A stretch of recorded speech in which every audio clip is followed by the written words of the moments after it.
just 5 minutes to go. So our first game gets underway here. World School Basketball Championship 2025.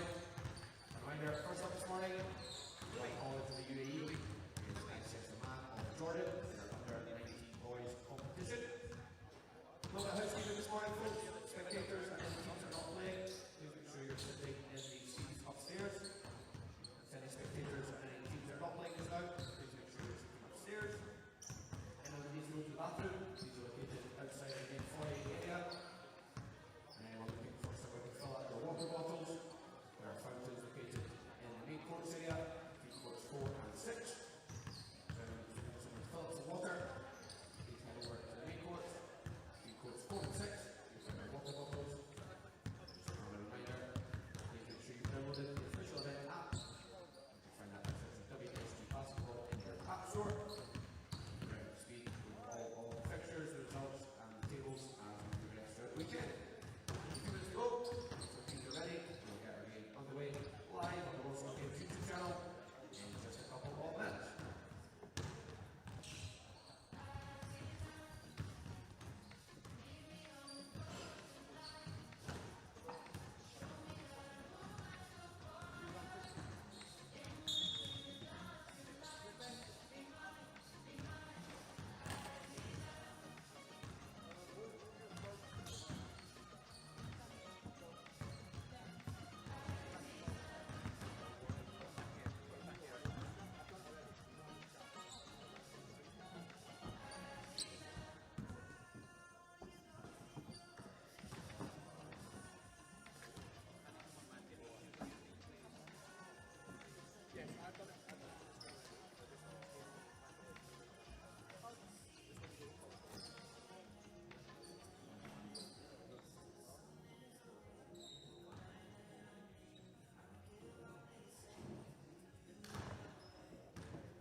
Okay, let's get set for a super sporting slam dunking Saturday in Spain. It's the World School Basketball Championships at the splendid venue of L'Alqueria del Basket in Valencia.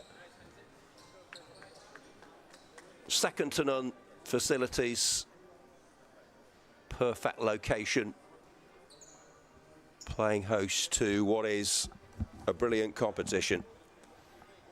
And this first game of the day, 12 minutes each way, under-19 Boys Cup, Group A, it's Dubai College versus ICS Amman of Jordan. It's Dubai there in the darker strip with Colm Ali, the number 7, trying to get involved straight away, and immediately the first point's on the board. Alp Atta, we saw him play in the All-Star game, and he gets on the mark immediately. And this is going to be fast, frenzied, frenetic, pendulum swinging fair, I'm sure. You cannot get comfortable at any moment. And they've got another 2. So Alp Atta with all the points so far. Awesome, amazing, astounding. Alp Atta racing out of the blocks, to use another sporting analogy from the track, but on the courts he's been red hot from the outset.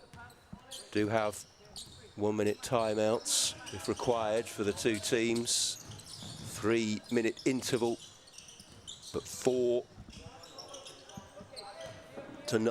already. And here's Alex Gunson for Dubai. And an effort from Leith Sharaf. Can they get their first points on the board? ICS Amman, second team of Jordan, representing them proudly. Amma Kawalde, ambitious, looping. Oh, so near to getting back to 4-3, but they trail here with Alta bouncing merrily. Good vision and distribution. Oh, that's a nice, slick, sick, quick move. And then here's a long ranger from Alta. And, well, ICS Amman, they did so well last season in the under-16 boys, winning the whole competition. This is under-19. We're going to see all the different age groups, boys and girls games on our show court today. What's Zaid Halabi got up his sleeve now? Is there a route back into this one with Amma? There's the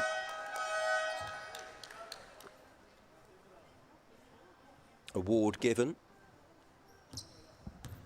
Alp Atta, headline maker. And there's another glory taker, Leith Sharaf, 6-0. This has been outstanding fair so far from Dubai College, representing the UAE and doing it with a real poise and panache so far. Total of 13 indoor and outdoor courts of this facility and a 20,000-seater Roig Arena next door. This part of the 25-26 World School Games Series. More than 350 young players across 34 teams battling it out to be crowned champions, world champions of school basketball.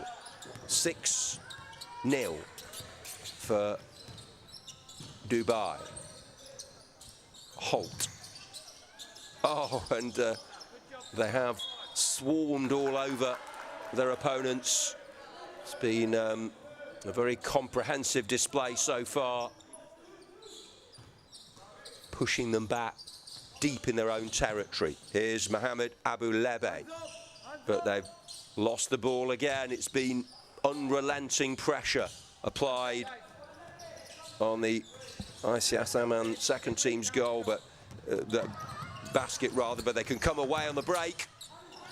Counter. Is there a score at the end of it? Yes, they're on the board. 6-2. Hope. Can be the hope that gets you, but Louis Corney, well done to him. Bounce back ability. It's what you need, literally, in this sport. Gunson, determined. Low centre of gravity, but stopped in his tracks. And Salah Baban now. Good steal. Nice defensive work from Dubai College. 6-2 to the good. Just lost his balance slightly there, did Alpata, who's already got 4 points on the mark. Yusuf Alabad hoping to come on, the number 18, rolling subs here. Alp Atta has got a 1-point opportunity. Well, he'll be disappointed with that. Didn't quite have enough Weetabix or whatever he was eating for breakfast this morning. Needs to give it a bit more energy. I'm sure he'll correct it. They usually do. So often the case, isn't it, in those attempts for a point. If the first one is errant, the second they will readjust, refocus and produce the goods. Very good. He's been superb to date. Alp Atta really enjoyed those All-Stars games last night. I mean, what a comeback by rest of the world in the staff game, but they didn't quite get the job done as that one hits the rim. We had a girls game, a boys game of the creme de la creme. The best players and captains from different teams, Europe versus rest of the world. Communities, schools, different countries coming together. And Europe were bossing it, really, after the girls and boys games, but the rest of the world came roaring back, and it was only a point that separated, and then they won the last match, but overall Europe just got the job done. It's 56-55 here in our first Under-19 Boys Cup game of the day on the show court. It's Dubai who get another 2. Alp Atta, he's going to be one to watch for the rest of this tournament, no doubt about it. He's got the vast majority of their points so far. 9-2 to Dubai. Now it's chance to have a little chat. Timeout taken. Dubai, by the way, led by Daniel Riordan and Sophie Hember. ICS Amman, second team of Jordan by Nader Suleiman. To give the whole squads, ICS Amman have got Louis Corney, Salah Baban, Mohammed Abu Lebe, Zaid Halabi, Halsaman and Amma Kawalde. As for Dubai College, Arnav Holt, Alp Atta, who's been the real head turner so far with most of the points, Raza Maximus, Alex Gunson, Colum Ali, Laith Sharaf, Yusuf Alabad and Sarp Erkin. Remember, you can have 1 timeout per team per half. So 1 has been taken.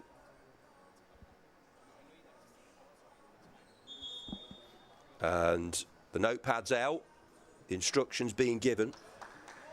Is there a way back into this one? They've been second best. They did get that little glint in the eye and a little glimmer of hope to get the 2 points. But apart from that, it's been all Dubai.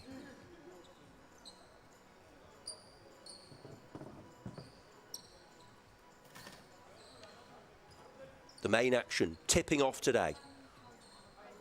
The group stages, knockouts tomorrow, cups, plates and bowls to be won. We're live on the WSG Event Series YouTube channel. Jack Woodward talking you through the action. Absolute pleasure and a privilege to be part of this again. So much talent on show. And Kawalde, whatever's been said by the coach, seems to have had an impact. They're right on the front foot. As Louis Corney goes close again, but they counter at such pace through Alp Atta, the star boy so far.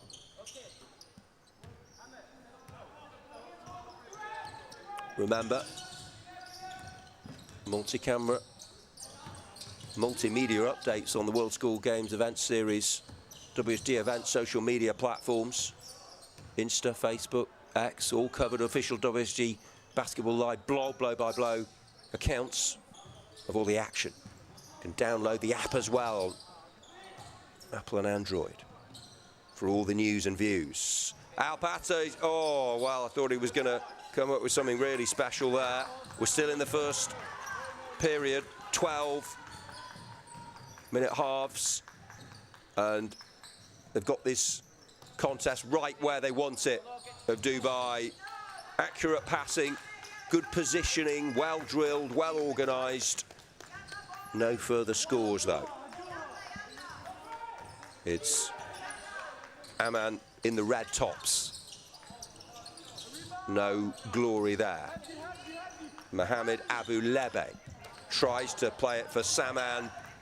Good interception, good ball carrying, but no end product from Alex Gunson this time. And now Atta. Oh, try and keep him out of the action. It's impossible. He really has shone out like a beacon. 11-2, make that 13-2. And they're running away with this. Dubai College of the UAE. It's been a very, very positive display. They've had the inspiration to match the perspiration, leaving ICS Amman in desperation. But there's still time, and there's still positives to take. It's still a long, old road, isn't it? It's, you know, it's that classic cliche, isn't it, that marathon, not a sprint. So many games to come, so you've just got to take any crumbs of comfort you can if you're getting heavily beaten, and then push on in the next one. But these matches can shift in momentum so quickly. So 13-2 could easily become 13-5 with a long ranger like this one, but not able to find the basket. And it's Alp Atta again. He's got a calmness and a quality and usually a clinical accuracy, not quite there. Well, they collided with each other there, Atta and Holt, but they've got it back. This time it's Raza Maximus, who's got a great name, hasn't he? Maximus, the Dubai gladiator, in combat with those of ICS Amman in this Colosseum that is the La Alqueria del Basket, Valencia in Spain. Better this from Amman, but that's been the story of their match so far. Haven't quite found the basket with the opportunities they've had, just the 2 points they've mustered. And playing within themselves with a freedom, but also with a good compact shape, passing and movement.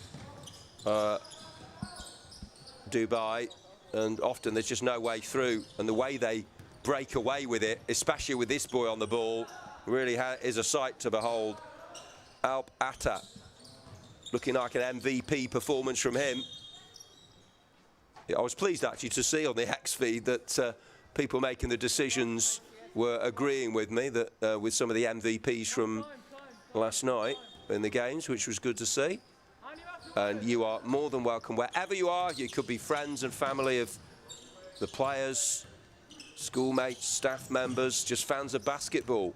You're more than welcome to our live broadcast. Here is Alp Atta, absolute star of the show. I mean, I can't remember too many games where so many points have been scored by the one player. But the number 2 is putting in a sparkling performance, and the rest of them are working round him. He might be the jewel in the crown, but there are plenty of basketball gems out there. They're showing some good spirit and tenacity, though, ICS Amman.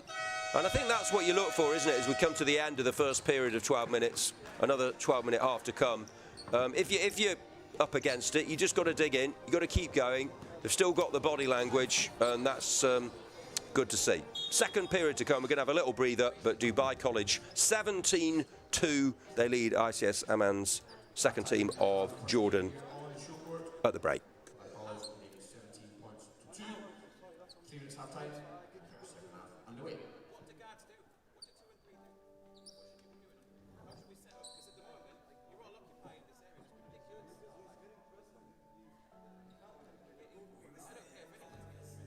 here are some of the highlights from that first period.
Here we go then, second period. We've had our 3-minute half-time break and into the action immediately without any sort of doubt or hesitation.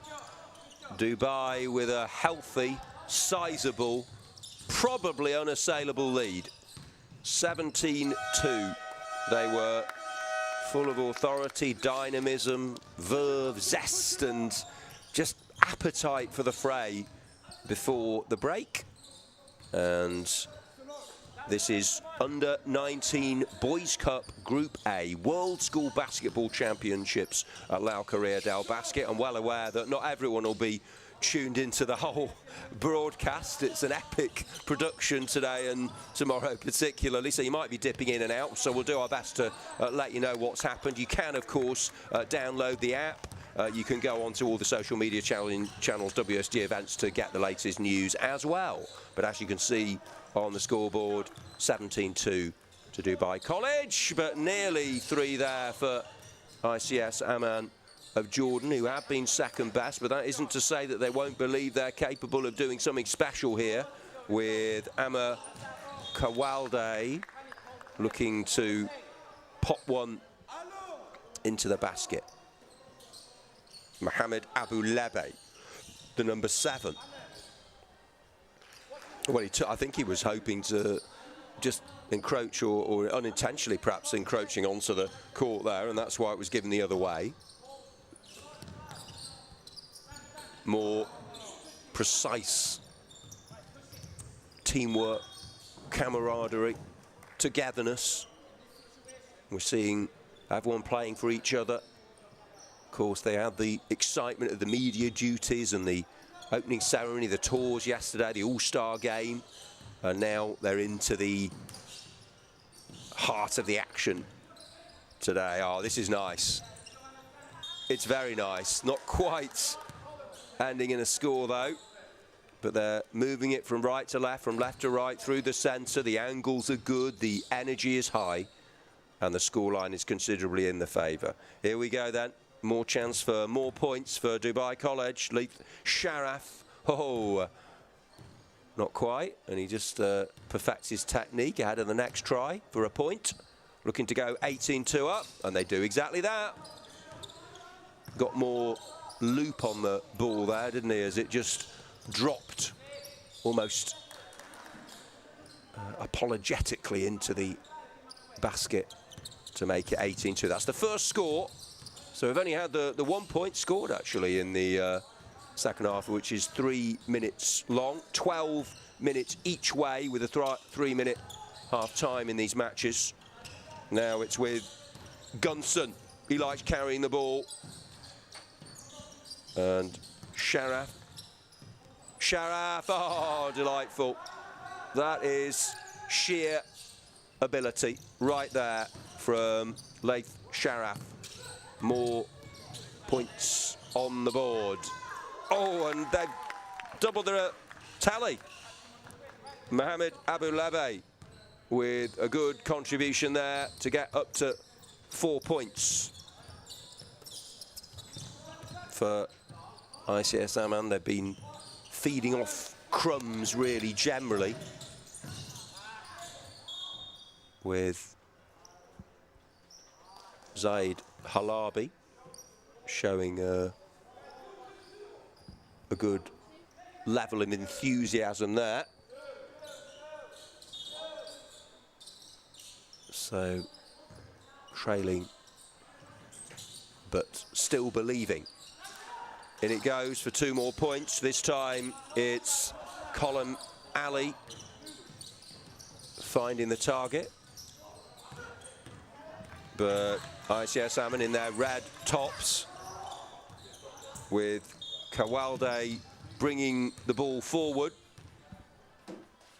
Sharaf just bouncing it up and down there. Referee blowing the whistle. And all the officials, if I was wearing a hat, I'd take it off to them, because they have, it would be more the headphones for me, but they're very much all doing a brilliant job helping the smooth running of this event, as everyone behind the scenes, everyone in the production, it's been a really good team effort. Now, that's nice. Almost in as well from Sharaf.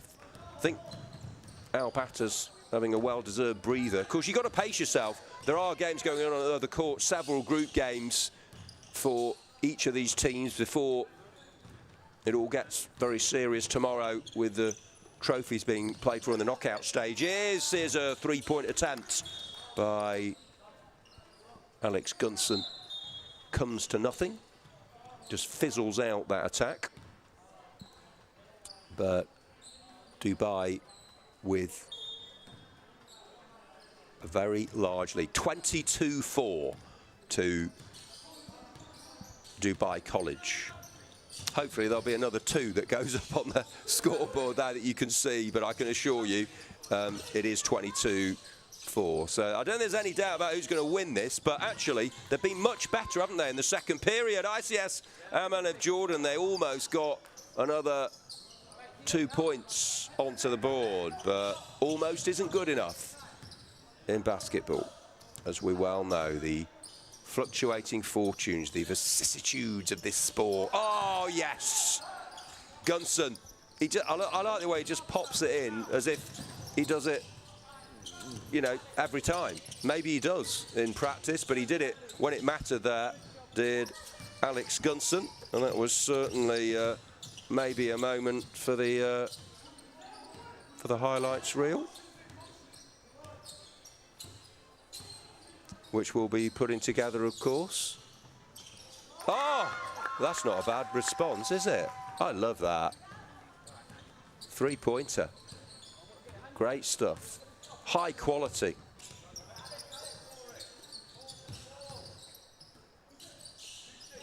In this first game on the show court on this super sporting Saturday in Spain. WSG events. Oh, they've been really, really impressive, and that's what I like. You know, it's that phrase. I saw a phrase actually on social media. Absolutely loved it a couple of days ago. Every setback is a setup for a bounce back, and particularly relevant in basketball, I think. Remember, they were really losing. What was it, 19-2 at half-time? So they're actually only 6-5 down in the second period after that three-pointer. ICS Amman of Jordan, and says a lot about a group of youngsters, doesn't it? The way they can apply themselves when things aren't going their way. You're losing heavily. You can't let the heads drop. You've got to still work for each other, and things can change, and they are changing here for ICS Amman. That's a good interception, though, from Arnav Holt. Oh, clever flick as well. Raza Maximus. This is a flowing move. Is there something at the end of it? It's slick. It's quick. It's precise. Oh, that's wonderful. That is the play of the day so far, but I'm not sure the referee has blown his whistle. And, oh, they called a timeout. But yeah, that was fantastic. Absolutely brilliant.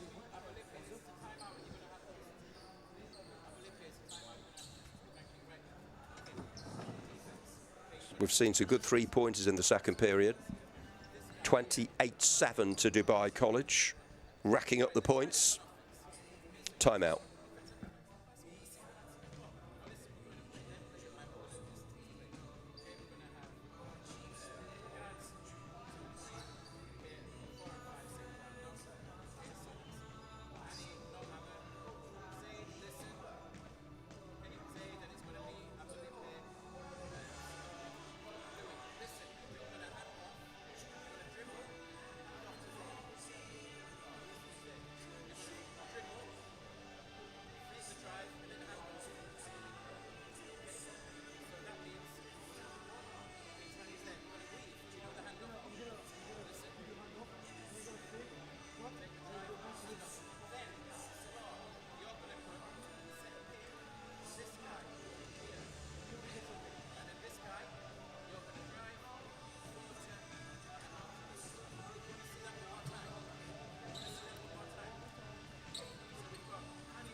I actually really enjoy the timeouts and the half-time periods, because our effects microphones are clearly just picking up some. I know sometimes they're not going to be in your language when you're watching, so you might not get everything, but sometimes just from the comments, from the body language, you just get an interesting insight into what the focus is from the coaches, from the players, how they might want to change things around. I think that just all adds to it. So that was really, really interesting stuff in the timeout.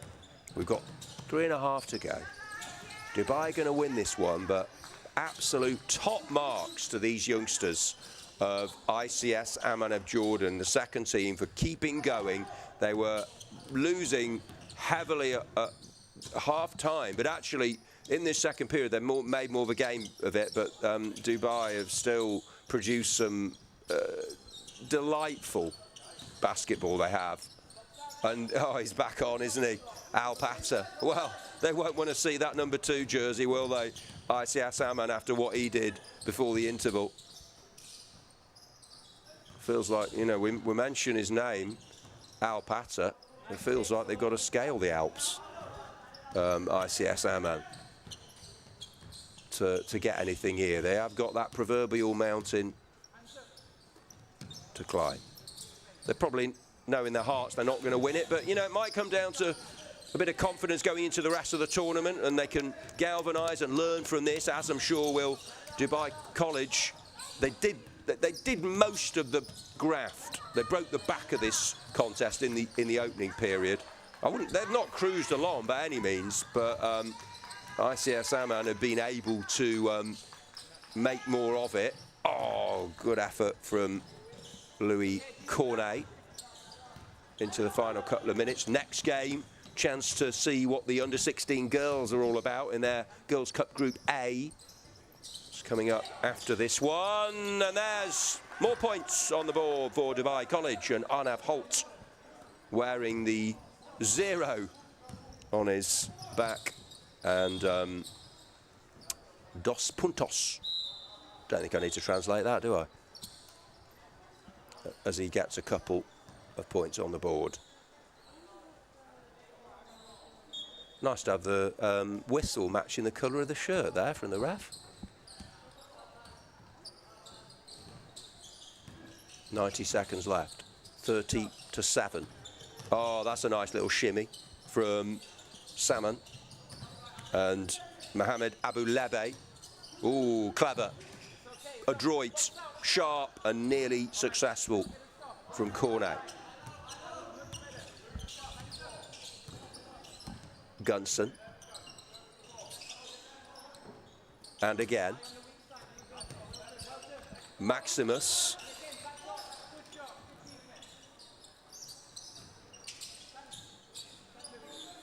And Colum Ali loses out this time. Speedy from Halabi, galloping up the court. Shara, always thinking, but maybe he dwelt on that a bit too much. Oh, well done.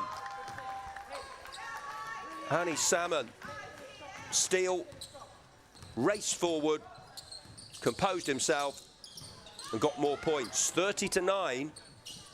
Been a pretty tight second period, and that's all down to the way that ICS Amman have come back. I don't think there's been any complacency from Dubai College, but you know it's sometimes it can be a dangerous lead when you're that far ahead, because you lose a little bit of your intensity. But they've still been brilliant, and they still are very worthy winners of this Under-19 Boys Cup Group A contest on our show court here in the World School Basketball Championships. Into the final seconds. There it goes. It finishes 30-9 in favour of Dubai College UAE against ICS Amman, second team of Jordan. Next up is the Under-16 Girls Cup Group A. James Gillespie's High School of Scotland versus Cathays High School of Wales.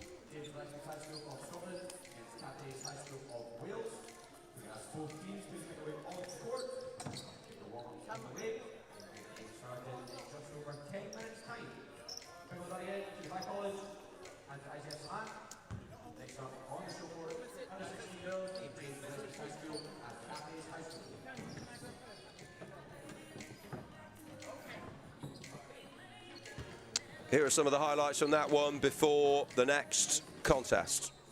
Some sublime, wonderful basketball to watch.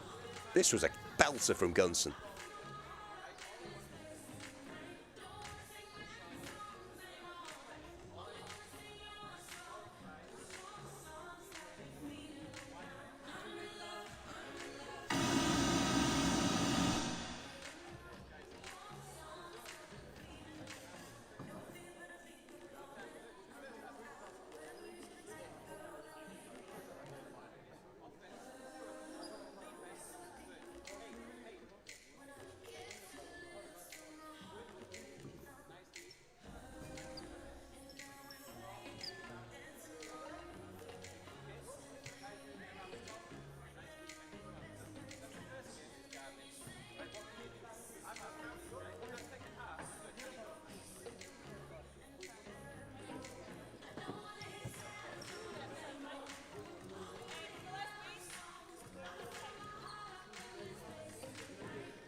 minutes to go until we get our game underway between Gillespie High School and Cathays High School of Wales.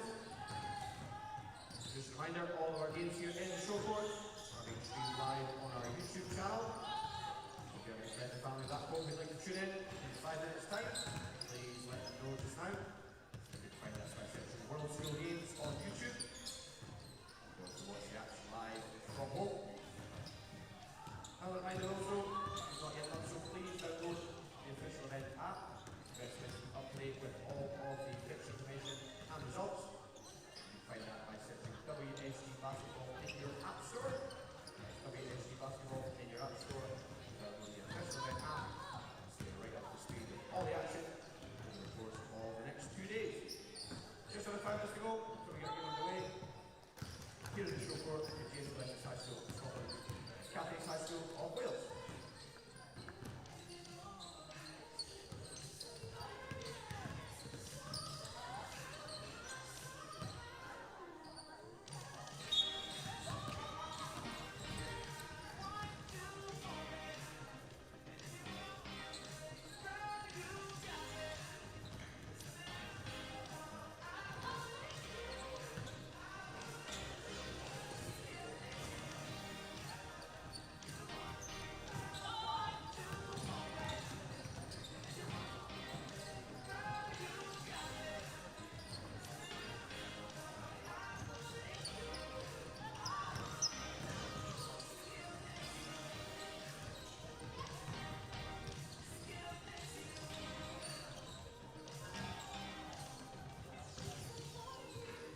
Right, it is over to the girls. Under 16 Girls Cup, Group A. James Gillespie's High School of Scotland in red and yellow versus Cathays High School Wales in black. Off we go. First half of 12 minutes, and it's immediately with Brisa Ramadan. High energy, high octane stuff. Ella Harrison and McRae getting the run in. James Gillespie's led by Ian Gray, Owen Dover, Amy Lee and Kerry Jones. And we'll be pleased with that early little passage of play. And here they come again. No respite. Right into the action. Evans and Ramadan for Ella Harrison. Oh, nicely worked. Close for Kirsten Pollard. Still waiting for the first score here. The winners of the under-16 girls last year were Ayes Jaime Rust of Spain, Farida Mubarak of Cairo, Egypt, with the MVP for the tournament. Now, first points on the board potentially here, and it's Cathays High School. First effort for Bella Davis. Errant has another stab at it. Bounces, concentrates, goes for glory, but no, off the backboard and wide. So it remains 0-0. But may not be any scores, but there's lots of youthful exuberance, energy and effervescence out there already, and there's an organisation, a team togetherness. You can sense it was James Gillespie's who set off with purpose in the stride and focus in the eye, but Cathays coming back at them there with those 2 attempts with the free throws that weren't successful. Naomi Evans started in bright fashion, but so too here as Angie Chan can't hit the mark. Ahmed takes up the play. It's just not going into the basket so far. It could be a fairly low-scoring affair, this, but they can be just as exciting as the high-scoring matches, if not more so. The suggestion is here, I think this is going to be a close contest, whereas Dubai College were really dominant in the first boys match. Now, it's nicely taken by Brisa Ramadan, but it's up the other end. Good ball carrying here. Great work, and it's Victory Iguelezo. Hope I got the pronunciation right there. Victory's a great first name. And will she be triumphant? Having to do a bit of defending here, though. Keen to gather the ball as Naomi Evans drops to the floor. Still scoreless. But now Mays Ahmed, oh, around the rim within a whisker. Another opportunity for victory. Naomi Evans and Brisa Ramadan pick that one out. Oh, that's delightful. From the James Gillespie's High School, number 9. All of Scotland will be celebrating that one. A 3-pointer of the highest order. Popped it in as if she expected to do so. It arced gloriously into the basket. How about that from Ramadan to make it 3-0. And it was very well done. James Gillespie's High School into the ascendancy and wanting more to cheer.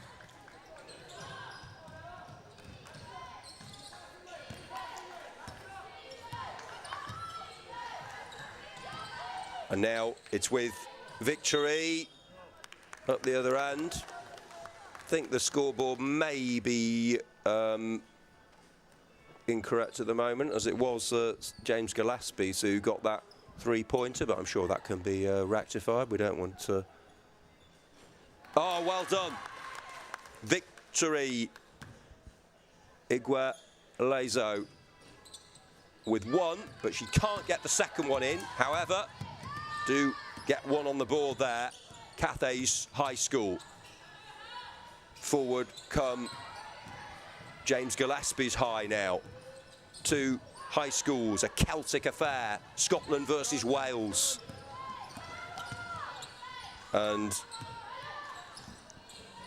with Naomi Evans there. And Brisa Ramadan with the throw for Ella Harrison. Took it with good speed, rampaging up the court. But scampering, scuttling and scurrying are Cathays High School, with Dina Nasser getting involved there. Here's Sofia Valtin-Szporos. 3-3.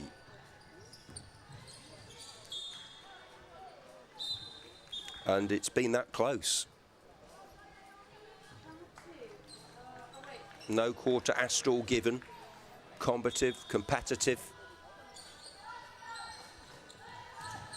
Trying to take this one by the scruff of the neck is Pollard. But Cathays in their black strip. Oh, that's an improvised effort from Dina Nasser, with Victory Igualezo going to help her as well. And she is going to have another attempt at points here. Hits the front rim. Can she readjust, refocus, realign the radar? Oh, it's on beam there. It considered, pondered. There was a moment of doubt, but then in it dropped. So, well, she's had mixed success as Victory from those free throws, but she put that one in to get Cathays very interested. Now it's with Brisa Ramadan, is already illuminated proceedings with her excellence. A real shining light, adorning, embroidering, decorating this fixture with her balance, style and finishing ability.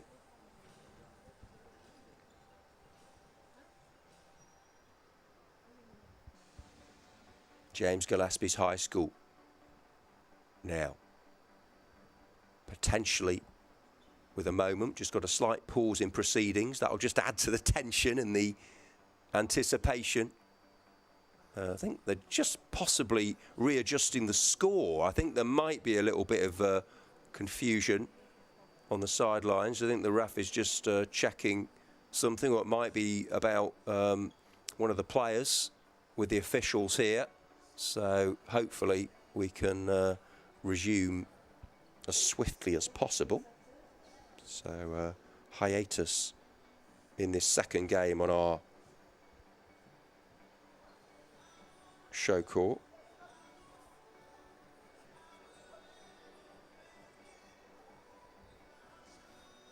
And I think they are trying to readjust the score, because I think there was an issue on the stadium scoreboard, and we're taking our score from that. It was certainly James Gillespie's who popped in that beauty of a three-pointer through Brisa Ramadan at the start, and then Cathays weighed in and they have scored 2 one-pointers from Victory Igualezo. And by my maths, that is how I have it. That is correct now. So apologies for that, folks, but it's a long, lots of games happening, one after the other. Comes thick and fast, the action.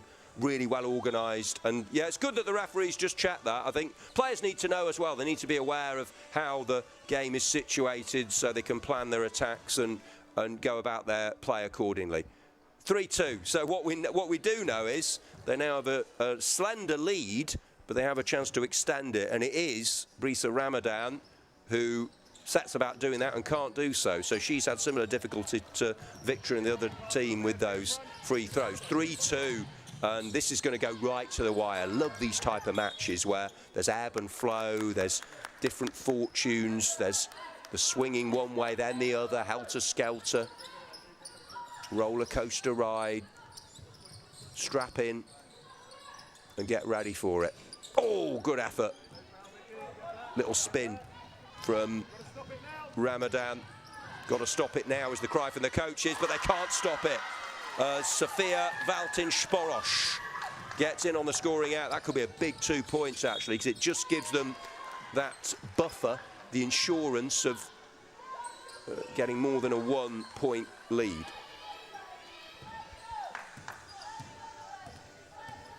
(5-2).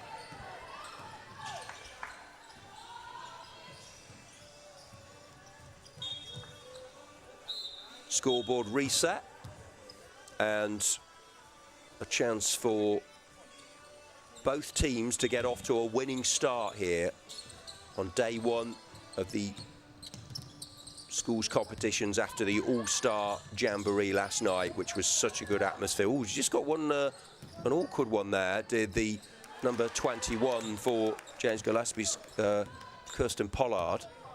And that allowed Cathays in, and they managed to get the 2 points. So it's 5-4 now.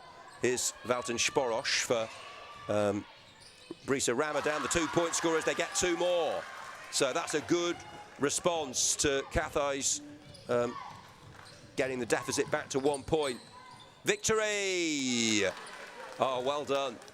She was almost under the basket there. Still almost defied the laws of science to stretch and strain and get the muscles in the right place. And 7-6.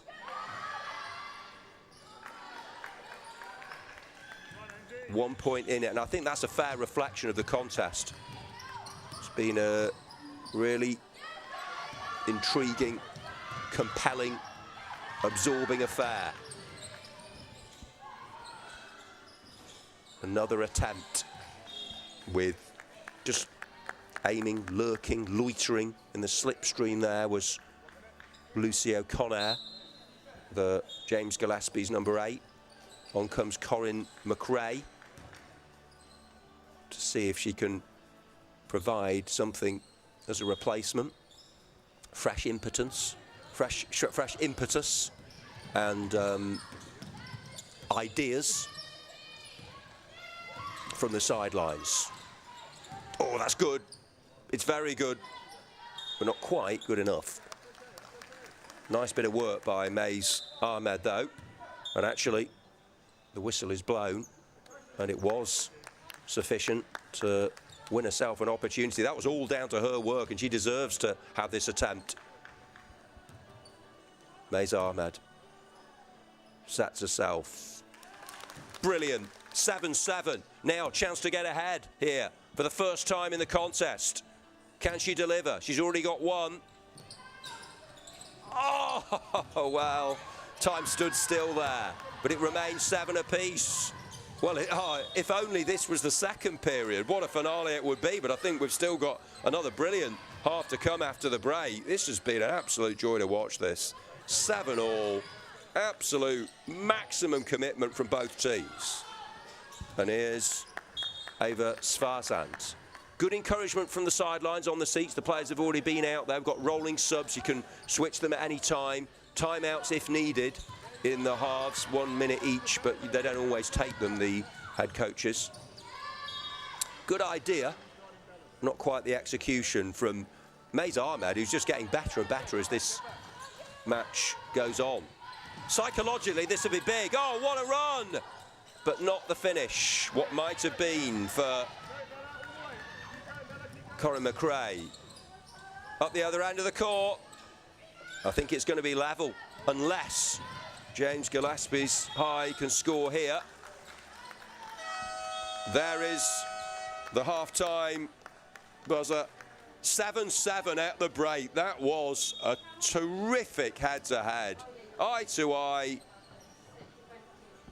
Toe-to-toe. Nothing to choose between them at half-time. Another 12-minute period to come. They're locked at 7-7. Who's going to be in seventh heaven come the end?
Right, there is no time to catch your breath almost. It is relentless.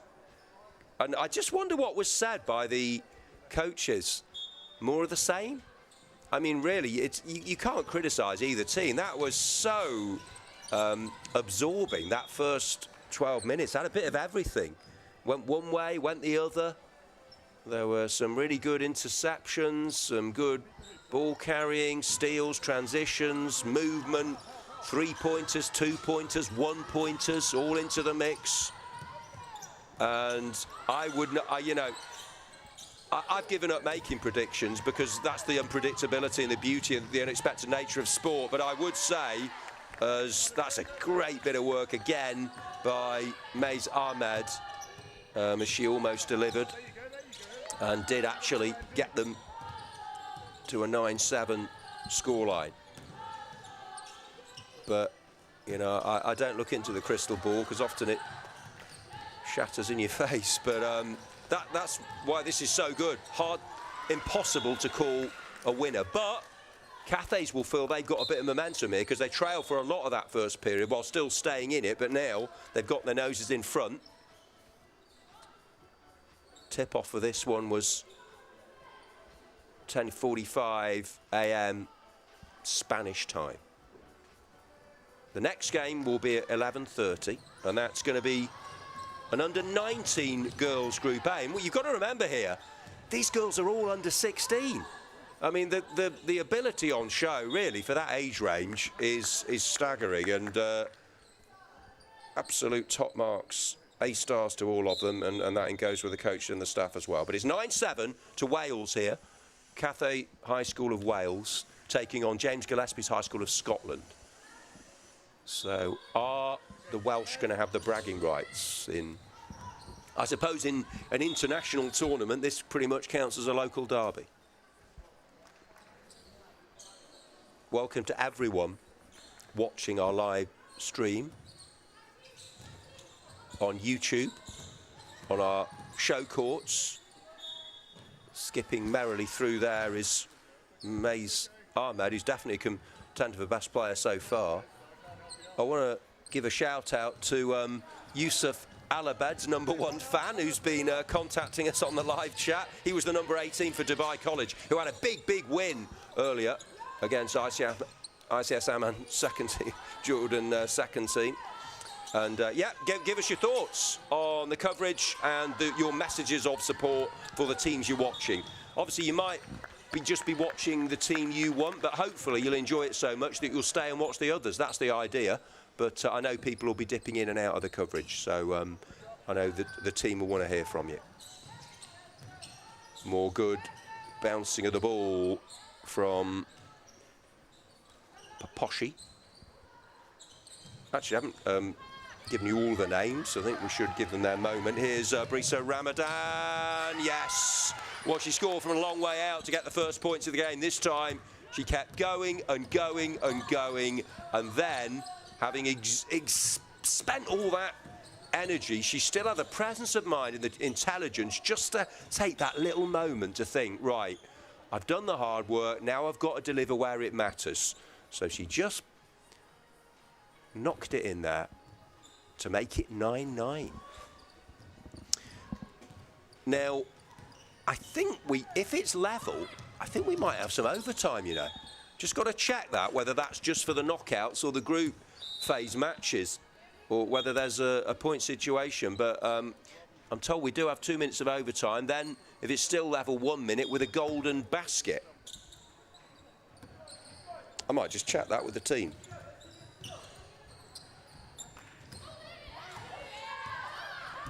Well, we might not need it if they keep getting forward like that, James Gillespie's.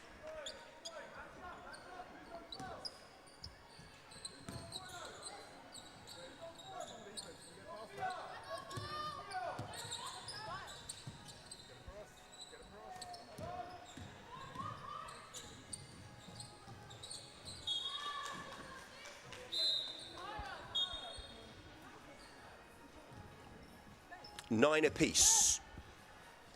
It's really waiting for someone just to Carpe diem is the phrase, isn't it? Seize the day, grab the initiative, make yourself a superstar on the courts. James Gillespie's high school will probably have more of the play marginally, but there's not much in it. And with Baylor Davis around, anything's possible. Veronica Adog-Behingbe is in the action as well. And there will be an opportunity to take the lead. Every moment's crucial now, it really is. Wide, high and wide. Bella Davis again. Can she make it 10-9? This is a big, big moment. I know we've got over 6 minutes to go, but if they could get ahead here, they can't. And now Riza Ramadan. Veronica collects the ball for Sarah. Kaposhi just loses her footing, but then recovers it in time to keep the ball. Veronica. Kirsten Pollard. Interception by Bella Davis, who's been a prominent player. Is there another few twists to come in this particular story? Pollard. Oh, that's massive. Sophia Valtin-Sporosh has got James Gillespie's high school back in front. Didn't really celebrate. A real calmness to her play. She knows there's still important minutes to come in this. Just wonder whether they might take a timeout, you know. I think they will. I think it's so close. I do think the coaches might have important messages to get across. They've got to, well, no, they're going to carry on. Just had a sub there with Dina Nasser coming on. Pollard. Whoa, that's a good attempt from Brisa Ramadan.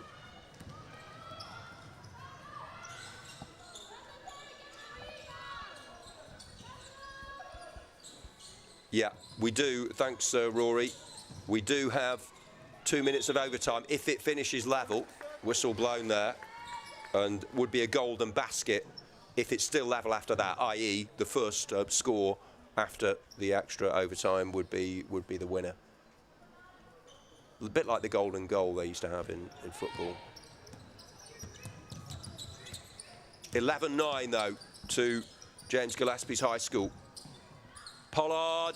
Oh, yeah, she's done it. We've enjoyed her performance, and now they do have the comfort of a 4-point lead.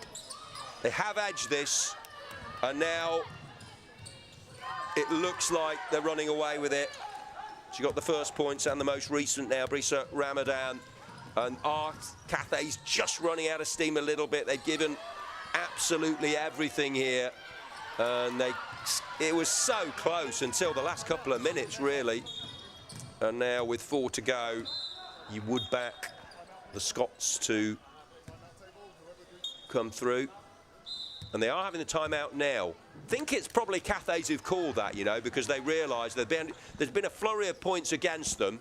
So they're going to have a timeout. Both teams get to, obviously, have a chat with the girls and wonder what is the nature of it. Haven't got a leader down for Cathays, but I've got John Morris as a contact person. The James Gillespie's leaders are Ian, Owen, Amy and Kerry. Back underway for the finale shortly.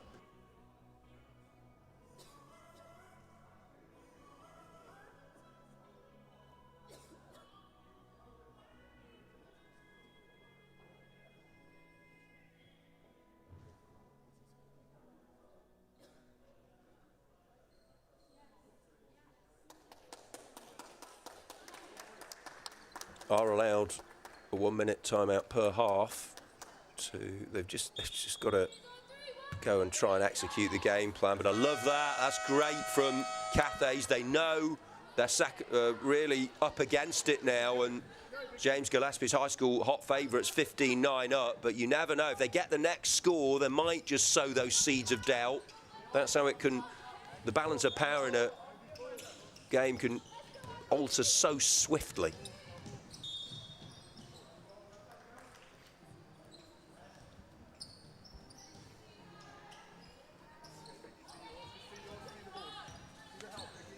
I always remember watching Teen Wolf, one of my favourite films. There's lots of basketball in that. That's showing my age now. That's from the 80s with Michael J. Fox. But that really shows the beauty of it. Bit of Father of the Bride with Steve Martin playing with his court in the backyard. Here's a chance for Sarah, who has needed to take that really, because time is starting to run out for them. So many role models for these young girls now as well, with the women's game professionally going from strength to strength. The Olympics and the women's NBA as well. And just good to have the opportunity for them to play in a global tournament like this live on YouTube. But since the timeout, no points scored, and James Gillespie's high school will be more than happy about that. Naomi Evans, their squad: Ella Agarwal, Ella Harrison, Naomi Evans, Miha, Madan Kuma, Corin McRae. As they get 2 on the board, 15-11. Well done, Lucy O'Connor, the number 8. But now, in response, Brisa Ramadan. It was Mace Ahmed, rather, who got that. Points on the ball for Cathays. I was just running through the James Gillespie squad, do apologise. Eva Svarsen, Sophia Valtin-Sporish and Kirsten Pollard make up their squad. Cathays, Sarah Paposhi, Bella Davis, Dina Nasser, Muna Gale, Maze Ahmed, who just got that 2-pointer for the Blacks. Angie Chan, Zahara Brathwaite, Victory Igualezo, Mercy Ayadele, Admira Adewuyi and Veronica Adog Behingbe. Just over 2 minutes to go then, 15-11 to James Gillespie's High School of Scotland against Cathays High School of Wales in this second game on our show court on this World School Basketball Championship Saturday. Under-16 Girls Cup Group A. Is there more excitement to come? Oh, can they get 2 more? They can. Wow. This is quite something from Maze Ahmed in particular. She's really giving her team a chance here. 15-13, oh, they needed that. They really needed that. And Kirsten Pollard gets the lead back up to 4. 17-13 with Brisa Ramadan and Kirsten Pollard, the number 21, hoping she had the key to the door to the Cathays High School defence. And now Angie Chan. They're tiring. The gaps often open up on the court, don't they, when fatigue sets in a little bit, because it's been played at such a tempo, this contest. They've got to leave a little bit left in the tank, haven't they, for the rest of the tournament. Oh, and that's in. Wow, wow, wow. Oh, I mean, this has been quite a display from Maze Ahmed. Basket after basket in this second period, and they're within 2 now. Into the final minute, we are going to get the exciting finale we craved, as Brisa Ramadan tried to put it to bed. I can understand why she's tired here, Maze Ahmed and the rest of her teammates, because they've given so much. They've set a high bar, haven't they, for the rest of the girls' matches. You've got this is under 16, remember, under 19 girls to come in the next game. Cobham versus Mungret. That's England versus Ireland. This is like the Six Nations. Oh, not quite for Ella Harrison. They know they have to score now, or certainly in the next 30 seconds or so, with victory. Oh, that would have been amazing. Maze Ahmed, if she got a 3-pointer there, that would have put her team 1 point ahead with 26 seconds to go, but didn't go in, and it looks like James Gillespie should get over the line, but it's not an inevitability. Nothing's guaranteed. 25 seconds, come on, is the cry from one of the coaches. Stay in the middle.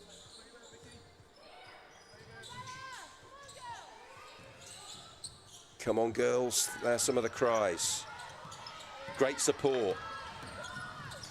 Looking just for the clock to tick away. It's going to seem like an eternity for James Gillespie's this last 13 minutes, unless they can score here. Oh, that would have been one way to clinch it. They've got to get it up the other end of the court here. Cathays, they have to score now from this attack, and they might just do so. They have an opportunity. Oh, no! Wow.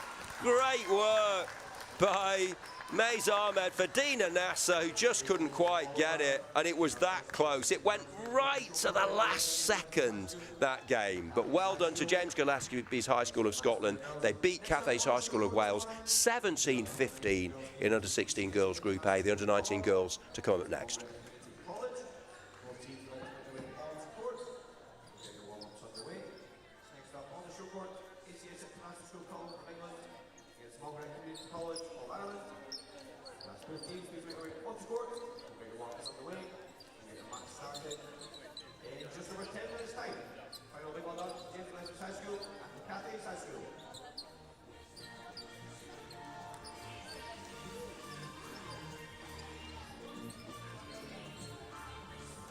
Good to see the closing ritual of everyone shaking hands, played in the right spirits. This is great. Gracious in victory and defeat. Here are some of the highlights in what was a cracking contest.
A very warm welcome to Spain. Great to have your company for our live broadcast. Jack Woodward talking you through the action. I remember covering this event in January, which was postponed after the floods in Valencia last November, and I was absolutely amazed at the quality of these young players.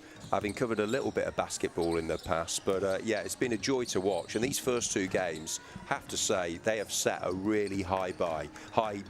Dubai College of UAE 39 in the first one against ICS Amman, second team of Jordan in the Under-19 Boys Cup, and in the Under-16 Girls Cup Group A, we've just seen James Gillespie's High School of Scotland win 17-15.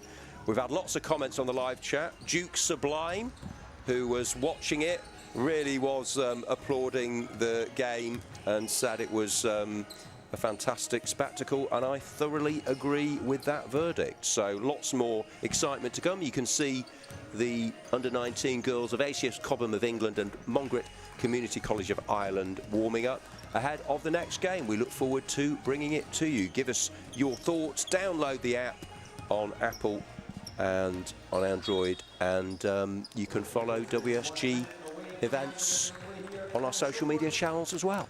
Reminder, our matches in here today are live streamed across YouTube. Your friends and family tune in at home. Now is the time to let them know. Just under a minute to go before we get the game underway here. Under-19 girls competition, ACS International School Cobham against Mungret Community College. Good luck to both of our schools.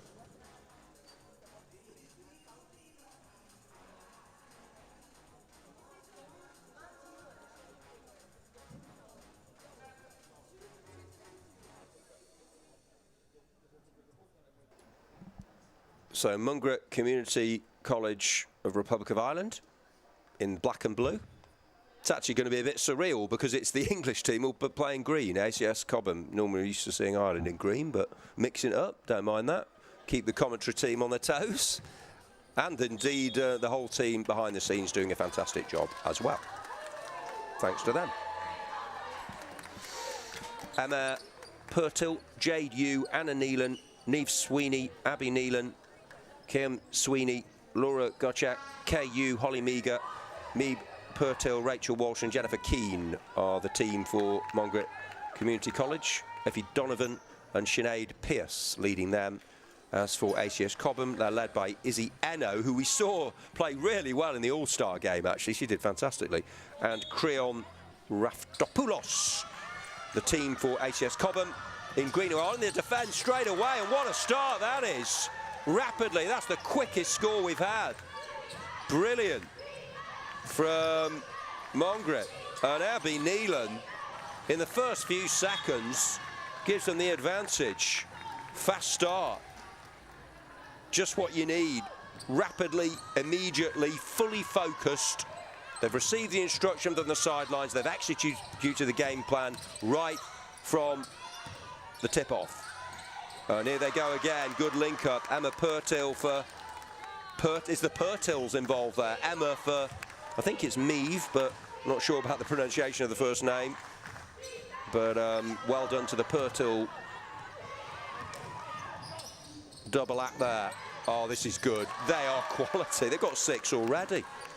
Neelan with her second two-pointer. And they are sailing away with this.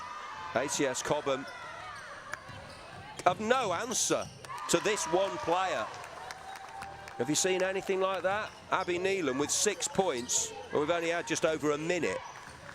8-0. The Irish eyes are smiling. Better from ACS Cobham.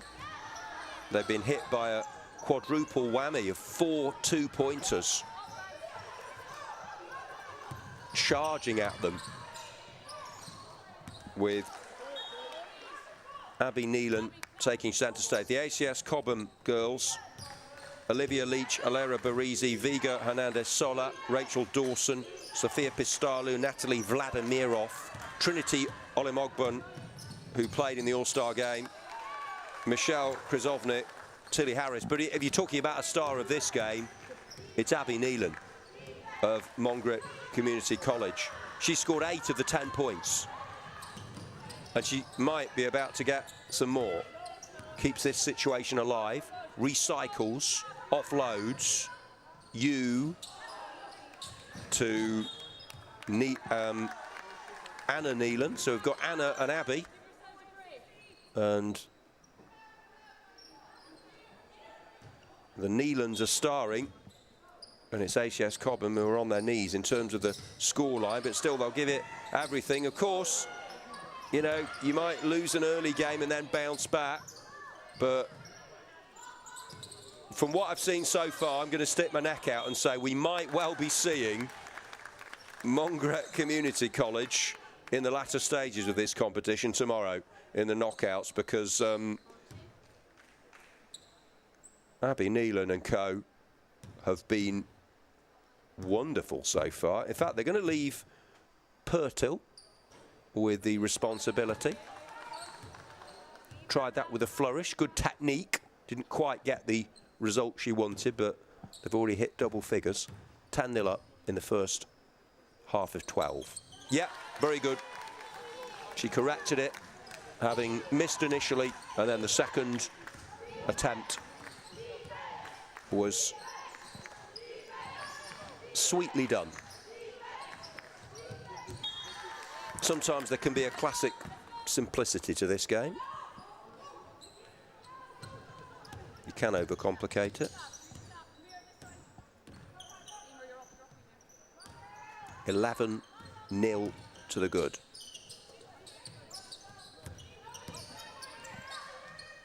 It's always music to the ears of a basketball fan. You can just shut your eyes. You hear the squeak of footwear on court, the bouncing of the ball, the nets being touched by the attempts, and the cheers of the crowd, the advice of the sidelines. It really is a great variety of sounds, all part of the rich tapestry of school basketball.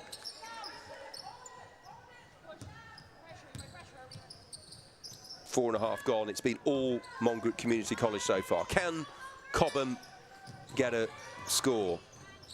We were just looking at a picture of the Cobham school. It's beautiful, really fantastic setting for them to be playing all their sports and going through their education. But it's been hard work for them in this game of basketball so far. They're 11-0 down. They might be suffering further pain here with Jade Yu.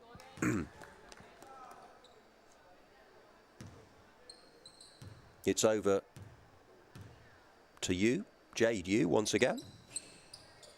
Almost, but unable to get either of those free throws. But good to see them sharing round duties with Trinity Olemogbon keen to enter the fray again. Did well for the European girls team.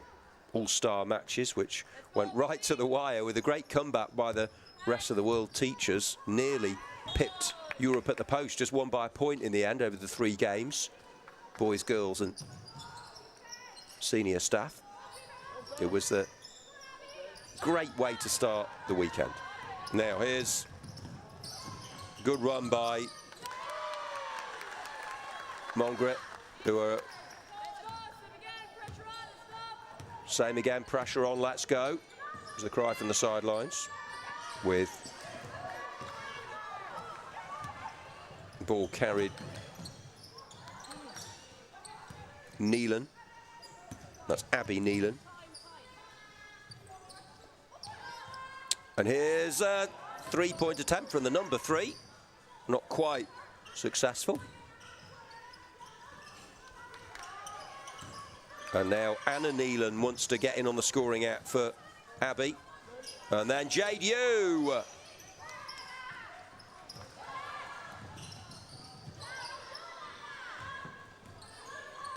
Anna Neelan.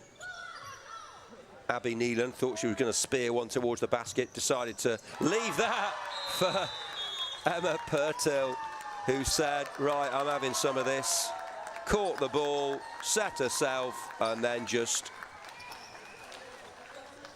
gloriously hit the target. And that is how to go into a timeout. 16-0 up. And I love that as well. Look at that from Meath Pertil. She's getting the thoughts across to the team. Yes, they're 16-0, but they're not resting on any laurels here. They're not going to be locking up shop. They are going for more. They want to keep going. They want to make a statement here, do Mungret Community College, I think, representing Ireland. And Cobham aren't able to live with them, but I'm sure they'll bounce back from this. Good character test for them. And they'll keep plugging away, hoping that rewards may come.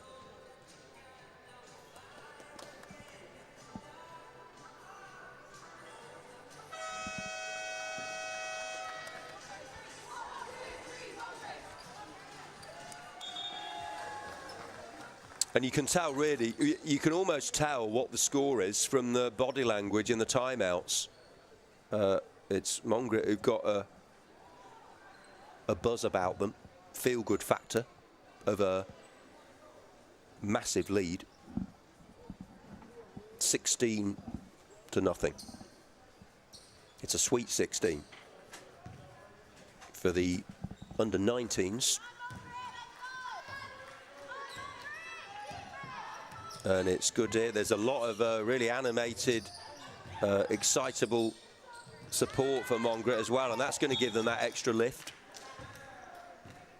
I think the focus for ACS Cobham, I guess, will be just to try and get on the board for the remainder of this first period, and it might be Ola Mogburn is the player to do that, or perhaps one or two of her teammates. Here is Trinity. Éanna Nealon, long-range ball's a good one, and that's a fabulous counter-attack. Jade Yu applies the finishing touch. Nealon, long ball forward, that's how to do it. Turn defence into attack in an instant. Breathtaking, astonishingly good. They're so fluid, and they're going again, and the same result. Same combination, Abby Nealon, Jade Yu, in it goes. Awesome.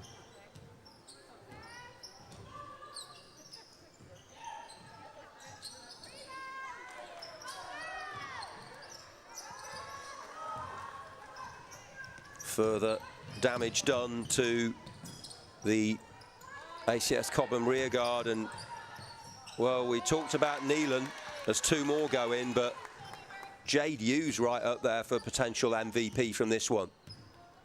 There is an award for overall player of the tournament in all of the categories. Seen some really good individual displays so far, but the teamwork has been excellent. She's so sharp on the breakaway, Yu. And then that one is not far away from more scoring success. Abby Nealon really hit the back rim quite powerfully. Emma Pertil making a nuisance of herself, but they have been wreaking havoc throughout as Holly Meager enters the fray, as does Tilly Harris for Cobham. Sophia Pistalu collecting the ball. Pistalu and Harris. Pistalu, better build-up. We'll bring you highlights, any moments that you might have missed at the end of each period of these matches. Some of the moments that matter, the incidents that excited, the tale of the tape. And lots of quality to come. Emma Pertil. And now it's Éanna Nealon. Not quite. Pertil. Meager. Pertil. In it goes. That's been a familiar three-word phrase for Mungret, time after time after time. Basket after basket after basket. Smile after smile after smile. Lots to grin about. You might say lots to grimace about for ACS Cobham, but they haven't let their heads drop. They're not going to throw in the towel. They're going to keep getting forward. They're going to keep showing a positivity, and I like to see that. Sometimes the most enjoyable moments in these schools tournaments aren't the big wins or the quality bit of flair play by the winners. I love it when in a football match, if a team's 8-0 down, they'll keep going and they'll get themselves a goal. And similarly in basketball, 24-0 down, they might still be able to produce something, and that will give them some satisfaction. But there's been a golfing class here. Often that can be the case. Remember, they're still very young human beings, still learning, and all at different stages of their development. Just a few seconds to go of this half. ACS Cobham hanging in there. Could they do it here to give them something going into the second period at the end of the first? Hoping for some points. Quite enough on that one. And it's Mungret looking to break away. They've done that emphatically, decisively, nearly. And there is half-time. Mungret 24-0 up. Stunning display from them. They've been exceptional.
We are back underway then, and they'll look for more. Can they get it up to half a century? Mungret might be wishful thinking, but they are on the defence here. Good offence from ACS Cobham. Second best in all departments, but, well, not a million miles away there. Valeria Berezi, number 5. It's Cobham in green. Mungret in black, blue, and a little bit of red in there as well. Very colourful. We've had a kaleidoscope of colours here. And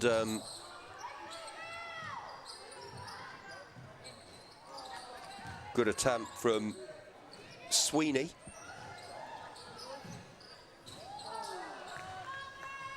Holly Meager tries her luck. Pertil. one of these is going to go in at some point. Shooting practice currently. KU. JDU was superb in the first period. They made a few changes. But good, stubborn defence. And now they go at the other end. They have got their score. Well done. ACS Cobham. Perseverance, persistence pays off. Sofia Pistalu. And they deserve a lot of credit from that. You're not going to shout it from the rooftops, obviously, the fact that they're already 24-0 down. But, well, the way to look at it is my cup's always half full rather than half empty for you girls. Cobham are leading the second period, 2-0. I mean, it's not so much Ben Nevis they've got to climb as Everest. It really is a gargantuan, colossal mountain they would have to scale to pull off what would probably be the best comeback of all time in school sports, I'd say, if they were to win this. I can't see them winning it, but if you can make it respectable, and also it's about building confidence levels going into the rest of the tournament, isn't it? And they are up against a fantastic side, and obviously they've made the changes, so sometimes that can disrupt the flow a little bit, the cohesion, and maybe ACS Cobham are thinking that, so England get 2 points. Felt a little bit like the Eurovision Song Contest. Eurovision with the UK on no points in the first half. But they came up with some sweet music from that score by Pistara. There's a turnover. They spent too long on the ball there without having an attempt. That's why it's given back to the opposition. Now then, can they build on this little mini comeback? Back with Mungret. They wouldn't deliberately take their foot off the accelerator pedal, but sometimes subconsciously you can get into that comfort zone when you're so far ahead in any sporting contest, and maybe there is an element of that. They will have driven into them at the break, won't they? The staff and the coaches just don't, no complacency, keep going, respect your opponents and try and get more. But also, though, I think you have to pace yourself through a tournament. So there's no point flying in there and getting injured or over-exerting yourself if you've still got big matches to come. They have got some free throws here. Still haven't scored in the second period. Pertil gets some encouragement. I like to see that from Abby Neelan, who's been brilliant so far. Pertil. Yeah, they're on the board for the second half. They're up to the quarter of a century now, 25. But it's 2-1 to ACS Cobham since they began. They fired blanks in the opening period. Oh, space now. Just went a bit wider than she would have liked, probably, there, did KU. But then wins it back. Great toughness of mind. Oh, that's fluent stuff.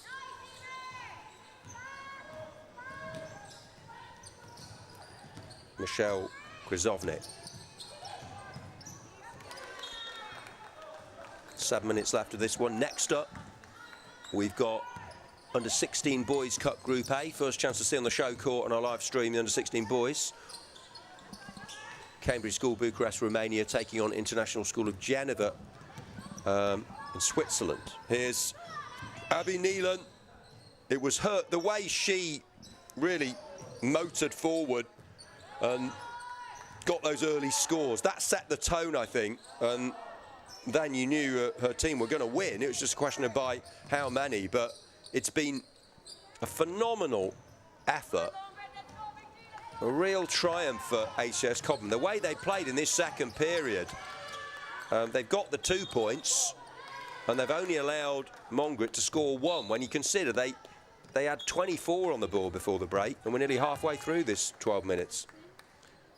But who knows, maybe there's a mindset of Mungret to think, well, let's make sure we get the job done here without, they're sort of in second gear, at least they have been since the interval.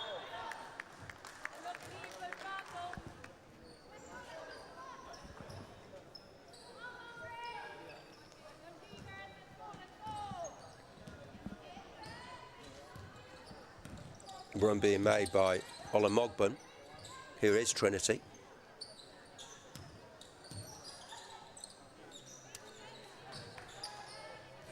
Oh, and that's almost some success. Good running this, and the pass was accurate, collected by Sweeney. Lee Sweeney. It's been much more even. Oh, and I think you have to applaud whatever was said by Éanna and Creon Raftopoulos of Cobham, the coaches, because they've done something, haven't they? And they've changed the nature of this contest, the complexion of it. They have conceded here. That's a nice move. And back in scoring action, Abby Neelan. It's as if she had a bit of a breather either side of half-time, and she's coming on strong towards the end of the contest. And they are now ahead in the second half as well. It's pegged back again, though. Second two-pointer for ACS Cobham. Much improved, vastly superior to what they did. And, you know, yeah, they're going to lose by a big margin, but could have been much bigger. And they're going to take so much from this response in the second half going into the remainder of what we're to see. When things are going against you, oh, that's lovely. Wearing the number 3, it's always nice if you can get a three-pointer, and that's what she's done. Lovely. Up to 30. But they hit 24. But before the break, but there is still time for them to make it a bigger margin. That player there, number 8 for Mungret, has been a jewel in the crown. Abby Neelan. Here she is, on the ball, going for 3.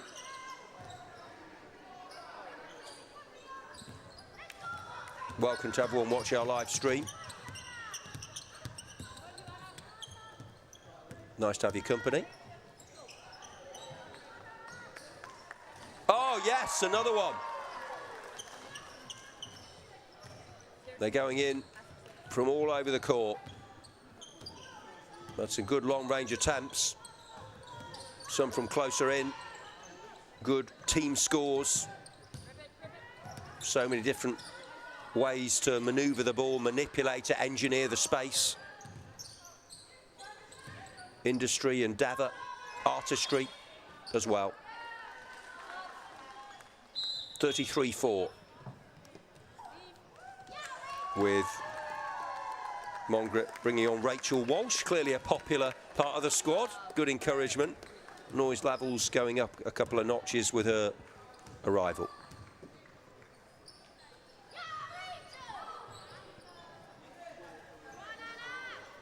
Go on, Anna. Can't quite pocket more points. Walsh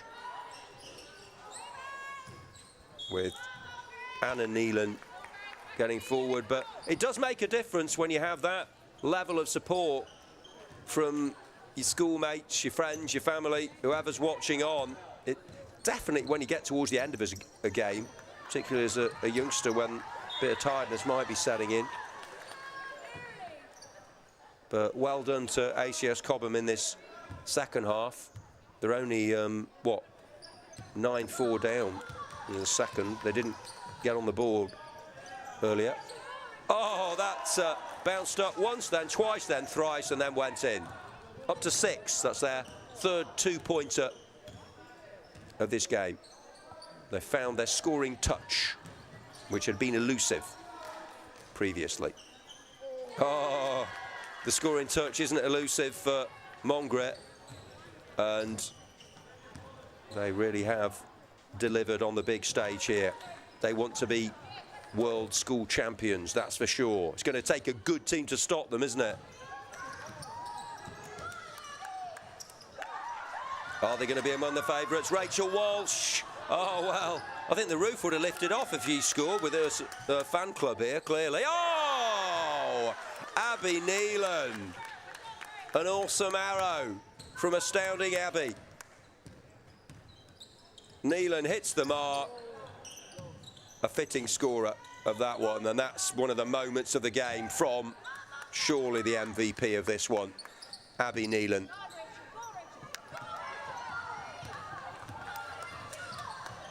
I barely need to commentate when Walsh is on the ball. It's just all go on Rachel. And here she is, trying her luck, collecting from Éanna Neelan. And I think that sound is to signify 30 seconds to go. And we're going to hear the hoot of the klaxon, whatever you want to call it, to sound the finale in just a few seconds. Can ACS Cobham get the final score? Got the first score of this second half, but it's been all Mungret apart from that. And they might have a breakaway. It's Éanna Neelan to bring it forward and score. How about that? Great way to end it for Mungret. It was mainly about Abby Neelan, but it's Éanna Neelan who gets the final points, 40 points to 6. And you can see there with the spring in the step, the energy, the body language, so positive. They've laid down quite a marker in the under-19 girls competition here. Mungret Community College of Ireland beat ACS Cobham of England by 40 points to 6. Highlights to come. And then we've got the Under-16 Boys Cup Group A fixture between Cambridge School, Bucharest of Romania and International School of Geneva, Switzerland.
5 minutes to go until the action gets underway here.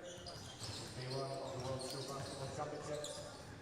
On court, under 16 boys competition, we have Cambridge School Bucharest and International School of Geneva. A reminder, all of our games here today are live streamed on the World School Games YouTube channel. If you have any friends or family back home that are able to tune in, now is the time to let them know that you're going to be up on YouTube. It's World School Games on YouTube. We'll have our matches live streamed over the course of the weekend. So if you have any friends or family back home that are able to tune in, please let them know now. For those of you with us here, just under 5 minutes to go, so we get our actions underway. Cambridge School Bucharest and the International School of Geneva.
Certainly enjoying the music between the games. Whoever's in charge of the playlist, doing a great job at l'Alqueria del Basket.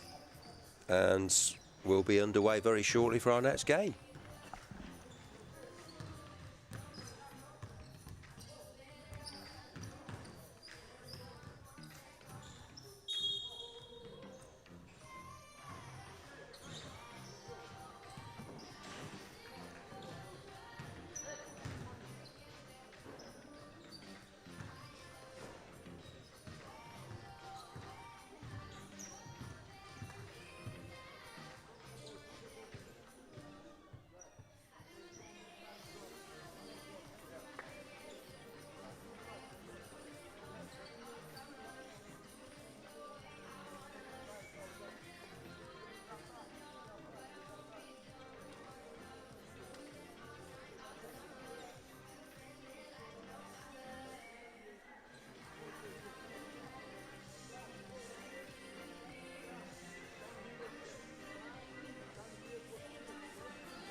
Final words of encouragement from the Romanians, Dan Mocanu, the leader of Cambridge School Bucharest. Our fiesta of basketball continues. The action has been estupendo, formidable, muy bueno, as they might say in these parts. Lovely part of the world as well. Yes, they had the floods and that was tragic really, but such a great level of support to try and get this area back on its feet. Valencia with La Huerta, La Faja de Tierra Muy Fertil and El País Valenciano. It really is a brilliant place. And here we are at the L'Alqueria del Basket for this World School Basketball Championships group phase. It's under 16 boys. In the yellow bibs, International School of Geneva of Switzerland. And in the greens, it's Cambridge School Bucharest of Romania. The International School of Geneva led by Justin Rutty. And here they are on the attack at pace.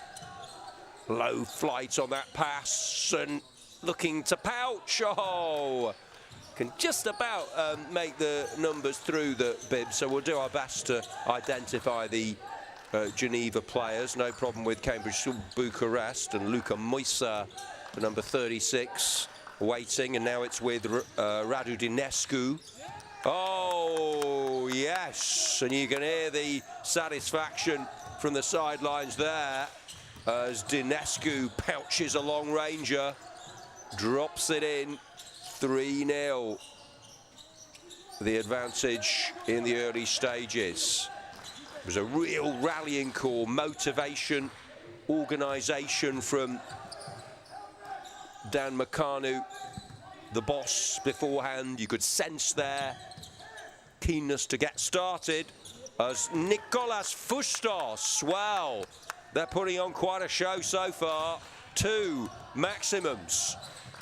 6-0. First it was Radu Dinescu and now Nicolas Fustos really turning it on.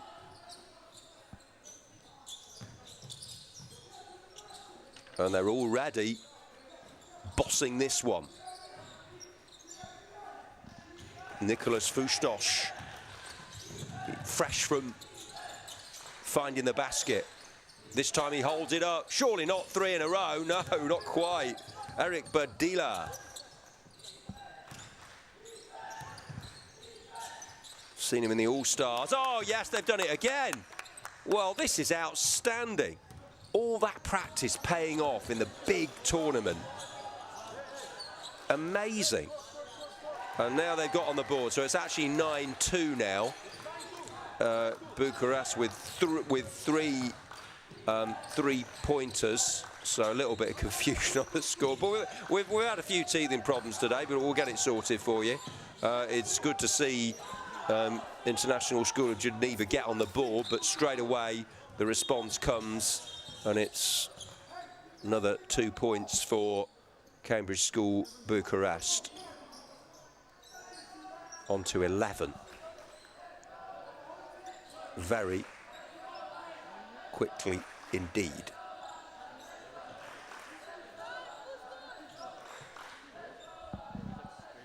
Well, how about that? I mean, to get into double figures in the first 3 minutes is pretty special. I think they should be on 2 actually. Geneva, they did get 2 points, but it wasn't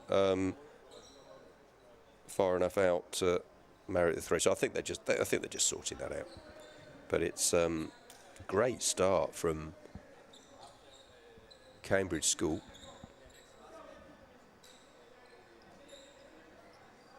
Strutting their stuff on the international stage. And here come International School of Geneva. And certainly make out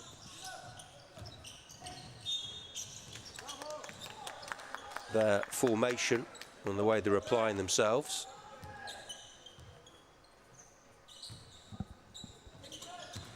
Badila looks to be in the mood, playing with a sparkle. Still Badila. Fustos on the overlap. Can rapidly change the momentum. Badila goes for glory. Just a little bit too much dip on that one. Great attempt. Oh, that was acrobatic to get them 2 more on the board.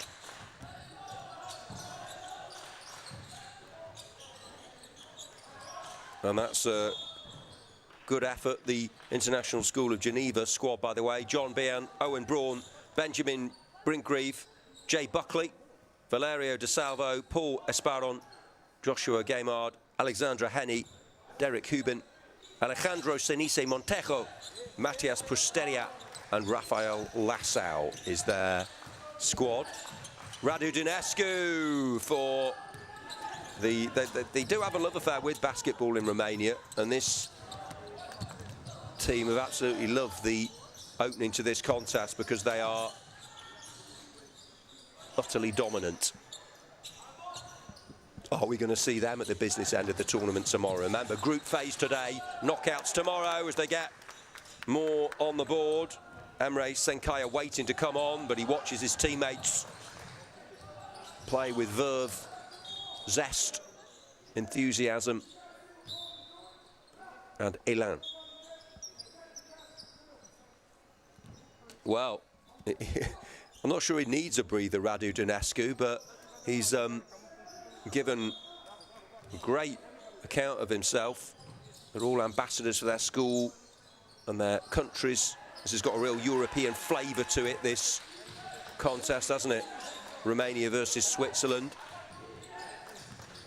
15-3, Cambridge School, Bucharest, with Eric Berdila, Master of Ceremonies, conducting the orchestra, and they're producing a rich symphony of basketball in the early stages here.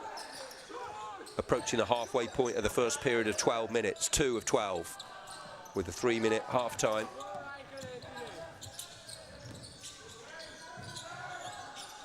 They're playing their part here, though, in the International School of Geneva.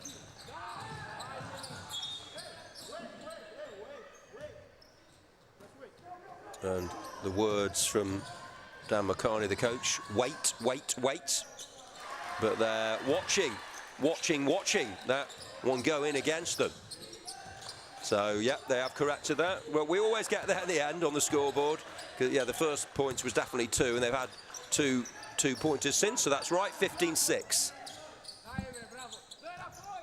Senkaya has come on, got involved in that attack, but, well, this could be tighter than the first portion of the game suggested, actually. I think they've found their feet. Maybe there might have been a bit of apprehension, a few nerves from International School of Geneva. It's only natural, they're only youngsters. Remember, I mean, it's amazing to think, you know, I love to have whatever these lads are having for breakfast, because some of them are towering figures for under 16s, but that's all they are. And they're putting on a good spectacle for us again. It's the first time we've seen the under 16 boys today on our live show court on YouTube. There are lots of matches taking place on other courts in the group phase. We're just trying to give most schools a bit of exposure as ISG rack up another 2 points there. So it's good, just good to see everyone. I mean, some schools are lucky in the way it's worked out. We are going to see them more than once over the 2 days. Obviously, we'll see all the finals tomorrow. What I also like about this competition is the fact that we've got not only cups for the best teams, as that one goes in, that's a big basket. And this is getting interesting, because obviously you have not only the cups for the top-ranked teams in the groups, you've got the bowls and the plates for the lower-ranked teams. So you find your level, and they're all going to be close affairs. Good time for a timeout, and, well, I can understand why they're having it, because they now, after a really edgy start, they were subdued by a very dynamic team. They've raced back into this of International School of Geneva. Are the Swiss on a roll? Quite possibly. They've called the timeout, known for their good timekeeping in that country, and they are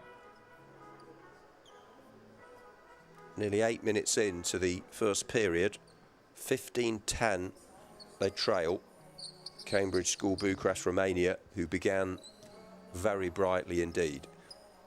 you might, it's an interesting one, isn't it? It's the psychology of sport, because you might think that, I mean, I'm not convinced who called this timeout, but you would think that International School of Geneva had the momentum there. They were getting closer and closer to Cambridge School Bucharest. So you'd think, well, they would want to carry on. They would want to keep pushing. And, you know, it's about ebb and flow. It's about having a little purple patch, but you need to score in your good spell. You've got to keep going and absolutely maximise the momentum that's in your favour in basketball, in many different sports. And now they've got to try and continue where they left off, if you like.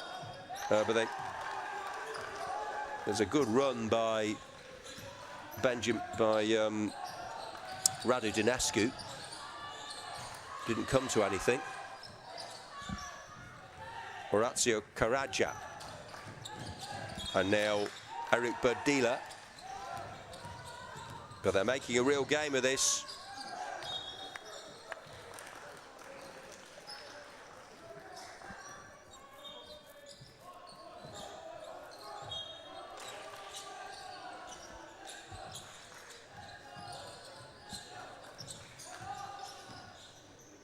Oh, dancing feet, lovely balance. That was almost balletic, so graceful, and it ended up with more. And they're within 3 points now. Who would have thought this, the way Cambridge School Bucharest opened up here. 15-12. Great riposte to early difficulty from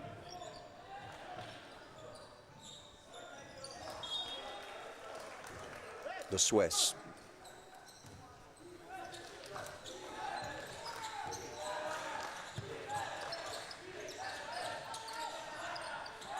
Don't go anywhere. You might want to remain here to watch the rest of this one on our live stream between Cambridge School Bucharest and International School of Geneva. I keep calling them Geneva. Apologies for that, our Swiss cousins. So who won this last year? It was ICS Amman of Jordan who won this under-16 boys. Who's going to be successful this time around? Maybe one of these two teams. They look capable. 15-12. There was a colour clash because they're both playing green, so it was the Swiss team who were given the yellow bibs. They're led by Justin Rutty. They were in a rut early doors, but they got out of it, and they've been posing the questions, exploring every avenue. They've had the odd door slammed shut in the face, run into the odd cul-de-sac, but they've generally had a very good time of things in the... It's almost been a half of two halves, to sort of switch an old adage in sport. It was CSB who had the first half of it, but the second half definitely being this team on the ball now. International School of Geneva, and they want more points. They've missed out on the first 1 point effort. Can they get to within 2 now with this one? A moment of pause, a hush. Oh, and there wasn't quite the explosion of noise. And they'll be exasperated about that, because I think they got those 2, they would have been on the coattails. However, important just before the break, I think, just to settle themselves and restore the cushion. Up to 5 point lead now. 17-12. Oh, yes! Beautifully done.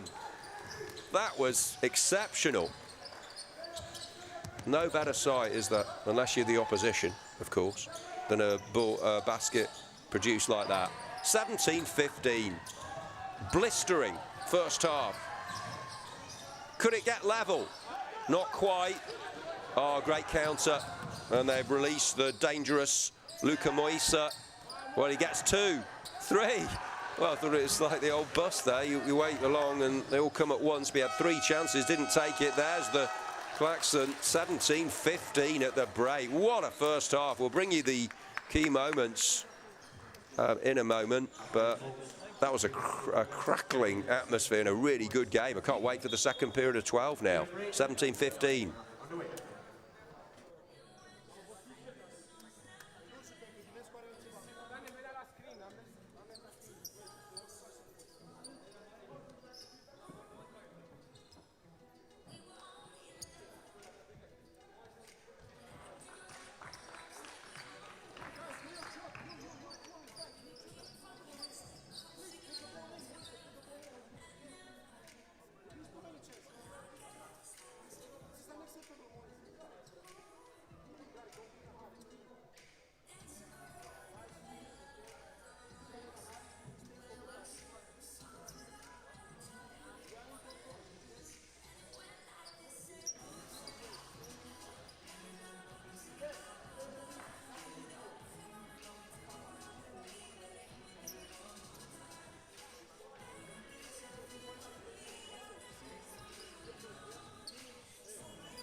Right then, which way is this going to go? Couldn't tell you. We had a really close, in fact, it's something about the under-16s, isn't it? Because the younger age bracket seemed to produce very close games, because that, what a matchup that was between James Gillespie's High School of Scotland for the girls and Cathays High School Wales. It was Scottish team who won 17-15 in that, and the under-16 boys are locked at 17-15 until that moment for Cambridge School Bucharest and the excellent number 34 Eric Berdila, and that is a big boost for them because International School of Geneva of Switzerland in the yellow bibs were absolutely coming at them with almost a rage and a brilliance, and they got to within 2 points at the break, having been well behind in the early part of the contest. But it's always good to have lots of different types of games. As we have a little stoppage. 19-15 to the Greens. Live on YouTube. Great to have your company for this one. On our show court. Go to WSG events, all the different pages, download the app. It's fast, it's furious. On Android and Apple, the app, Facebook, Instagram, X. Go to our live blog, WSG events. Just to put this into context, there are a multitude of games going on other courts, copious amounts of basketball, and you can look at some of the interviews with the key players and keep up to date with how all the other games are going on our live blog as well. And we'll have all the finals for you on this show court of the main cup competitions and give you the information about the bowls and plates tomorrow. 21-15. And, well, they're starting the second period as they did the first. There's something about the way they get themselves going, the Romanian team, and they've already got 6 points with no reply since they returned to action. Whatever was said by the enigmatic, charismatic coach Dan McCarnu has really had an impact. He'll be delighted with the way they've come out, and they do get on the board for the second period there. International School of Geneva, but they are 8 points in arrears, but they did come back strongly before the break. Now it's with Nicholas Fustos. Fabulous, fantastic Fustos. As Nicholas nicks a couple of points there. That was played with a lot of pace, but Fustos doing, well, he does the flair, the glory-grabbing job of scoring points, but he also doesn't mind rolling his sleeves up and doing the hard yards as well. You need, what's that phrase? Genius is 99% perspiration and 1% inspiration. Another more modern phrase is teamwork makes the dream work, and we've seen plenty of that from all of the teams so far. We have a timeout. It's looking good at the moment for Cambridge School Bucharest.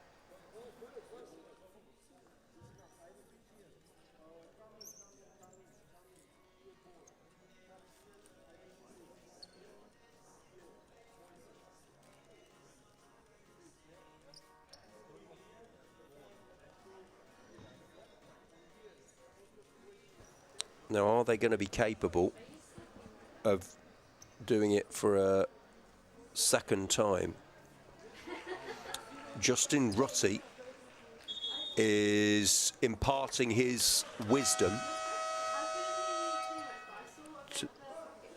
And is he able to inspire? Maybe there's something he can tweak tactically, shuffling of the pack maybe. Can he tinker? Can he alter? Stick or twist? I mean, it's got to be twist. They've got to go for it.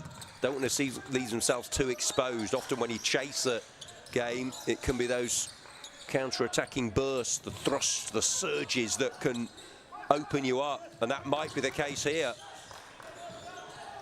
27-17. It's hard to see anything other than a Cambridge School Bucharest win, especially with some of the quality they've got with Karaja now.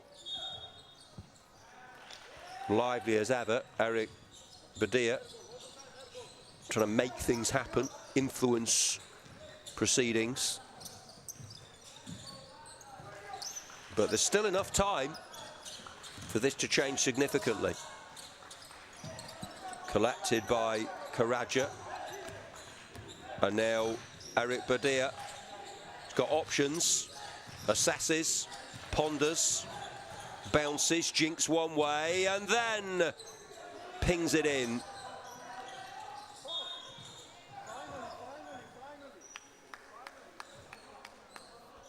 Just over 7 minutes to go. Our fourth game of the day on a live show. Of course, next up we've got under 19 boys, so we go up. That's going to be UAE versus Ireland.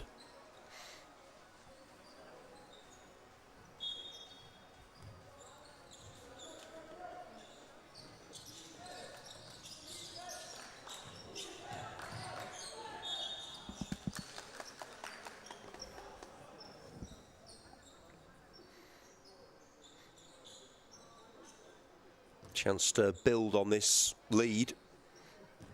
10 points at the moment, could get even better for them. Fustos. Now, I predict they'll score this one. It's so often that they miss with the first and score with the second. But I've been wrong before, folks. Not too many times, though. That's a big relief for me. But anyway, we're totally neutral. We don't have any favourites necessarily here in the commentary booth. It's all about the players, and it's all about who can win through when it really matters. And there's been lots to enjoy from both sides here, especially that sort of dribbling. Radu Dinescu, sharp as a tack, bright as a button, with a ruthless clinical edge as well. Penetrating the Swiss defence. 30-17. Just that latter few minutes of the first half, wasn't it, where they had their golden period in the game. International School of Geneva. It's taken a lot out of them, though, and they're just stamping their authority all over this second period. When the crunches really come, the Romanians have delivered. And they're going to win this one, I think, barring a collapse.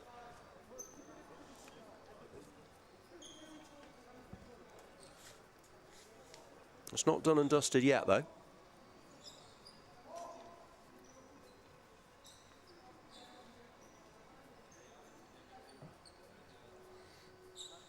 We're actually going to see them again in the final game of the day.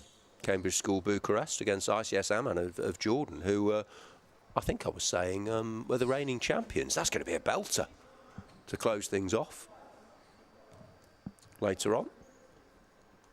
So we've reached, what, lunch? Well, I don't know if we have reached lunchtime, because they do everything later in Spain than I'm used to in the UK, but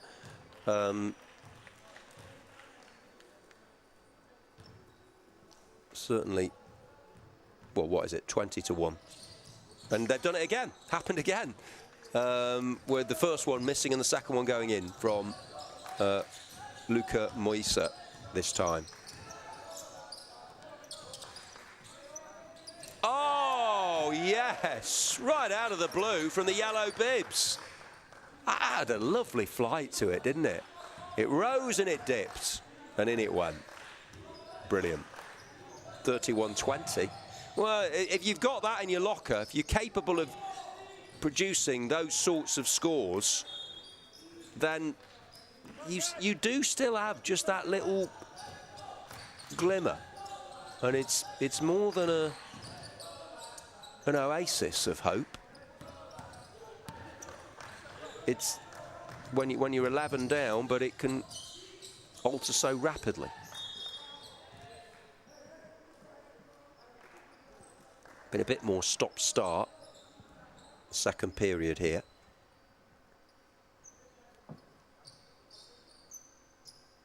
It's a good bonding experience, of course, as well for all the lads and lasses with the schools, going away to a different country, experiencing that culture, living in each other's pockets, both on and off court, and acquaintances made, friendships formed, points to be gained, and they got 2 more there, did Cambridge School Bucharest.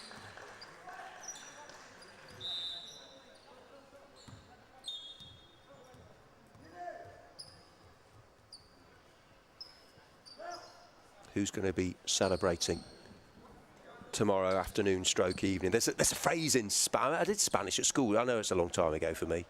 Don't guess my age, please. But there's a phrase as we watch this attempt at a point for the school from Geneva. Oh, that's nice from the 21, Horacio Caraja, giving the ball straight to the official.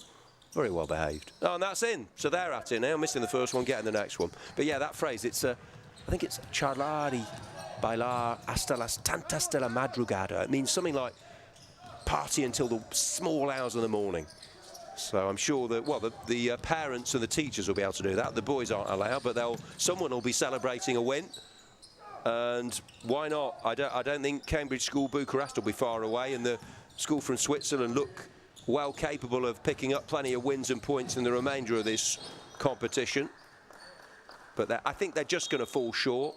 You'd probably say, I mean, it doesn't always, a scoreline, reflect the overall contest, although generally it's about right at the end. But you'd say 33-21 to Cambridge School Bucharest is about right. Hasn't been one-way traffic by any stretch of the imagination. And here they come once more. The team in the yellow bibs to... Oh, how did that not go in? Well, that was almost a miracle of of gravity. It just seemed destined to drop, but it didn't. Oh, yes, another one. There's been a glut of three-pointers showing the abilities of these players. It's been another top draw contest. And Radu Dinescu certainly up there if you're talking about an MVP from this one. Eric Badia, Nicholas Fustos on the Cambridge side. It's been hard for us to pick out the individual players from International School of Geneva because we're all wearing bibs, but definitely some of their players have shone out. Here's Radu Dinescu to try and put a bit of gloss onto this scoreline. In it goes, first time on this occasion. Well, you might as well use the rim. It's there for a reason. They can't all just go in straight, and he's done it twice. 30 into the high 30s now. We've seen Mungret get to 40 in the under-19 girls.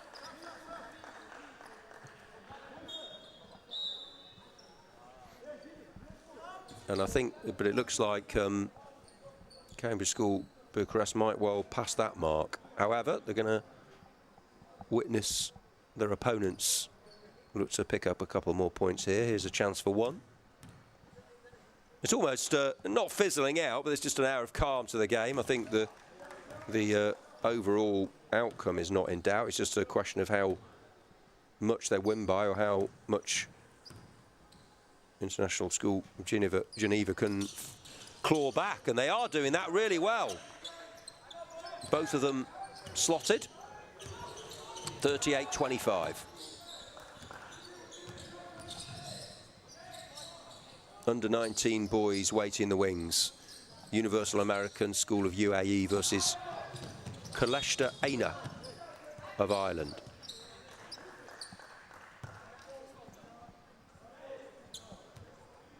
And before you ask, I have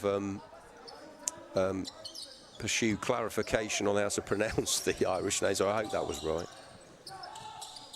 We'll get to that in a moment, but let's watch the dying embers, the closing stages of this one. Might be a little bit of a flourish maybe. Is there a cherry on top of the icing on top of the cake for Cambridge School Bucharest? Maybe, with Teodor Bajanaru on the ball, and then it's Emre Senkaya. Good to see some of the fringe players get a bit of a chance towards the end, utilising the whole squad. They're all important. The players who are on the bench are sometimes just as important as the players on the court because they provide the energy from the sidelines, and also when they are required they can come in. Well played again. International School of Geneva. They've gone about their job well because they've always been chasing the game. They did get to within a couple of points, didn't they, at half-time, but it's... I think that was always going to be the key part. After they roared back, half-time came. The early minutes of this half were crucial in the context of this one, and it was Cambridge School Bucharest who got the points they needed. So that's just calmed them down. They've been in control of it. We'll bring you the highlights at the end of this one, if you've missed any of the action.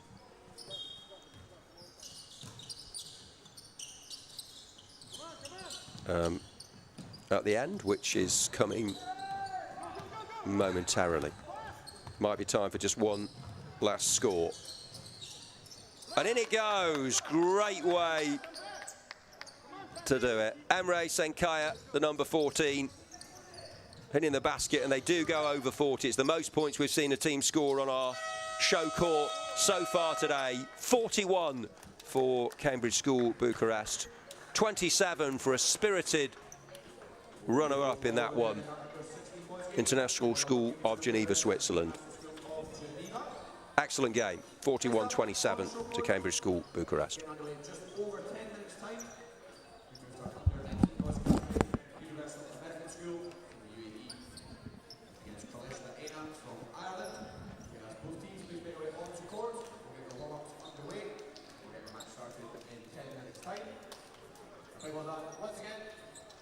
We've just finished on court. Cambridge School Bucharest and the International School of Geneva.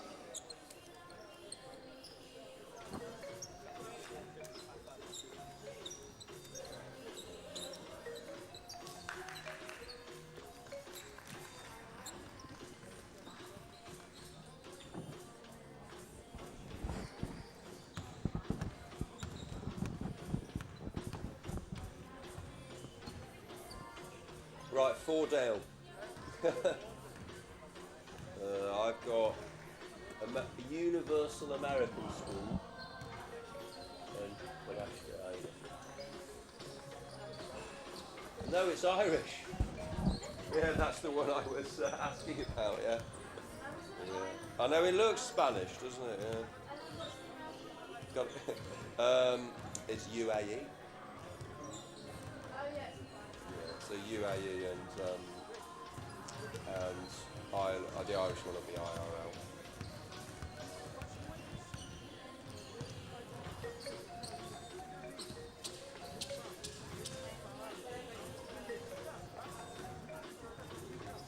Well done.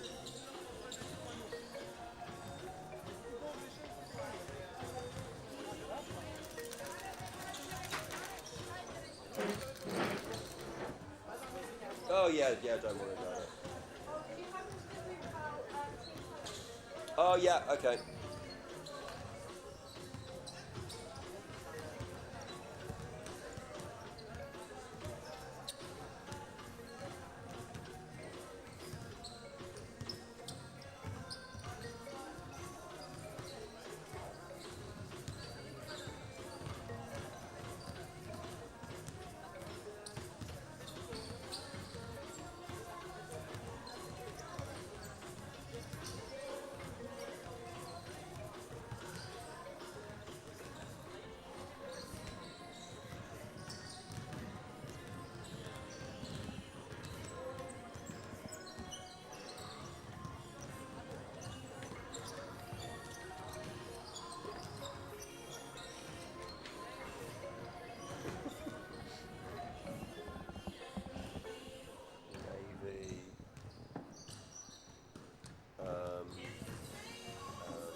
Nicholas Bustos, best Romanian NBA prospects. I wish I'd looked at it during the game because they gave me the wrong info. Apparently the coach was Eric Morris, not Rusty, who's with the girls. Oh well. Yeah, you forget to eat when the... I had a pretty big breakfast, but obviously it was very early. But yeah.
Yeah, sounds good. Yeah. Are you gonna get? Are you... Oh, okay. Yeah, the accent. Yeah.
Just 3 minutes to go, so we get the action underway here. In our 1 o'clock scheduled game, under 19 boys, Universal American School, UAE, against Coláiste Éanna from Ireland.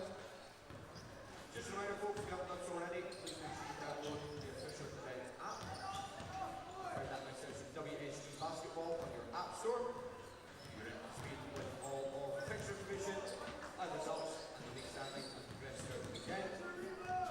Of course, here on the show court this weekend, all our games are being broadcast across the world through the YouTube channel. And anyone back home who's to tune in, now is the time to give them a heads up. Yeah. We're about to get started here.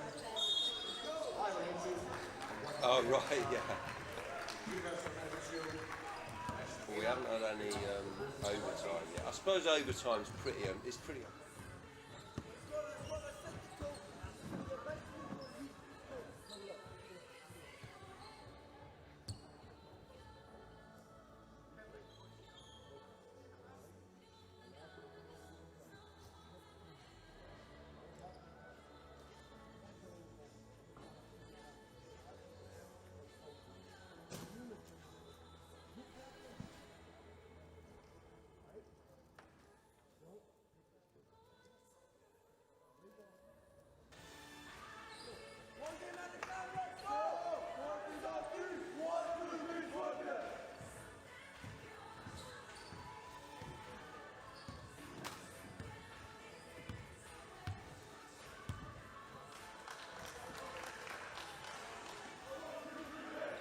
The conveyor belt of talent continues here at l'Alqueria del Basket in Valencia. Next up, we have the Universal American School from the UAE, and they're taking on Coláiste Éanna of Ireland. So it's got a real global feel to it, this. Thanks to everyone's comments. We had someone suggesting one of the players should be in the NBA in the future. That might be the long-term goal as an early score from the team wearing black. The Irish side are ahead already. What an opening. Rapid. You've got to be ready. You've got to be willing. You've got to be able. Right from the first. Is that the quickest we've seen? We saw one in the first 5 minutes in the last game, but that they look sharp. Well, I think the Irish teams are going to be good here, by the way. We've seen Mungret do really well. Under 19 girls level, under 19 boys. Coláiste Éanna already 4-0 to the good. They're led by Karen Hogan. The leader of Universal American School is Anthony Eyrick. Oh, he's at it again. He's really been excellent so far, hasn't he? Augustine Farrell wearing the number 8. With the UAE team chasing shadows there. They've got it with Abdul Aziz Yasser Radain, the number 33, looking for scoring glee. But they're up against a top outfit now. Carl Tordrus and Majid Al-Hamadi. And he was in the All-Star game yesterday. Oh, that's a great bit of defence from Al-Hamadi. How's he stopped Patrick Walsh there? That was staggering stuff. But sometimes, you know, we drool over sometimes and eulogise and praise all these long-range three-pointers. It's an art form, that, getting the challenge in, timing it perfectly and stopping someone in offence. So that's probably just as pleasing for coaches, if not more so. That was great defensive work. They had to do quite a bit of that so far, though, because the team from Ireland looking very good. Now it's Adam Charles, King Charles, with a one-pointer of the highest order, looping it in.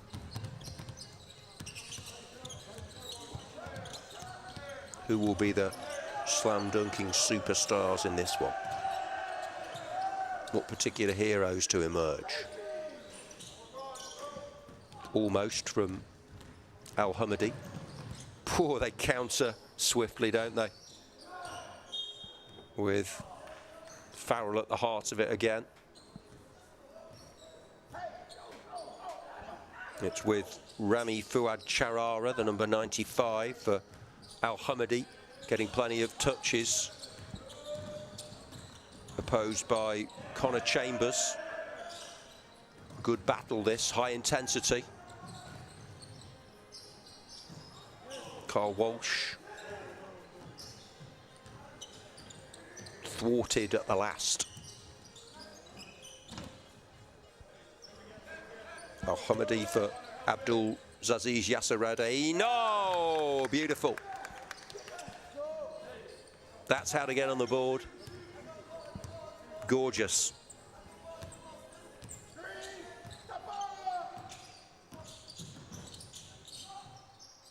And that one just slightly misses the mark. But we've seen some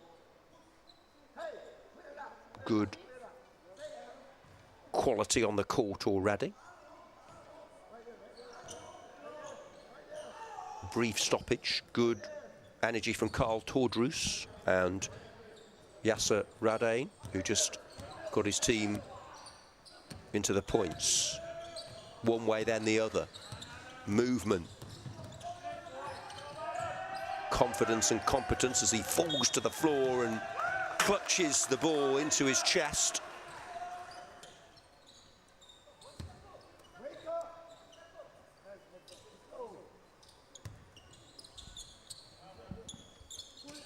Tordrus for Abdul Zaziz, who tries his luck again.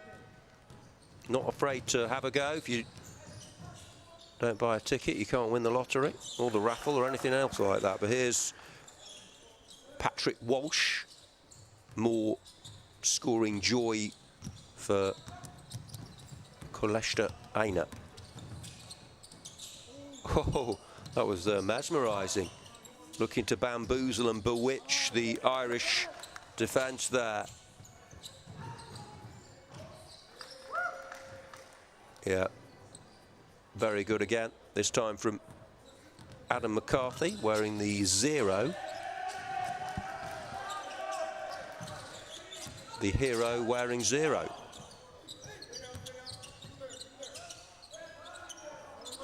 Well, it's a big lead. And it's about to get a bit bigger. Augustine Farrell, who got them moving right in the opening seconds. That set the tone. They've not looked back. And, well, we saw in the World Schools football, excellent Irish outfits.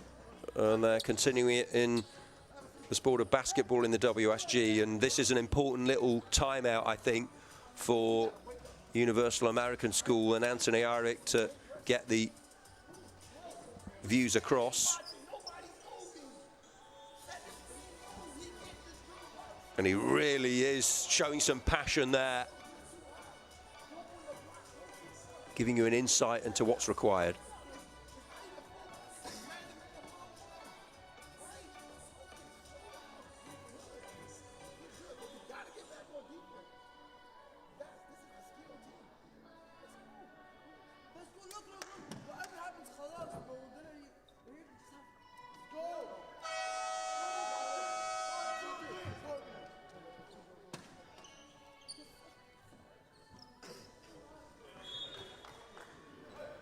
Well, we will get back underway then.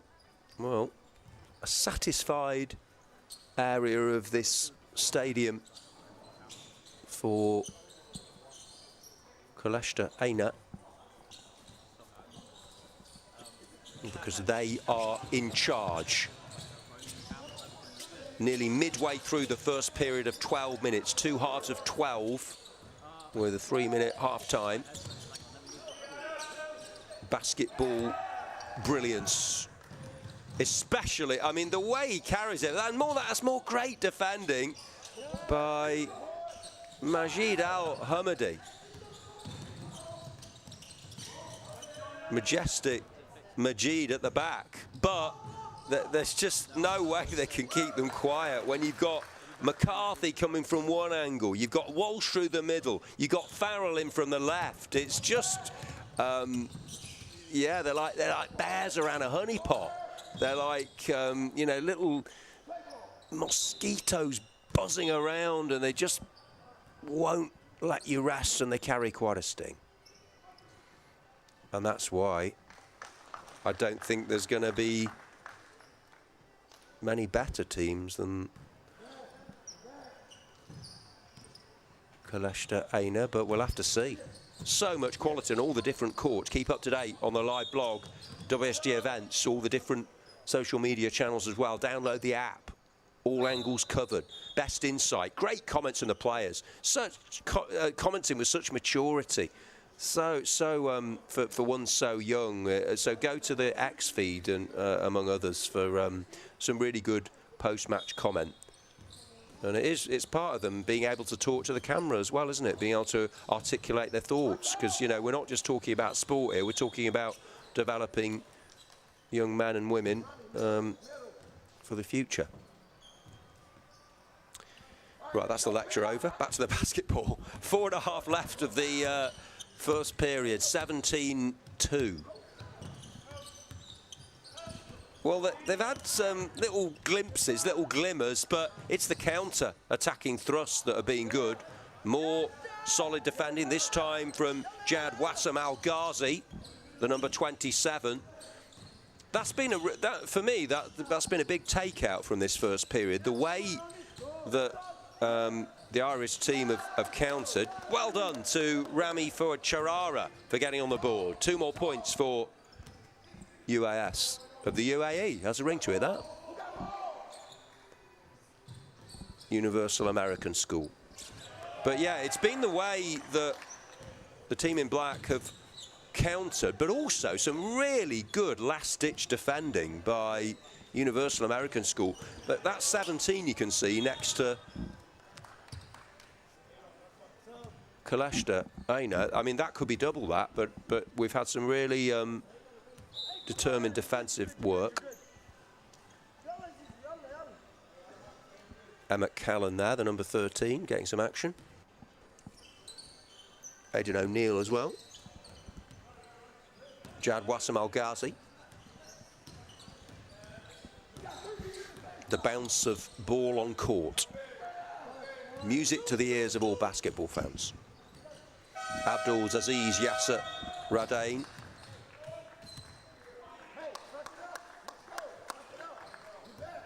It's been a free-flowing first half of youth basketball. Under 19 boys. Group B of the Boys Cup this. There are 2 groups in the under 19. So many teams involved. Yes. O'Neill.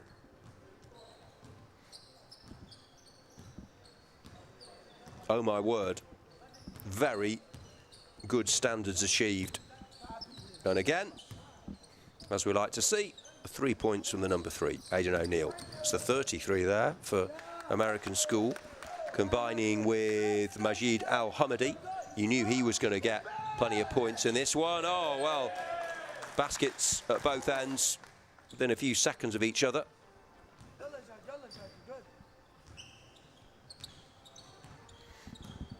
They've pounced ruthlessly on the counter. 22-6 enjoyable fare.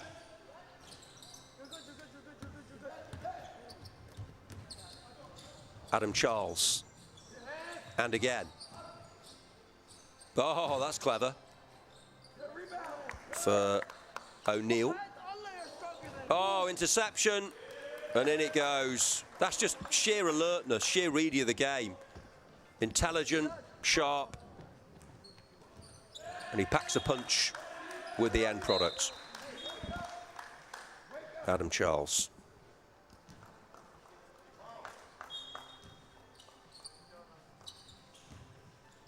Into the final minute of an interesting encounter. Chance for three, not quite. Abdulaziz Yasser Radin, we've mentioned his name a few times, but it's been a stern examination, tough nut to crack, the rear guard of Coláiste, and they've looked so good. Oh, in attack. Adam Charles turned it into a grace form there, didn't he? The way he moved around the court and still had the job to complete, which he did with authority. They've got to get a move on here, as it just drifts away. And that's half-time. Highlights to come from the first period. Another 12-minute half is on the horizon. So far, so good for a very well-oiled machine that is Coláiste Éanna. 26-6 ahead at the break.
Quick turnaround then as we resume this Under-19 Boys Cup Group B fixture, and rather like in the first half, straight away the Irish side, Coláiste Éanna, get on the mark with 2 points there. Conor Chambers, one of a very tight-knit, a very talented squad of players. Chambers for Carl Walsh. Chambers again. Walsh with his purple footwear. Unmistakable. Tordrus of Universal American School, who, no, there's still 11 minutes to rescue this situation, but they're 22 points behind, and they might get some of them back here, and they do through Majid Al-Hamadi. We saw him shine for the All-Stars yesterday. For the tables, results from other courts, go to the live blog. WSG-events.com is the website. WSG Events on social media as well, with all the comment, inside track on the rest of the tournament. Here on the show court, this is our 5th game we've seen, and our 2nd in Under-19 Boys Cup. We saw a Group A game to kick things off. Dubai College had a big win, 39 over ICS Amman 2 of Jordan. And this Group B game is being led convincingly by the Irish team in black, but it's in navy and red, Universal American School, who are still giving them a few headaches, a few things to ponder, and that was a fine thrust from Carl Tordrus this time. Into double figures. Small steps can make for big distances, ultimately. And sometimes the glory is not falling, it's rising after a fall. And yeah, they've been behind for most of the game. It's a large deficit, but they're just gradually giving themselves something with Jad Wassam Al Ghazi. That bright shock of blonde hair. Good attempt from Abdul Aziz Yasser Radain, followed up by Rami Fouad Charara. But this has been an aspect of the game, it really has, with Hugo Mulligan coming on. Emmett Callan involved there, and Carl Walsh as well. The way they've absorbed the pressure, they've soaked it up, they've been pushed back, pegged back onto the back foot, and then in a flash, quicker than you can say, World School Basketball Championships, they're at the other end and they've scored. Just eating up the court, really. So rapid. I'm not seeing many better at this level. Teams on the breakaway. 30-10. And, yeah, they're up the other end again, with Walsh prominent. Augustine Farrell looking technically accomplished player. Carl Tordrus has shone sporadically for his team, looking to carry that forward. Little bit of contact, but I have to say the behaviour of the players on the court has been exemplary. You know, in so many sports now at senior level, you see them moaning at the refs, you see the officials being bombarded with complaints, you see a real sort of, you might say, childishness, but really good. Respect the ref, the official, let them do their job, do yours, concentrate on the sport, and also really good respect for the opponents here. Seen some close games, seen some bigger wins, but they are both showing a real humility, so hats off to everyone, and the coaches and the teachers take a lot of credit for that as well, for schooling these youngsters. Here come Coláiste Éanna. Oh yes, very good. Carl Walsh, some player, isn't he? Cool, classy, clinical and composed. That wasn't bad though, was it, in response? Anything you can do, I can do just as well.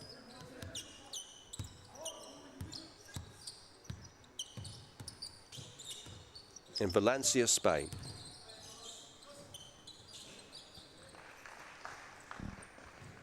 Number 8, numero 8.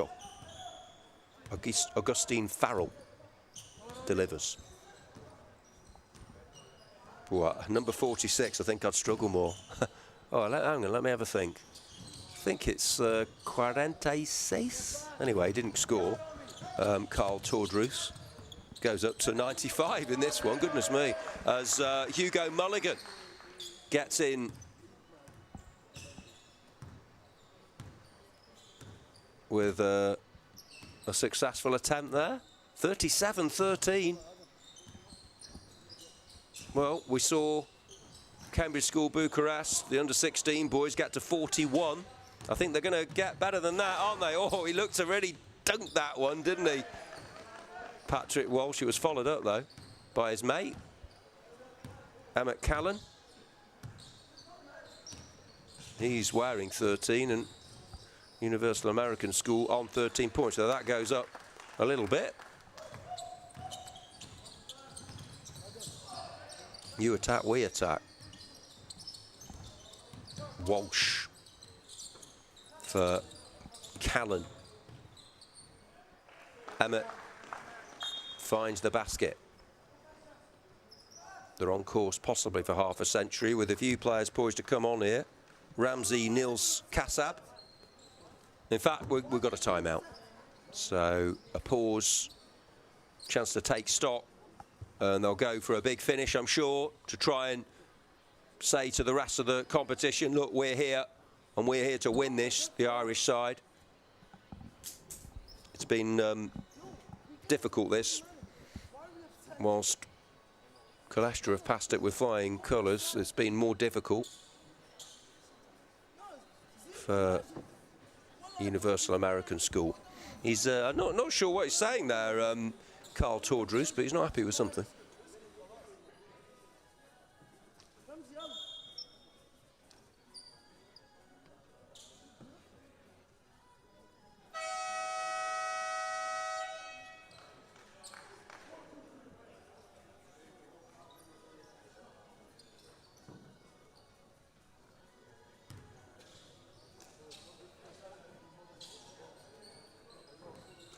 Timeout taken, and just under 5 minutes. But, well, I mean, even the one-sided contest, there's been something to take. There have been aspects, plus points, and a few positives for the losing team. But obviously there have been some big winning margins. But Abdulaziz Yasser Rodain at least gets a couple of points there for Universal American School. But obviously the close matches, i.e. well, particularly the under-16 Girls Cup Group A game we saw, which finished 17-15. James Gillespie's High School of Scotland and Cathays High School of Wales. That had a real intensity about it. This maybe has lost a bit of it because the outcome's not in doubt, but still there's worthwhile entertainment to witness for all of you YouTube viewers on our WSG channel.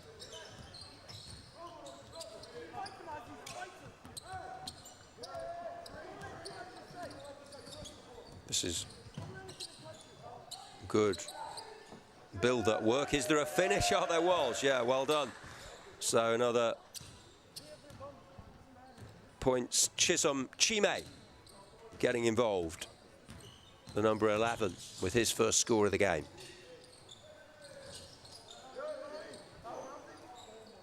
Not quite for Ramsey Nils Kassab, who's come on. So too has Abdulaziz Abdullah Aid. But they can't really stem the flow of points against them.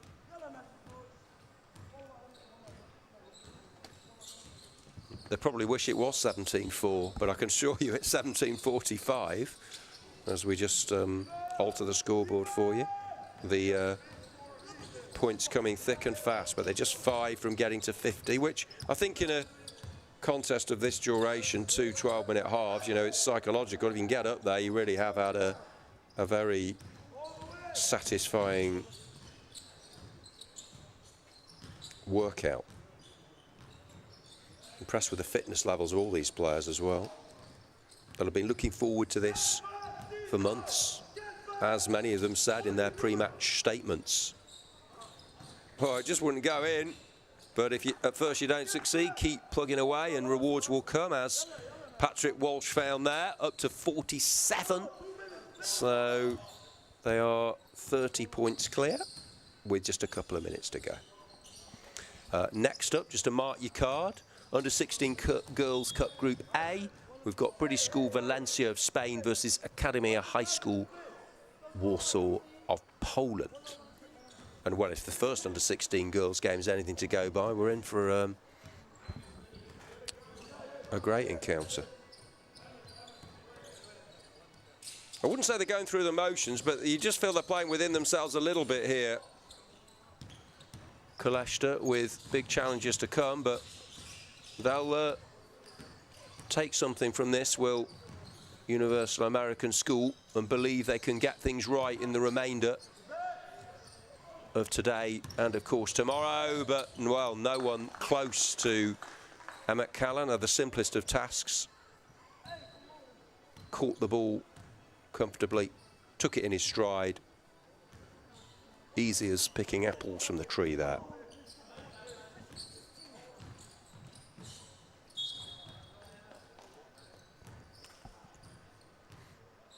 As we creep towards the final minute of our latest World Schools Basketball Championship fixture here at the La Carrera del Basket, Valencia, Spain.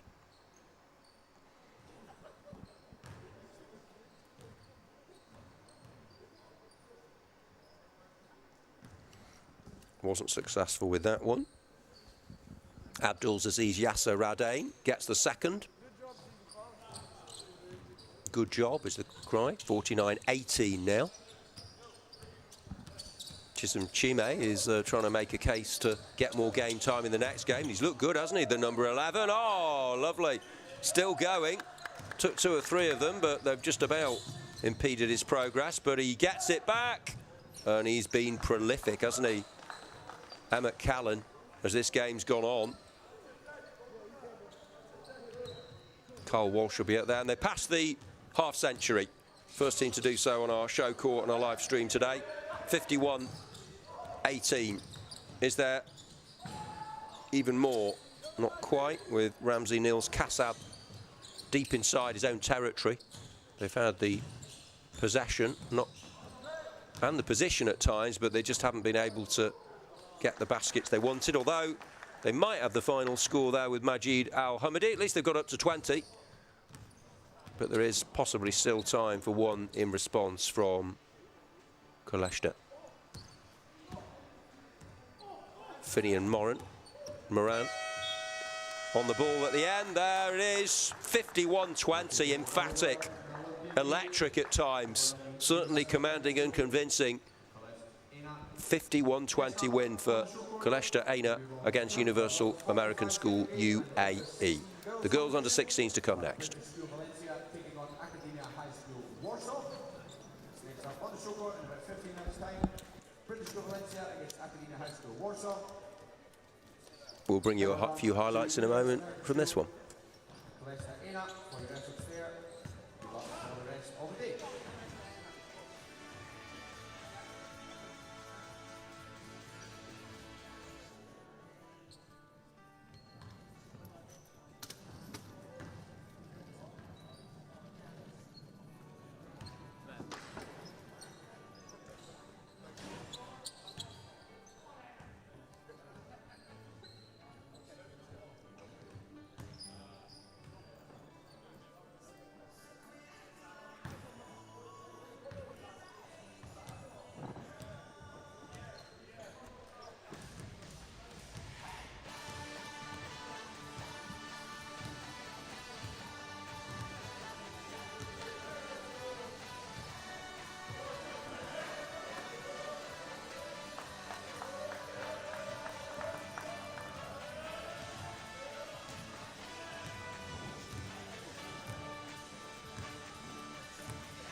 Okay, we are all set for our next game on our show court on this Super Spanish Sporting Saturday.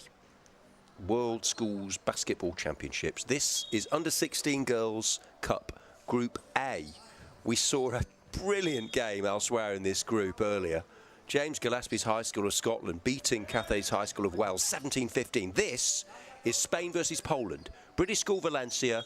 So really, they've got, it's almost the home team, isn't it? Given that we're at the L'Alqueria del Basket in Valencia. So it's British School Valencia versus Akademeia High School Warsaw of Poland.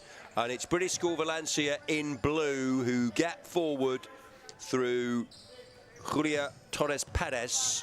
And she pounces right at the start to get them 2 in front. And now it's the opposing number 8, Victoria Yu. But here's a steal in the transition. They break again, 4-6. Bianca Munoz-Contel finding Patricia Alimar Mari, who can't pick out the basket. And Aniela Czerwonka. Might be Czerwonka, actually. My Polish pronunciation is probably not quite as strong as the Spanish. But great to have your company. Any fans, friends and family, followers of either school, either nation, anyone who just dipped into our YouTube channel to see what it's all about. We've seen some super young players already, boys and girls. And here's an attempt for British School Valencia in blue. And it's Akademeia High School Warsaw of Poland in white. They're led by Maciej Domoradski, the leader of British School Valencia, Rob Myatt. She started well, hasn't she, Patricia Alimar Mari. And now Julia Torres Perez, who got the early basket, and there's another one. That was delightfully done. Underarm, little bit of a variation there. Getting it off the backboard, perfect trajectory. Fantastic flight, and it went. Oh, and that's almost a response. In fact, it is. Second time of asking. It's in from Aniela Czerwonka. 4-2. End-to-end. Action-packed as Bianca Munoz-Contel gets in on the acts. Lots of different scorers. Lots of different cultures on show. Ah, that's interesting. Called the timeout early. So clearly made an assessment here of what's happened. Maybe the way the opposition have lined up. I'm sure there'll be an element of the unknown. They might be aware of the type of tactics from the opposition. So it's the earliest we've had a timeout, but you can take your minute whenever you want during a 12-minute period. So just a chance to get those messages across because, yes, they've scored, but they are 6-2 behind, but all down to you. She's clearly seen something, the coach, that she feels she can rectify with some conversation and the young players listening intently.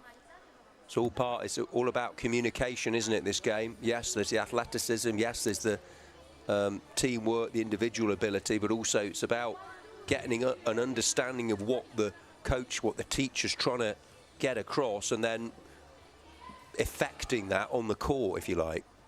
That's what they're going to try. They're going to try and turn the tide here. Let's see if they can do it.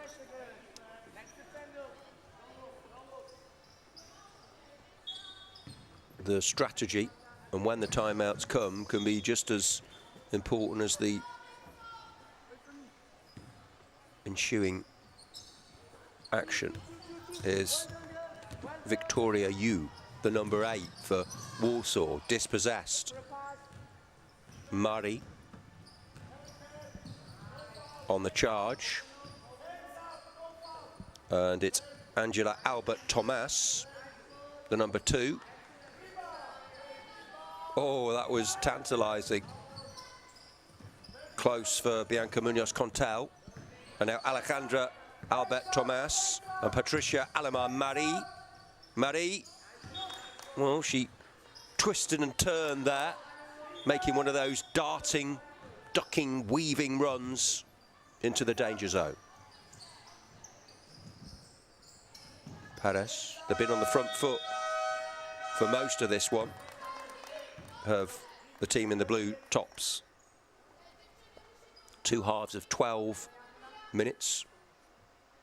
This is the under 16 girls competition, under 19 girls to come after this one. We've got a double dose of British School Valencia, Spain, because it's the under 19s will be playing Sandford School Ethiopia in the next match. This one is going in favour of the Valencia school.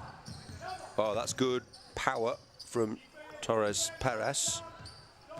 Angela Albert Thomas. Bianca Munoz Contel for Alejandra.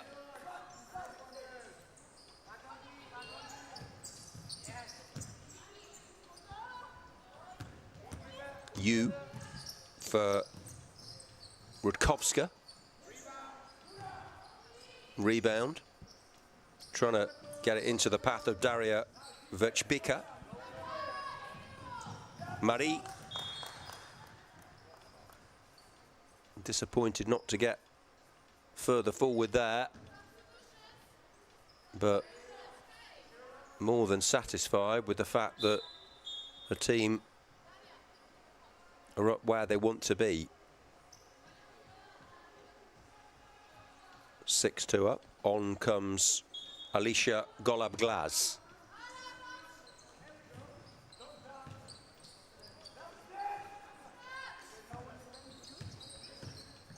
Thomas. Number 1, Alejandra Albert Thomas. Will a team and school be number 1 in this competition? They set the agenda with those early points, but it's calmed down somewhat. We haven't had a score for a while.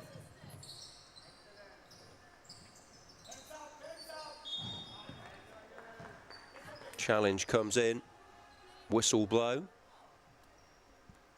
and an opportunity perhaps for further points on the board for British School Valencia.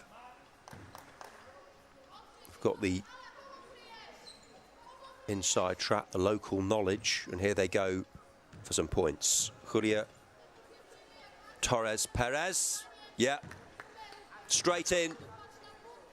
Good judgment, practice has paid off. Can she get a second in quick succession? Not this time. 7-2. 5-point advantage. Nicely done by the replacement, Alicia. And Victoria for Zofia Rudkowska. And now Angela on the surge. Oh, nice. Well collected by Alejandra. And to end though, and they're giving it their all. That was a really good sprint down the left, but also had the composure and calmness to get what really mattered right at the end there. Those points pouched by Aniela Czerwonka, and then she had to do some defending as well. 7-4, it's tight.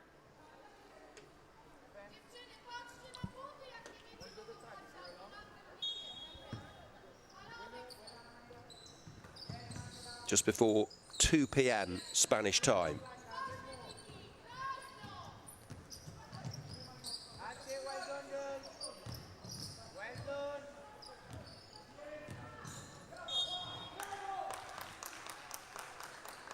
Applause from the sidelines, from the Akademeia High School Warsaw coaches, and that's because the team are 7-4 down, but they're showing a real focus, an edge, a steel to go with the style, a craft to go with the graft. And they're right in this. They're only a 3-pointer from levelling things up, but they'll keep beavering away. Industrious. Fruits of the labours are 4 points, but they've restricted British School Valencia to 7, and The other under-16 game we saw earlier was quite a close, relatively low-scoring affair. Finished 17-50. Maybe this will be something similar. Really enjoying these girls' games. And here's just ran out of space a little bit there, did Patricia Alamar Marie.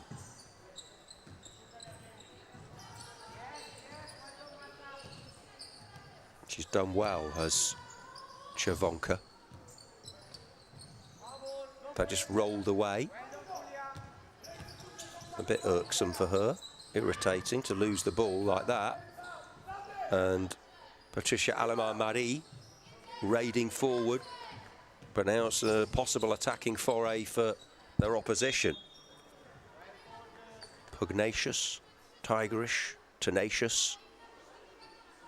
It's been keenly fought, this one.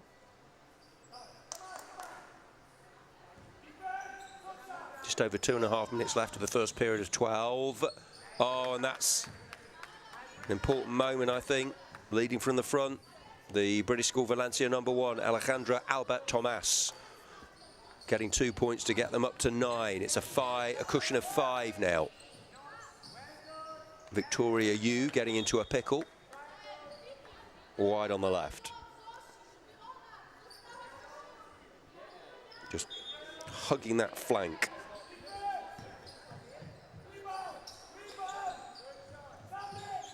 Alicia Gorab-Glaz tries to get there. Angela for Alejandra. Oh, all in one motion. That was terrific stuff from Alejandra Albert Tomas. Getting them up to 11.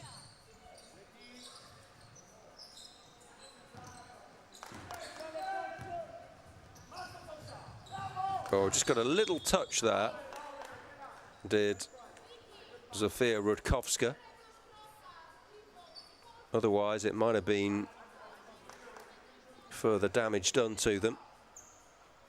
As it is, they managed to withstand that attack. Rock at the back.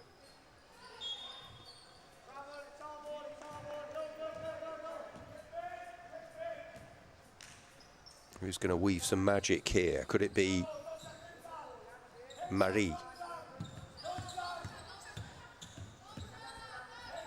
Alejandra for Julia Torres Perez. Whistle blown into the last minute.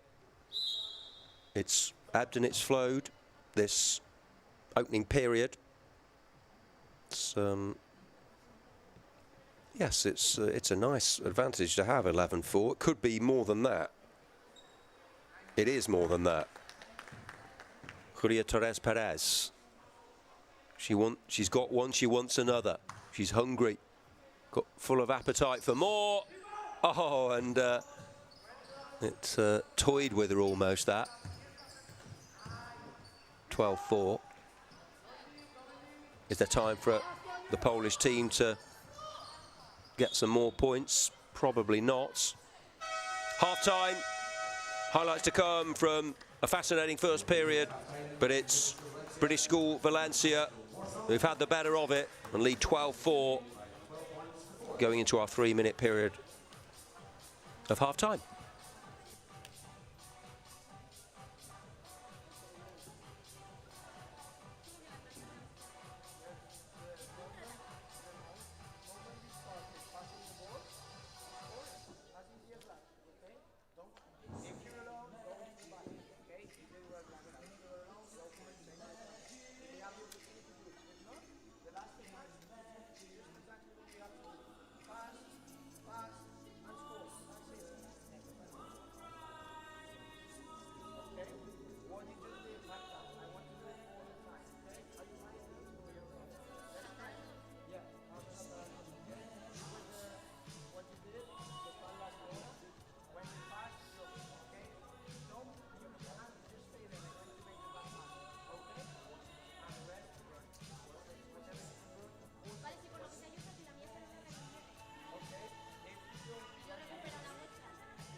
well. Both teams have sculpted, generated, manufactured opportunities.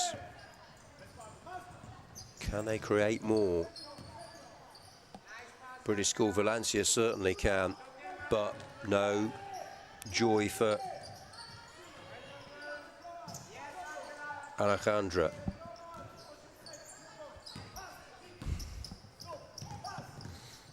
And hoping to carve something out now, Akademeia High School Warsaw of Poland, with one of their point scorers, Aniela Czerwonka. But they're out of position now. They're vulnerable to this sort of charge. And in it goes. First score of the second half to Patricia Alama-Marie of British School Valencia. 12-4 ahead. 14-4 now. Oh, that's really well done by the Polish team in white. It's Czerwonka again. Going for the unlikely, but well worth the effort.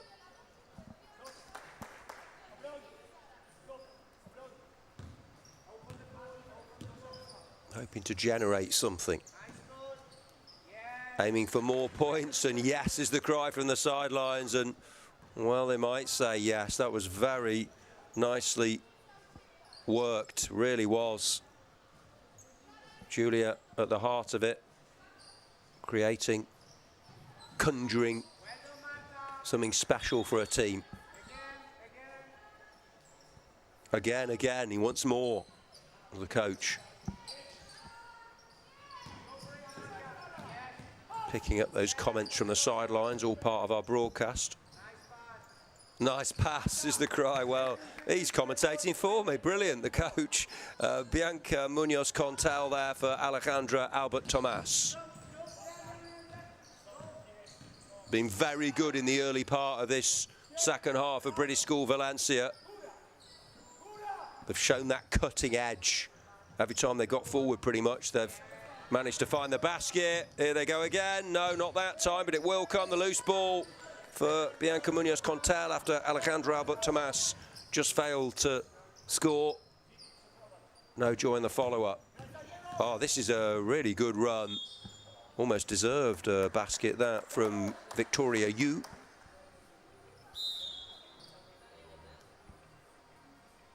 As Konstancja Dobrinska moves off. Daria Vechbika is on. Oh, there's a chance of a point there for Victoria Yu. That one goes bagging, but there's another one round the corner. And she gets this one. Deserve that. Good little passage of play there, leading to the opportunity for points. 18-5 on the mark for the first time since the restart. Oh, yes. That's well done. Again, from Julia Torres Perez has been, well, scintillating, coruscating, sparkling from her since they came back onto the court. Now it's with Aniela Czerwonka. Surely Czerwonka again, taking the pass from Klara Bacic-Paulak, the number 14. Good concentrated spell of pressure here from Akademeia, but they are open to this sort of counter. They're just picking them off here. Bianca. Oh, that's a decent attempt from Patricia. But yeah, they're really showing their supremacy, superiority. Not with an arrogance, but certainly with a confidence. There's a difference between those two. And yeah. Are we going to get a local winner? It was won by a Spanish team. IS Jaume El Just. If that's the right pronunciation, I have to check that one. But yeah, they did win it last year, the under-16 girls. Under-19 was won by ACS Cobham. As British School Valencia get more scoring joy. 22-5. They lead with 7 minutes to go. they've also done some good defending as well, but as tiredness possibly sets in, she's been the number one in every sense of the phrase, really. Alejandra Albert Tomas can't keep her out of the action or out of the points. In it goes again. 24-5 now. Approaching the midway point of the second half. And yeah, she called an early timeout in the first period. And now she just wants to drum into the players that you've still got a lot to give. Yep, you're up against it now, but keep believing in yourself, keep playing for each other, showing that strength of mind and positivity. Get through this one, and then there might still be rewards to come in subsequent games. But they'll see if they can restrict British School Valencia, who've been rampant at times.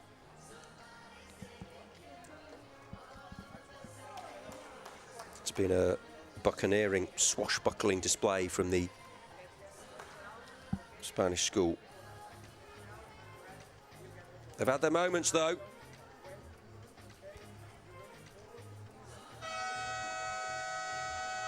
Of the Polish team representing their country. That's the other element of this World School Basketball Championships, the fact that you're not just playing for your school, it's for your whole nation at times.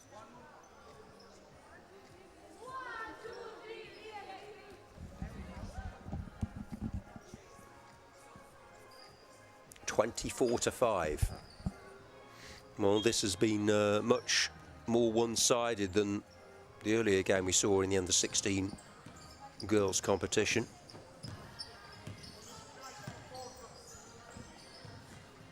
Jevonka has been one of the best players on the court, actually. But now it's with Angela, Albert Tomas and Bianca. And Jevonka finds the pass and gets it back. She started that move and was looking to end it.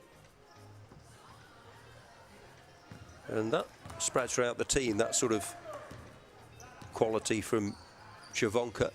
And I think whatever was said by the coach there has had a little bit of an effect. It's rubbed off on them. They've had a couple of good little sequences. Weathering the storm. Just stopping that wave after wave of attacking at them. And Jevonka has been the one who's really carried the fight. However, now it's with Marta Vasquez Palacios. Oh, yes, good use of the board. Perfect angles. Bianca Munoz Contal. And, well, you wouldn't call it a hammering, but it's certainly going to be a big win, this. And again, other sides will be well aware of the quality of the team wearing the blue. But everyone fully deserves to be here. Great adventure in Spain for these travelling teams. This one from Poland. Of course, not much of a journey for British School Valencia. And they are playing some lovely basketball. So simple, that one. Curia Torres Perez passing for Alejandra Albert Tomas to complete the job. They've got a good understanding, those two.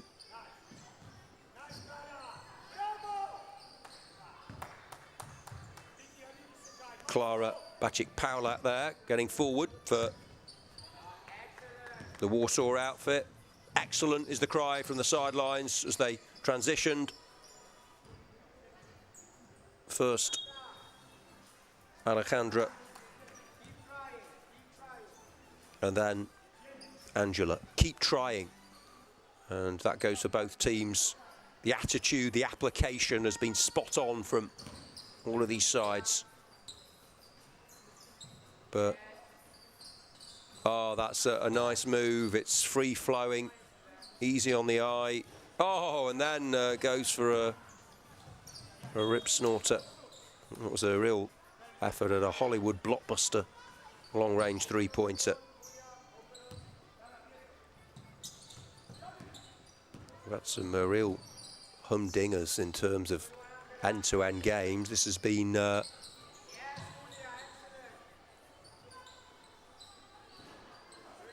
cagey at times, but then it's come to life with Czerwonka on the charge again. She's really taken it upon herself, the number 12, Aniela Czerwonka, to, in adversity, keep her team going. Very impressed with her efforts in this second half, Aniela, and she has got a chance now to get a couple of points on the board. 2 one-point attempts. First one goes in. Apologies, it was just the one on offer there, and she got it. A lot of games to get through, so we'll make the odd laps, even in the commentary box. But great stuff from the camera team, the directors, all the editors, everyone who's involved in these broadcasts. As this just goes away for Warsaw. They've struggled to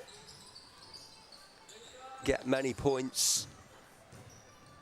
They've had opportunities throughout, but often the danger's been snuffed out by a very fit, very focused, high standard being achieved by British school Valencia in offence and in defence as well.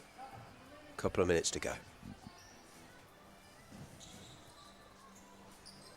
Remember to download the app on Android or Apple. You can go to WSD Events website and social media channels for all of the details of all the rest of the courts and how the groups are shaping up. Have a few more group games in tomorrow morning, then all the finals, as Konstancja Dobrydska goes back on.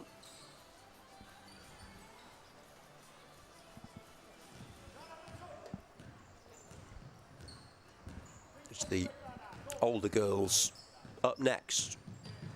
British school Valencia again against Sandford School. So that'll be Spain versus Ethiopia. This is Spain versus Poland. All European affair. Yeah, she's often an outlet, isn't she? Patricia Alamar-Mari, the number 6. And a good outlet at that.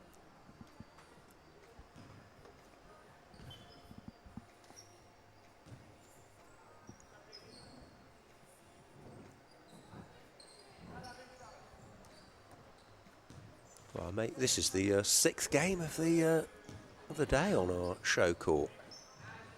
Time's raced by. Perez. Contel. Oh!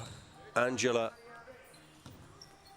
Nearly with a Dear Diary moment.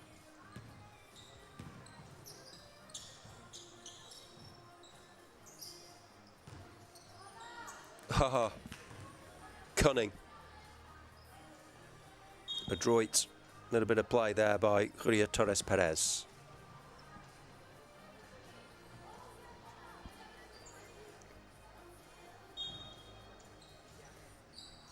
Ghosting into a position.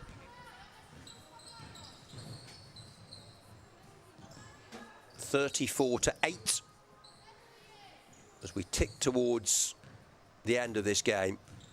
Might be more for British school Valencia. Ball being carried with intent by Bianca Munoz Contal.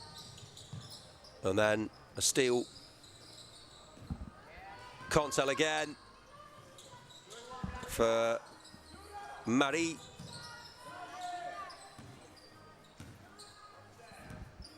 Angela Albert Thomas. Oh, good angle.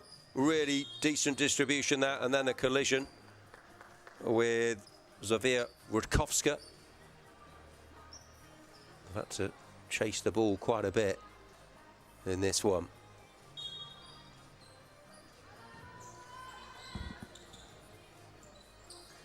In again, another champagne moment. Not that she's old enough to drink champagne, but her time will come, I'm sure.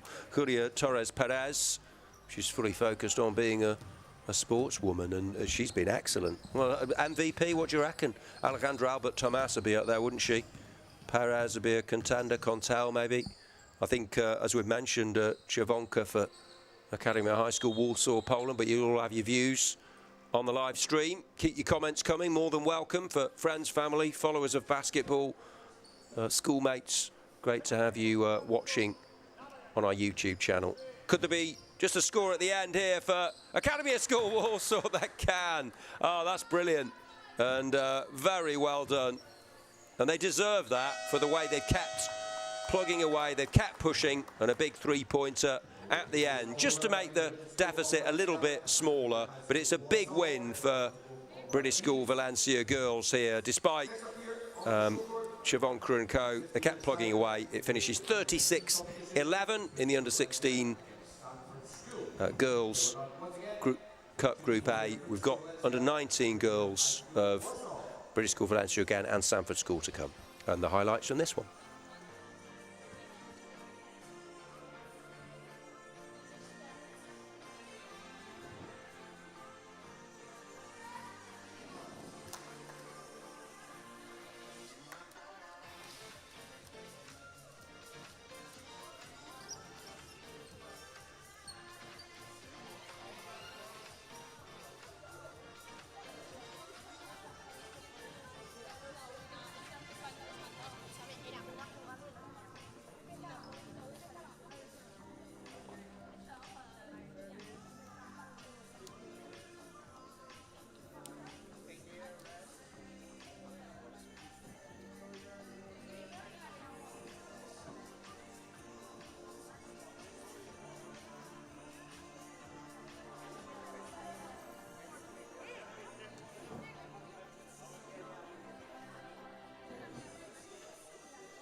So, quick reminder, up next on our show board, in the under-19 girls category, we have British School Valencia against Sandford School.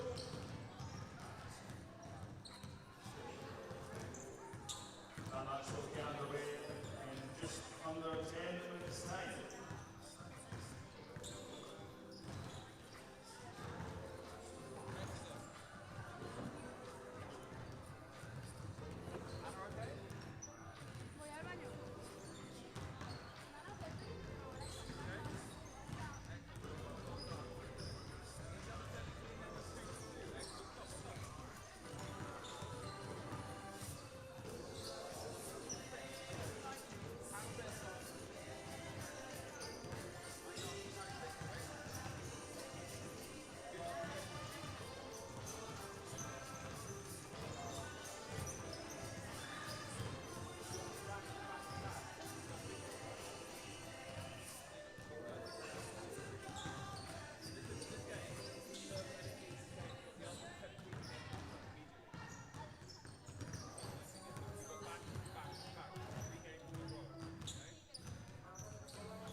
Okay guys, if we can please clear the court for British School Valencia and Sandford School.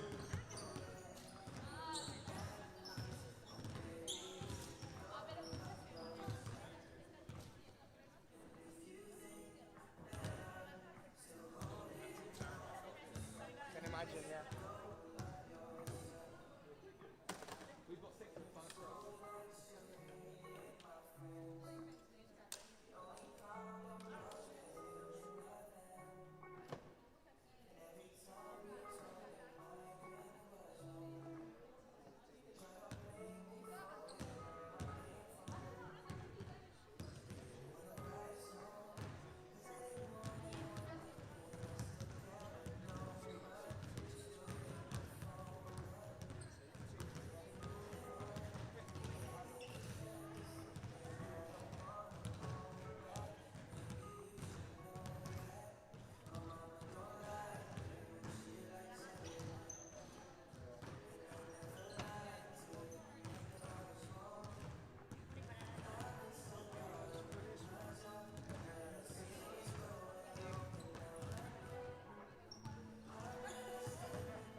Feels like we're on a world tour here. It's good for the geography students watching these broadcasts. Next up in our World School Basketball Championships Jamboree in L'Alqueria del Basket, Valencia, Spain. It's more British School Valencia, the locals. This time it's the under-19 girls up against Sandford School of Ethiopia. So Europe versus Africa. And the under-19s, well, are they going to be as efficient as the under-16s were in the last game? The locals will certainly hope so. Rob Meyer overseeing British School Valencia's girls programme. Tajim Gatahoon of Sandford School. The contacts in their white strip. And they've started with a real energy about them of the team in white. But it's close again, this time for Patricia Alamar-Marie of British School Valencia. 36-11 winners in the under-16 Girls' Cup Group A against Akademeia School Warsaw. Here, is it going to be a closer affair? Had most of the play so far, but a good steal there from Amina Touré. Now Rian Parsegian, and that's worth the effort from Sarah Mahari. Attempted interception is good from Galila Takesta.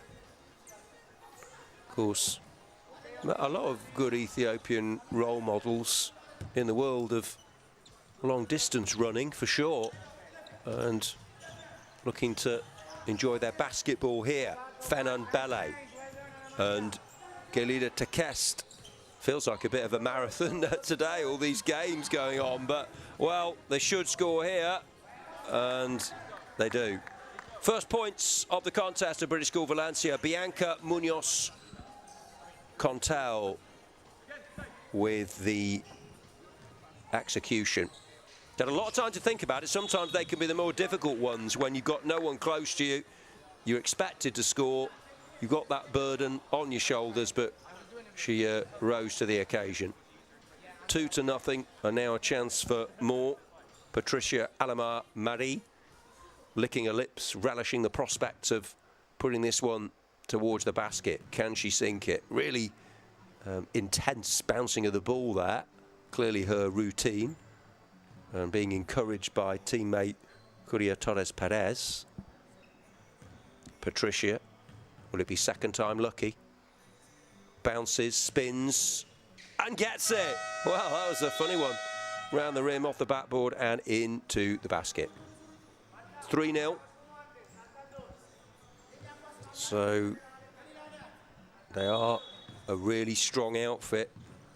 Were last year, although it was the English team, ACS Cobham, who won the under-19 girls. I say last year, it was actually played in January, but it was effectively the 2024 edition, intended in November, but had to be postponed due to the devastating floods in Valencia. They want two more, they get them. Patricia looks to be the heartbeat, doesn't she, of the team, the engine room. Master, or should I say mistress of ceremonies. Patricia for Julia and Alejandra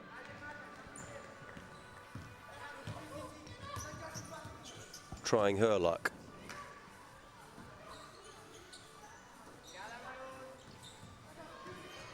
A posse of talented teenagers.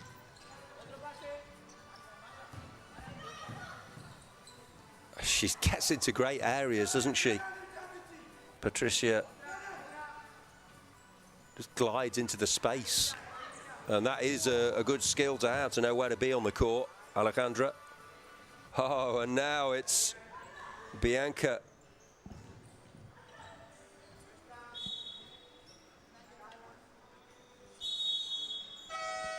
still have 3 games to come on our show court, on our live stream after this one. Timeout called. Very good opening from British School Valencia, 5-0 up. Sandford have been spirited, they've had good moments, but yet to score.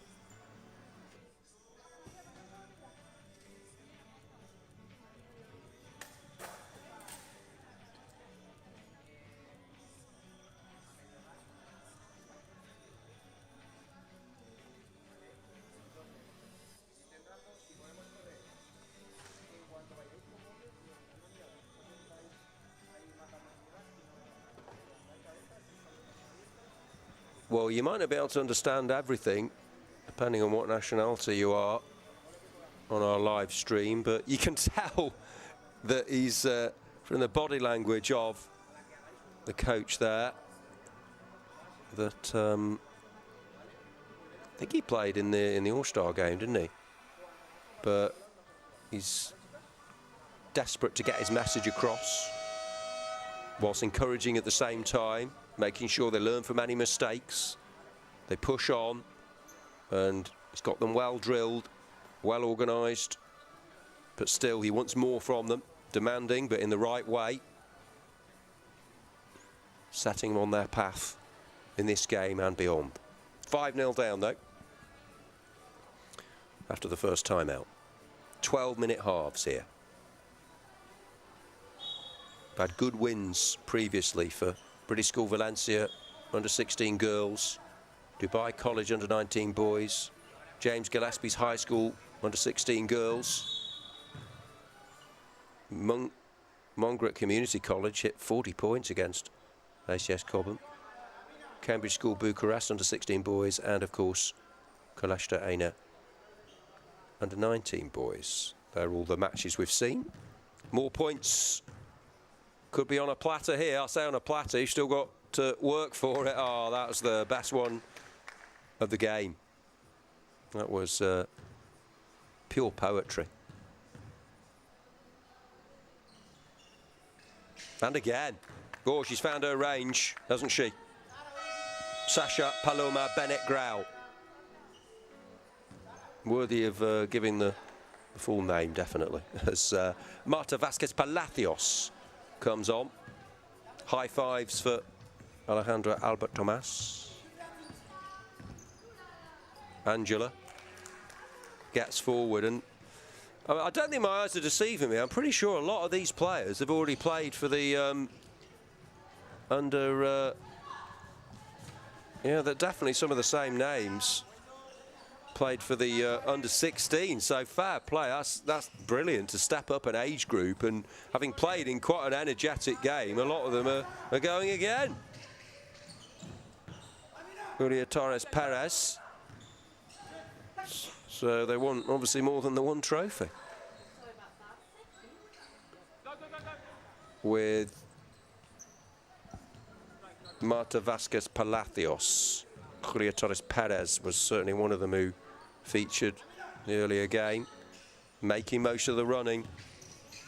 She's a real talent, isn't she, that number 8? Well, I don't think there's no team has failed to register yet, and Sandford will have it on their mind. They still want to get some points. They're 9 in arrears, and this time it's Julia Torres Perez's turn, and same result. They'll have been practicing for hours, but it's a bit like, you know, penalties in football, isn't it? I know you haven't got a goalkeeper against you, it's just you and the basket, but still, you know, you can practice all you like. You've got to deliver in the match when it really matters, and they have frequently. And it just goes to show, it's like anything in life, fail to prepare, prepare to fail. The more preparation you do, the more likely you are to come up trumps on the big stage. 10-0. Bit of symmetry to the scoreline, but Sandford won't want that. They want to get involved. Sarah Mahari carrying the ball with Galida Kester and Miriam Mann in close attendance. I mean, a Toure there as well.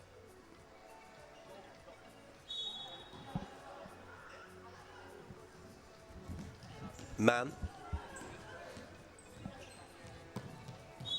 But sticking to her like glue, wouldn't let her settle, wouldn't Patricia Alamar-Marie.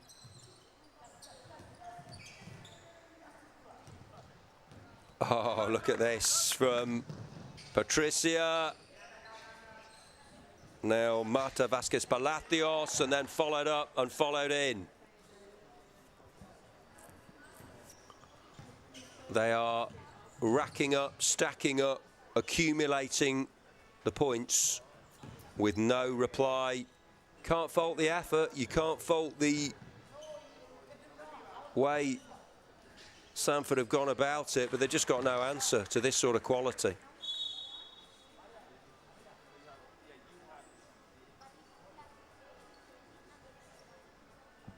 As Angela Albert-Thomas there, she just looked up, assessed and produced.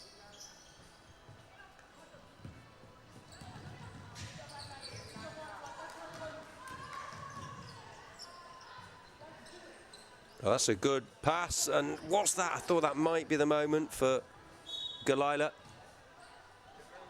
Just over 2.5 minutes left of the first 12-minute half in this Under-19 Girls Cup Group A showdown.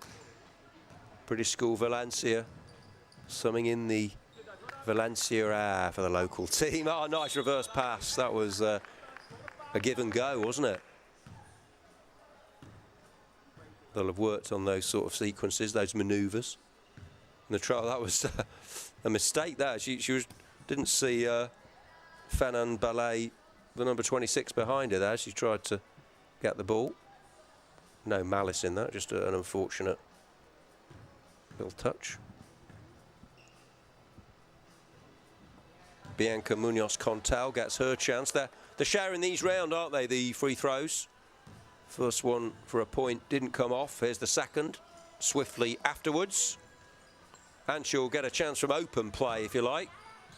But wasn't able to get it in. Oh, and, well, they'll be keen to achieve a shutout here, will British School Valencia. And they've got more points here. But I think the neutral would certainly be hoping Sandford can at least get on the board. They've flickered occasionally. Bit of wrestling there. Jockeying, jostling, jousting for the ball.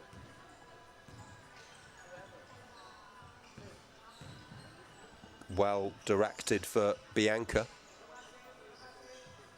And Marta. Now it's with Patricia. It's turning into pretty much attack versus defence. What can they make of this spell?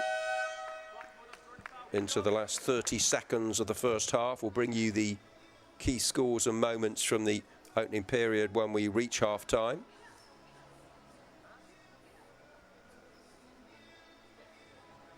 But it's been all about British School Valencia in this one. Here she goes again with that rehearsed build-up, and this time she gets the score. Patricia Alamar-Marie. She gives it a few bounces, doesn't she? Little spin, then she goes for the basket. Can she do it again here? 15-0. Not quite. And that's half-time. A healthy lead for the Spanish team.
Right, back underway then for the second half. Looks to be fairly certain which way this one is heading.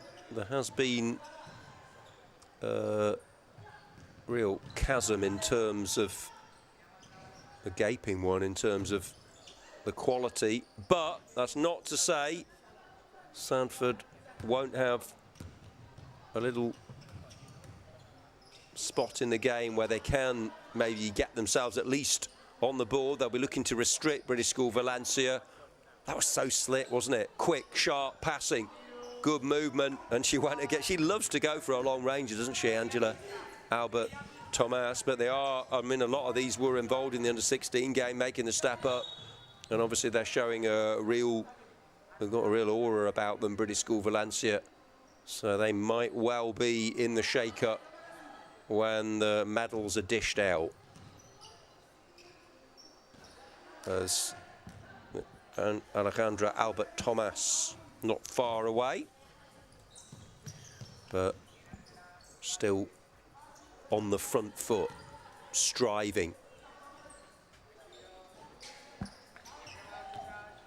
With Patricia, the next player, the latest player to attempt 3 points, and Fanon Bellet wins it back.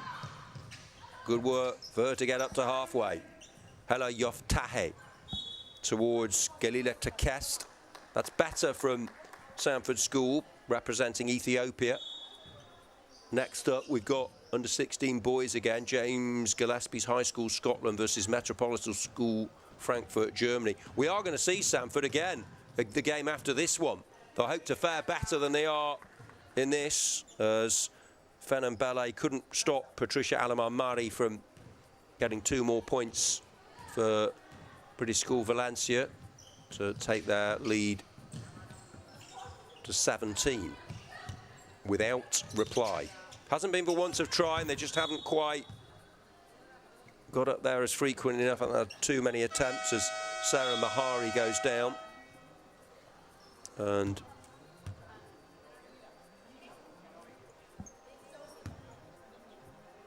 Kuryab Tadessa enters the fray. Yoftaha couldn't find a colleague with that pass. 17-0 might be added to here. Patricia Alamar-Mari, you'd say she's strong contender for player of this particular match. The way she's held the team together, the spine of it really. Always looking to find that pass. The throws, the catches are good. Accuracy. But they actually hung on to it for too long there, so that's the 24 seconds reached whilst in possession without having an attempt, so that gives the ball back to Fanon Bellet. Into the centre, Bianca Muniz-Contal, and 2 more points.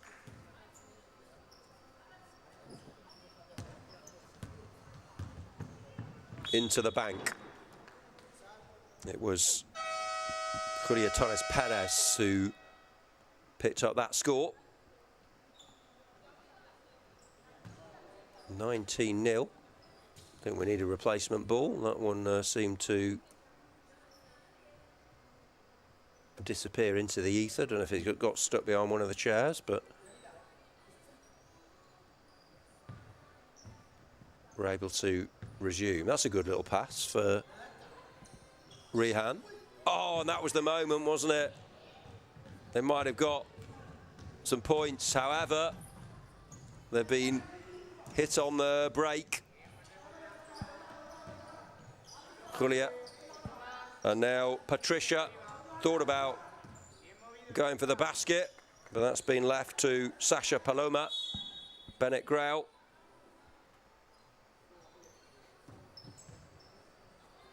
It's just going to be a case of how many for British School Valencia.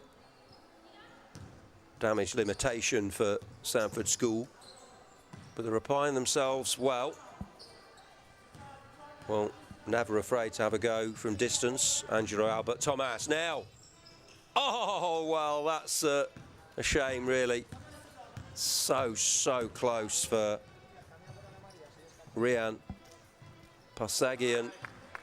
But there's Angela to get into the right place. She likes to go from well outside that sort of range, but she scored one from close in there, from almost right under the board, did Angela. And here she is again, showing her vast array of basketball talents.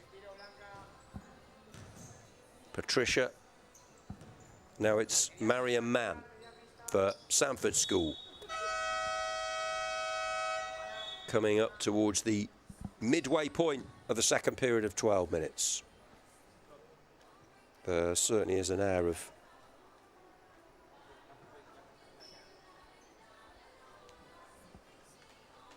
dominance about BSV, or British School Valencia. No question that they are going to win this game to be in a strong position in Under-19 Girls' Cup Group A. Under-16 Boys Group A to come after this one in the 3:15 fixture.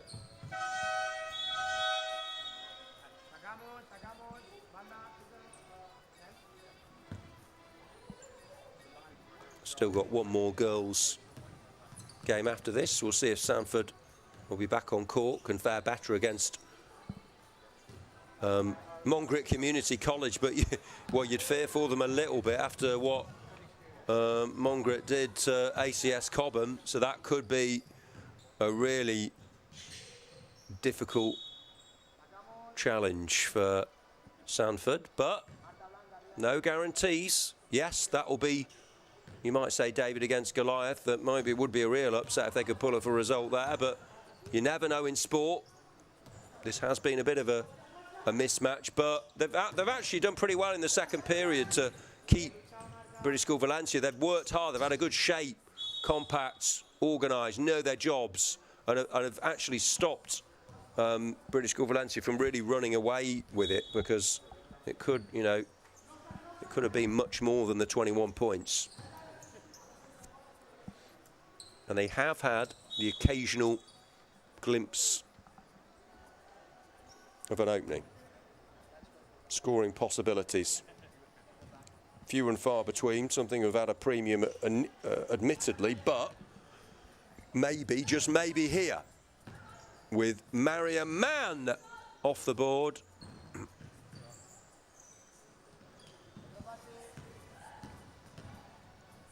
But they're so sharp when they collect deep inside their own part of the court. Rian Parsagian bouncing away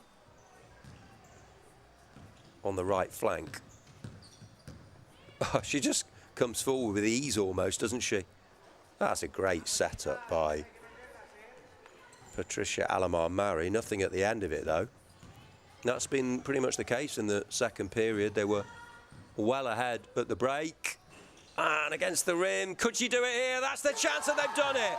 Fantastic stuff. Really impressive. And a big sigh of relief from everyone, I think. Rian Parsagian.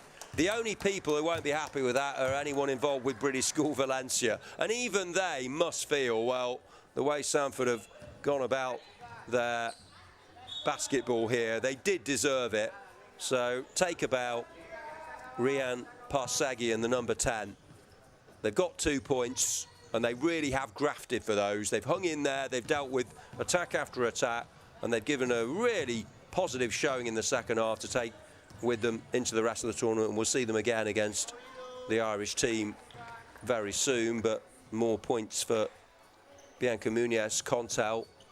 But yeah, sometimes things can go against you. You can be having a difficult day, and you know, I don't want to be too much of an old sage for these youngsters, but life can be a struggle. And but then you'll get a wonderful moment to make it all worthwhile, and I think that was provided by Rian Parsagian there. You just, doesn't matter if the odds are against you, everything's against you. She's got a taste for it now. She wants more. And I think they're going to take so much from that score going into the rest of it. Having said that, you can't argue with the scoreline and the team who are going to win this.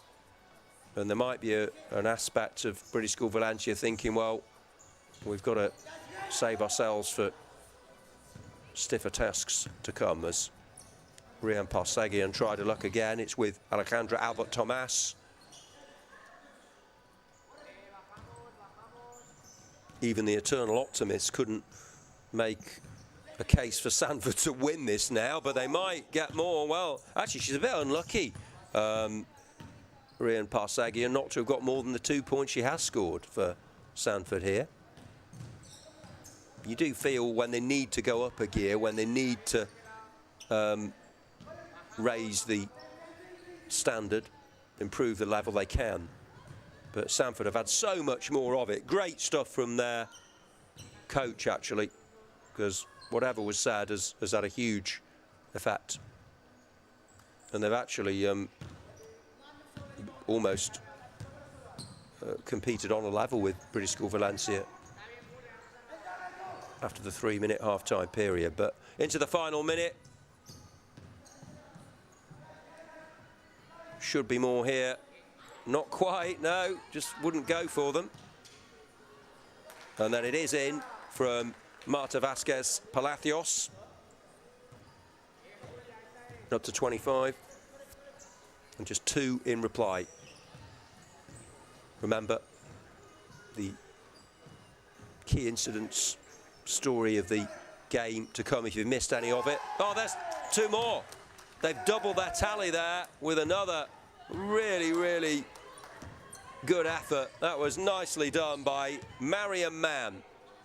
A magical moment for Mariam. On court of the La Carrera del Basket. She's never going to forget that, whatever happens. So she adds to the 2 points from Rian Parsegian, but it's been British School Valencia who've dominated. The buzzer went just before that one was put in, but they've racked up a big win. The under-16s hit 36 against Akademeia High School Warsaw, and in the subsequent game, the under-19s, many of the same players involved, have beaten Sandford School 25-4. Under-16 boys are next.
under 16 boys competition. James Gillespie's High School from Scotland. Metropolitan School Frankfurt of Germany. Good luck to both of our teams.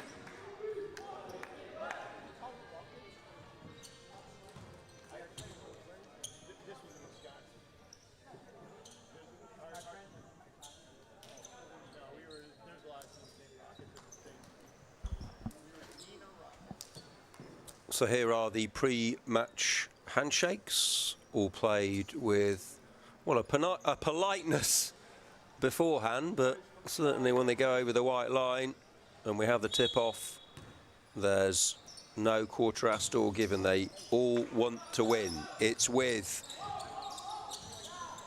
straight away, Metropolitan School Frankfurt of Germany in their black strip. James Gillespie's High School of Scotland. So Scotland versus Germany in this one. And it's the Scots who are so close to getting their tails up and their noses in front, looking for that deadlock breaker.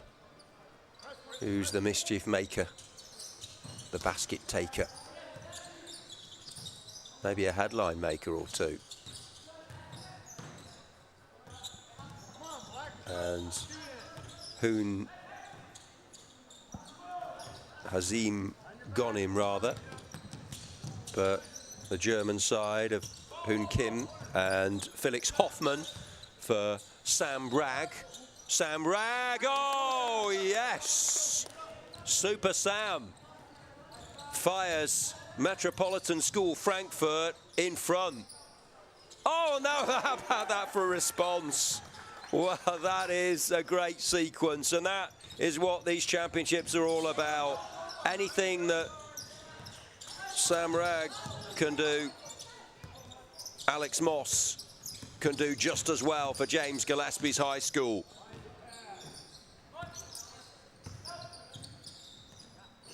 In the first 90 seconds, we had 2 efforts from range.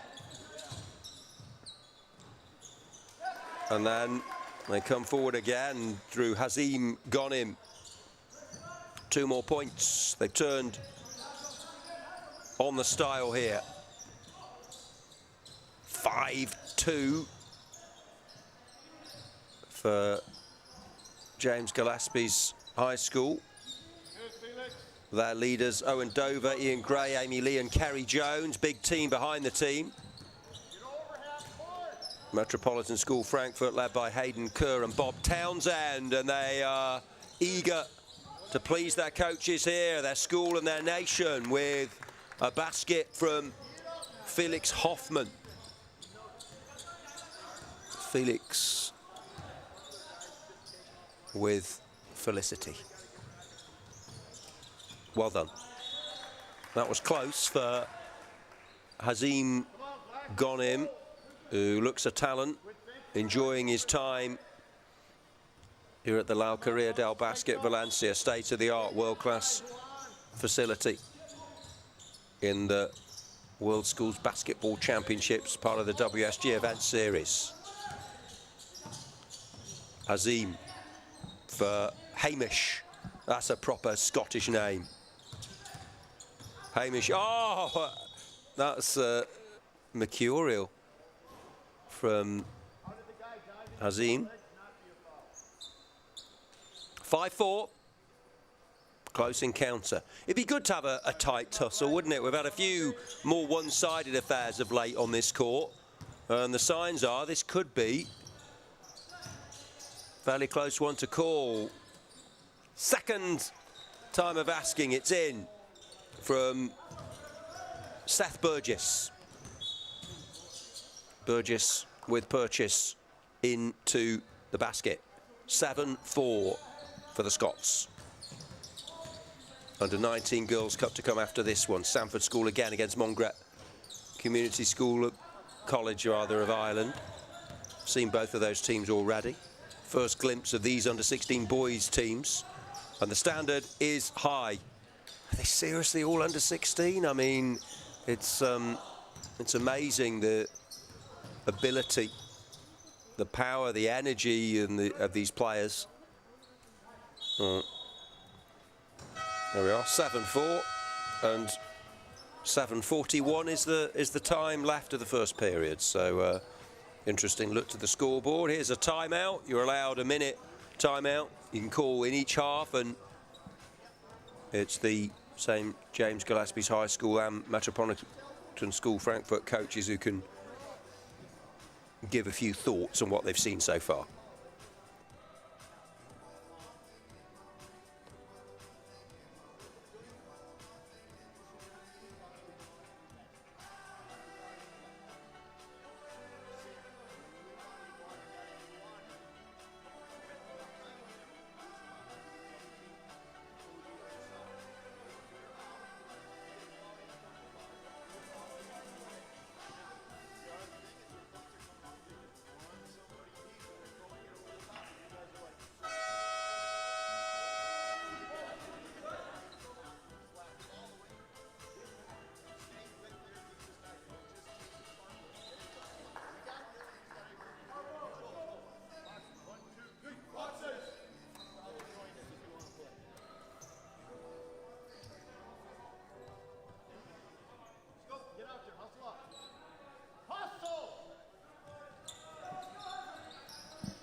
A contented chatter, pleasing murmur pervading this arena for basketball.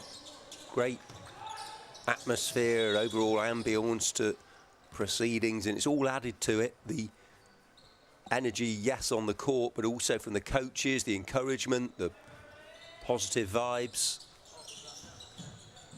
and they're vibing off each other. That's a great run, and nearly success at the end of it for Kaya Kiral of Metropolitan School Frankfurt in black. We've had the timeout. Clock seems to have frozen, so I think we're just going to have to try and sort that out. So there's maybe an issue with the time on the scoreboard. The score is okay. And yet they're just making sure that ticks along correctly. Haven't had too many technical gremlins. It really is a huge collective team effort from everyone putting on these live streams. So thanks to all of the camera operators, everyone pulling the strings behind the scenes as Frankfurt get to within a point. 7-6. It's a pendulum swinger. Are we going to get one that goes right to the last second as we had one of the girls' games earlier? It's what you want, really, if possible,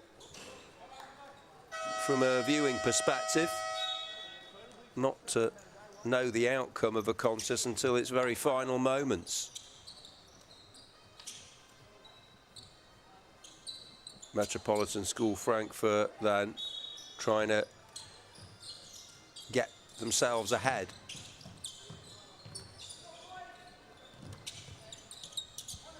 Back to basket with Felix Hoffman, and Sam Ragg scored a beauty earlier, and maybe his teammate can produce something.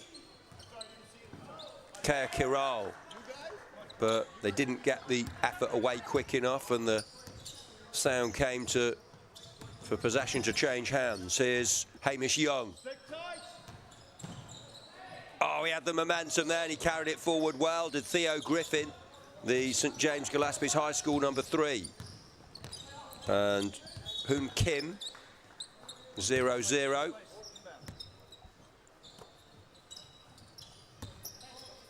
For Mattis Estes.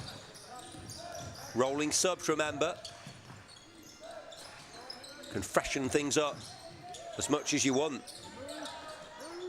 Oh, he got that away quickly. Didn't have much time, Kaya Kiral, but came close. And now it'll be Kim. Oh, good steal. Great interception there from Hamish Young. And now Griffin. Oh, that was a really good move.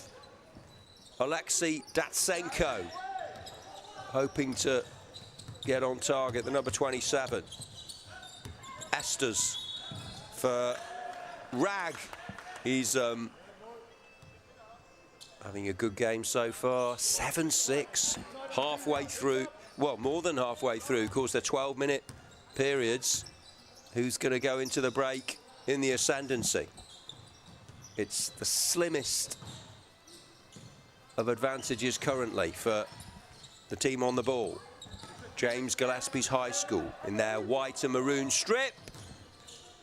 Theo Griffin. The black shirts now with Mattis Esters. He's good at the counter, isn't he? Hamish Young. Oh, that's ambitious and almost perfect. As Belford, Ewan Belford, the number 11, comes on for Theo Griffin. 4 minutes left of an absorbing first half of 12 minutes here. Under 16 Boys Cup Group A in the World Schools Basketball Championships. Live on YouTube, WSG Events. Oh, really sharp, incisive, precise, and there it is with the finish. And they are ahead, and that's been coming. Felix Hoffmann again, 8-7. The table's turned. And that's really beware the wounded James Gillespie's High School students as Alex Moss takes a tumble, and now they can get at least level here with Elliot Nissan coming on for Mattis Esters.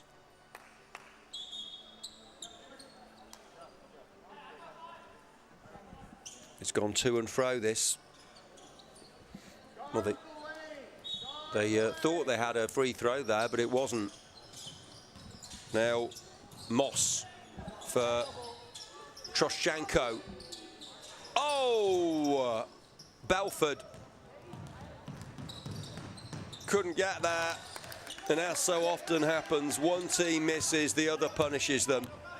Kaya Kiral was okay there, more than okay. 10-7, so they just strengthened their lead. However, there is an opportunity to claw back some of the deficit for James Gillespie's High School. This has got all the makings of going the distance. Datsenko, no. Can he score with his second attempt? Young Alexei. He's given himself some time. Oh, well done. Dug deep there into his reserves of character. He had disappointment followed by joy. The fluctuating fortunes of schools basketball. Oh, that's good. That's better than good, actually. That's outstanding. From Kaya Kiral, he's been superb. Now, Ali Gardner. He really went for that. 12-8. Gardner. And Troshchenko, Michael Troshchenko couldn't profit on the rebound. Sam Ragg loses out. And Ali gets it done for James Gillespie's High School. It's back to 12-10 now. Kiral. It's a really decent standard, this. But not so much with that finish from Datsenko. Kaya Kiral has adorned this game, punctuated by moments of his excellence. Well, they have a chance to get level here, or maybe just ahead if this one goes in. It doesn't, and now Kiral's going to punish them again. He loves gathering that loose ball and driving forward. Well, it's end to end. In it goes from Datsenko, cheered by the James Gillespie's High School supporters. It's locked at 12-12. Can either team get ahead going into the break, or is it going to be level? Possibly now. Final play of the first 12. Oh, and it nearly had a fitting finale there. That was a great half of basketball with Troshenko going close. It's a dozen apiece at half-time. We'll bring you the highlights from what we've seen so far. Oh, it's perfectly poised, this. On the proverbial knife edge. In the balance, 12 apiece at the break.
Just got a quick update for you. Anyone who was going to be tuning in to watch Mungret Community College Ireland versus Sandford School Ethiopia, we have already seen both teams, in fairness, so I think it's possibly a policy, I don't know the reason, but it might be that just to give everyone a chance to show their skills on the show court live on YouTube. But anyway, the next game, as this one gets back underway, finally poised, will be, instead of that one, it's going to be replaced by an under-19 Boys Cup fixture in the group phase between St Vincent's Castleknock and Dubai College. So we're looking forward to that. We do have a player down here, so we've not really needed medical attention, but we've had an issue for one of the Metropolitan School Frankfurt players in black, tussling with James Gillespie's High School Scotland. 12-12 after the first 12. That has a ring to it. I mean, he's off the court, but they've got to be sure and a chance. I'm sure they had a good lengthy chat. It's been a really good part of it, seeing the instruction, seeing who are the more vocal players at the half-time break, trying to gee up their teammates, trying to encourage, trying to cajole and coax them. And now they're... I like that. It's a nice image, that. I think that might get on the end of tournament show reel, just to show that togetherness. All friends together, schoolmates together, basketball players together in a little huddle there. But we are back underway. We're OK. So what do you think, folks? Give us your thoughts on the live chat, on our live stream. Who's going to win this one? It's the closest affair we've seen, I reckon. 12 all to play for. And James Gillespie's High School of Scotland in their maroon and white. Oh, I love that. Oh, yes, that's fabulous. Seth Burgess for Hamish Young. A telepathic understanding, combination play of the highest order.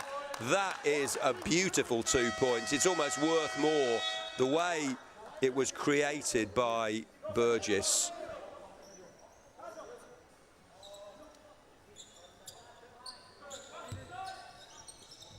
Was a sight to behold. Just did it round his back, didn't he? And it totally outfoxed the German defence.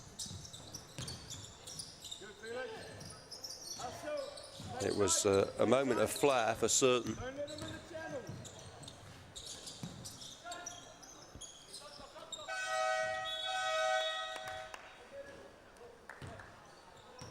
Possession to be given to Metropolitan School Frankfurt. Still right in there. They came from behind in the first half to go into the break level.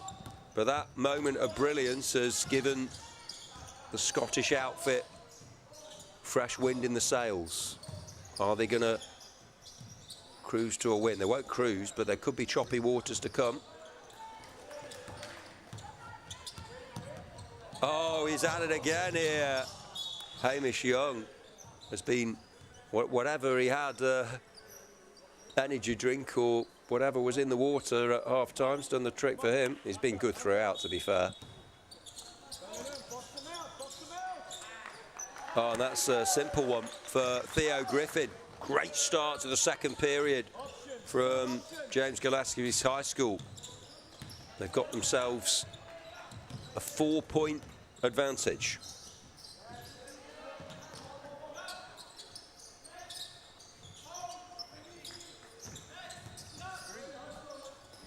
Sam Ragg, who set them going with a lovely attempt in the early stages.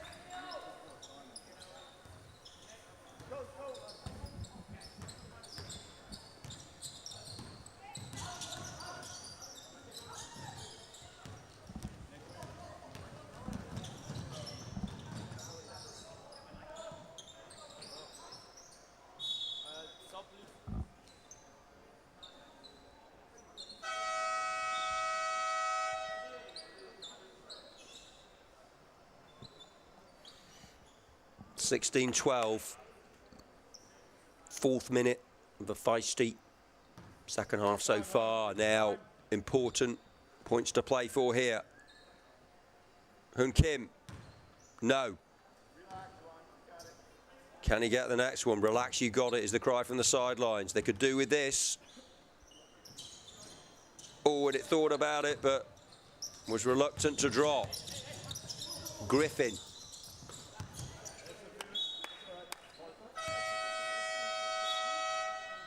As grafted Moss re-enters, as does Troshchenko and Datsenko. Alex Moss. Theo Griffin has seen a lot of the ball. Griffin bursting and scoring again.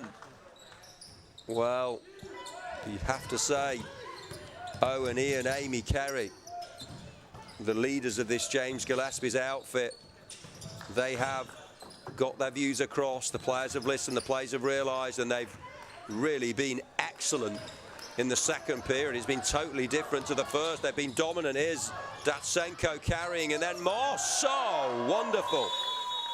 Alex Moss. And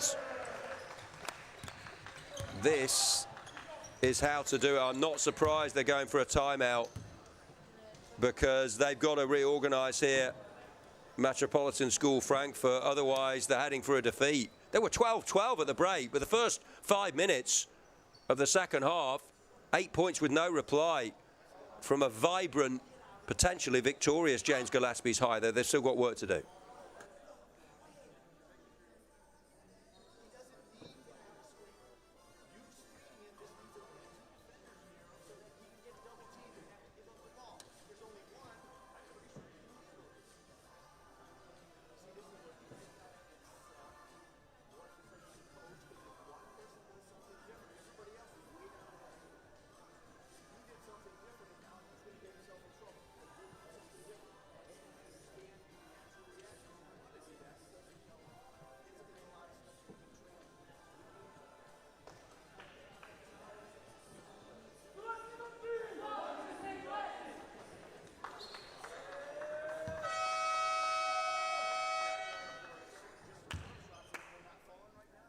Remember, a change to the next game. We're going to see Castleknock and Dubai College. Under 19 boys instead of under 19 girls. In the 4 p.m. 4:45 will be under 16 boys Cup Group A. ICS Amman of Jordan against Cambridge School Bucharest, Romania, as previously advertised. Cantugal for Sam Ragg. Well, that was a huge timeout because they were reeling, they were rocking at 20-12 down, but James Gillespie's High School, they've come out with an extra focus and determination. They're roaring every point, they're cheering every favourable moment, and they are heading for this. Looked like it was going right to the wire, didn't it? In a topsy-turvy seesaw first half, but the second half totally different. And I think you've got to give a lot of credit to the team in white and maroon for that. Datsenko. Now, they need to get Kaya Kiral into the game. Look at that ability. But there was thought about the pass, didn't he? Went for glory himself. Oh, now it's... He did that with a flourish, didn't he? Alex Moss, that's one way to convert. Great counter. And Moss with, well, you might say a bit of showboating, but, well, you've seen them scored in many different ways. He is definitely enjoying the game, and so too is Theo Griffin. He's got to be a contender, hasn't he, for MVP in this one, the number 3. Kiral for Tugal, and now Estes. Kiral, he's given them an injection of urgency. He was unplayable at times before the break, but they've just not had an answer to the strategic and powerful, dynamic excellence of James Gillespie's High School.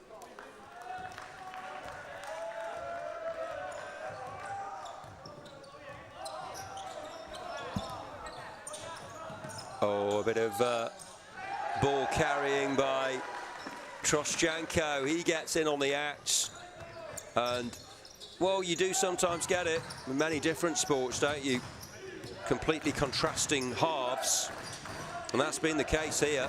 Only one team in it since the interval, and that's James Gillespie's High School. It was 12 apiece in the first half. In the second so far, it's been 12 with no reply.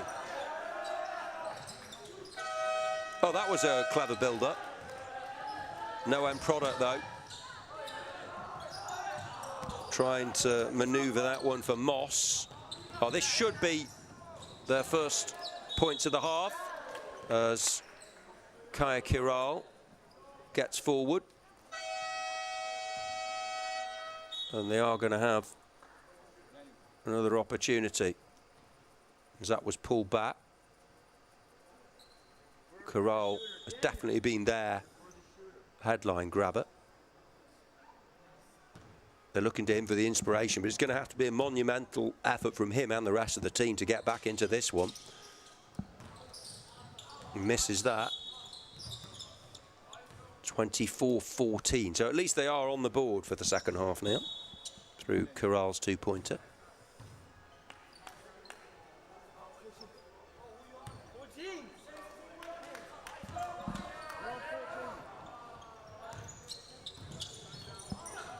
Griffin. Oh, that's played with pace. Oh, Griffin and Moss again. Dovetailing magnificently. Applause for the official giving the decision the way of the maroon and whites of James Gillespie's High School.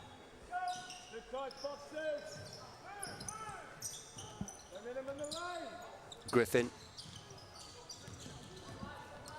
But less than 3 minutes left. They've got to somehow find at least 10 points.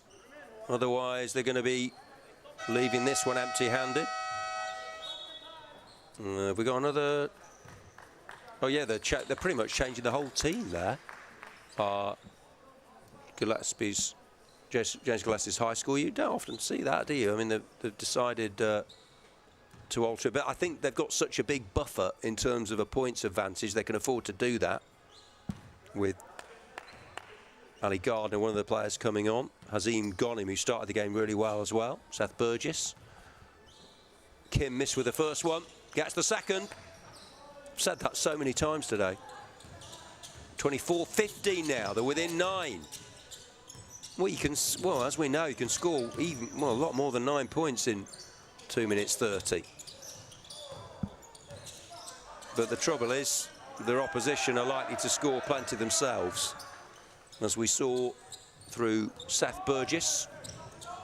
26-15. Looks like a win for the Scots. Scots and the Irish doing well on this court today. Oh, yes. Very well done. Hamish Young. With an old head on those shoulders, I think. Youthful. Sheer talent. 29-15. You never would have predicted this scoreline at the break. If anything, it was Metropolitan School Frankfurt who sort of had the momentum, even though they were level at 12 all, but they've been blitzed. They've been blown away by an outstanding team. 31-15 becomes 33-15, like shelling peas for Hamish Young. We mentioned Theo Griffin, but difficult to pick out an individual that have been so good. Tim Kovnatsky for Metropolitan School Frankfurt, but they know they're beaten now. They just had a little chink of light. They had a little piece of hope maybe when they got back to 24-15, but since that we've had 9 points with no reply, and that has got they've got their points in clusters, haven't they, really, here, and often with no scoring from their opponents. Hazim, and now Ali for Hazim again. He'll want 3 points here, and they'll be happy with 2. He's so good in that sort of position, is Seth Burgess, towering above most players. Tall, commanding, authoritative figure. Less than 90 seconds on the clock. It's up. It's up.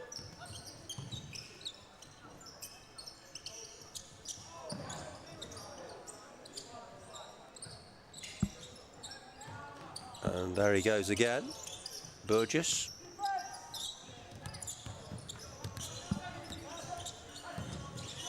Losing out Elliot Nissan to Hazim Ghanem. That's how to do it. Well, he fell to the floor, he didn't mind it, all in one motion. That was quality. 37-15, he's going to get a chance to pick up another point as well with a minute to go.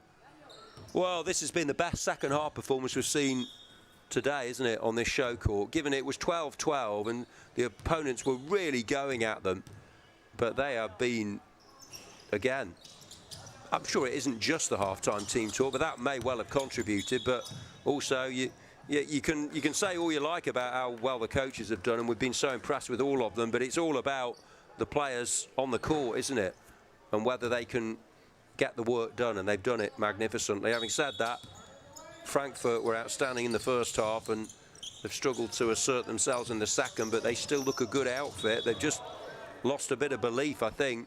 Also, you'd say about James Gillespie's high school, they're a very strong squad, aren't they? You know, it's not weaker. They've changed virtually the whole team a few minutes ago, and it's not weakened them at all. So they have got a real, and you need it in a tournament like this. You need everyone who travels. And they want to be going back to Scotland with the trophy, and if they play like this, they're going to get it. Whoa, whoa, whoa. Wowzers.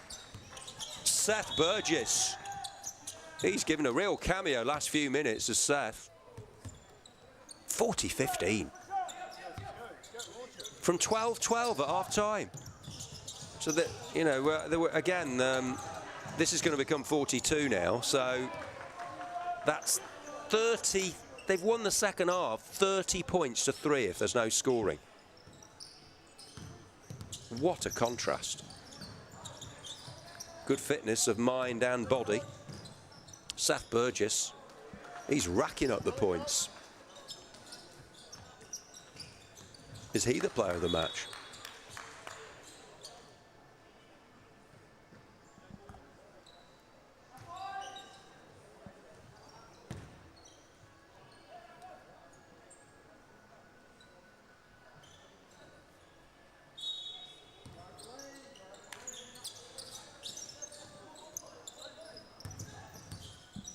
Burgess again.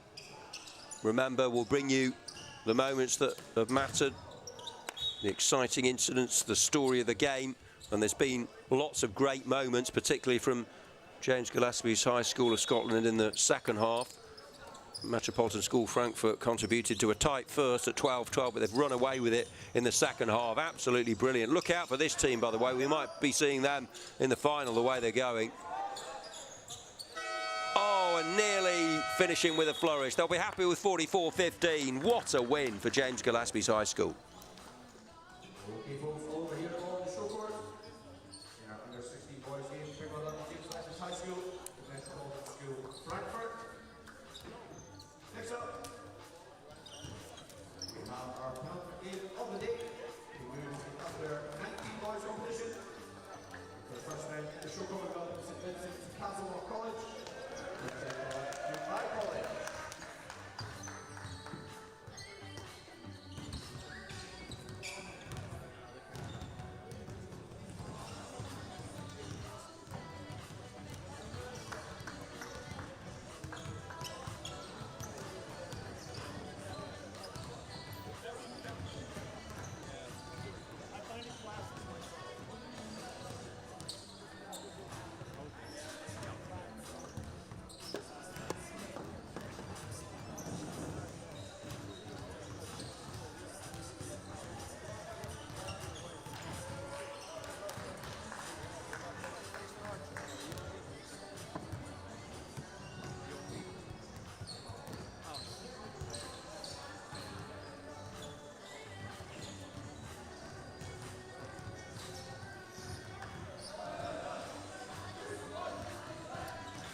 Well, we saw Dubai College, seems like an eternity ago now, but in the first game of the day on our show courts, the 10 a.m., and they won 30 points to 9 against ICS Amman, second team of Jordan.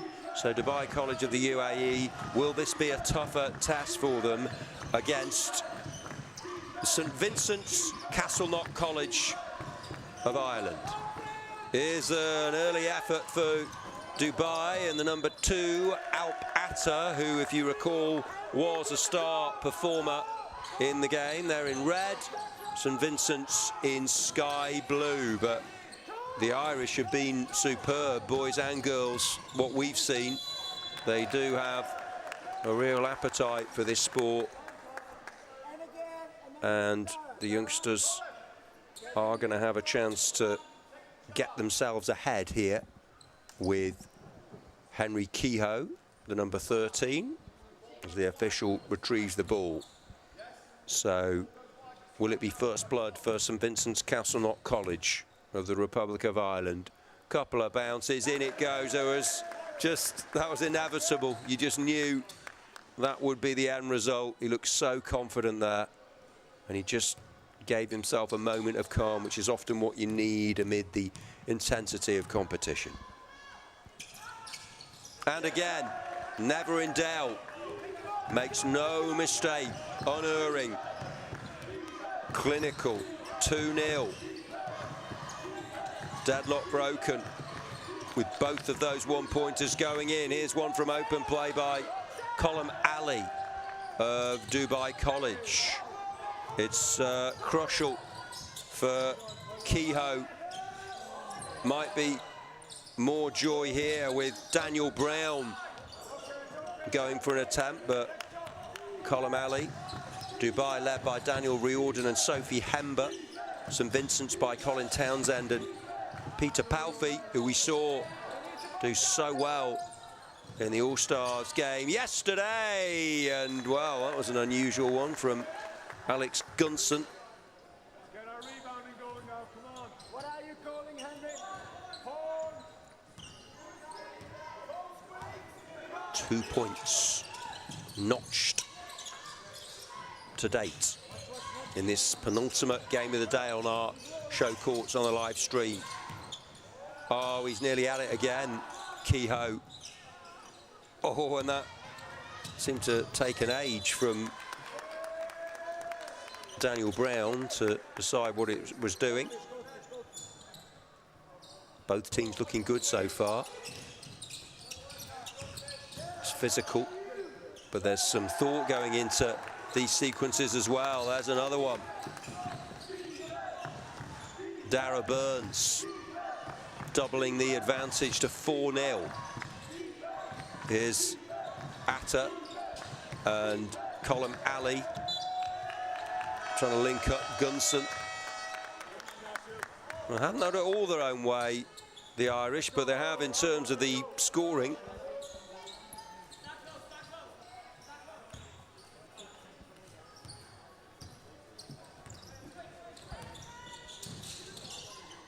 Kehoe. Oh, yes. Remember, they wrapped up 30. Big win earlier on, did Dubai College, but more outstanding play from the Irish. It was Michael Crushall there moments ago, and they want more. Daniel Brown on the charge. Ball spinning, gets it back. That was sheer persistence. Strength of mind and body, and in it goes again. Michael Crushall is crushing the opposition with some really potent, but at the same time, stylish play. All the ingredients, all the qualities. Oh, they deserve that. And that might just get them going. Sometimes those can go against you. Went round the rim, but then dropped a three-pointer. And that is just what the doctor ordered for Dubai College in red. Just gets them back into this one. Alp Atta, opposed by Brown. Brown gets forward so quickly, doesn't he? With the ball in his grasp.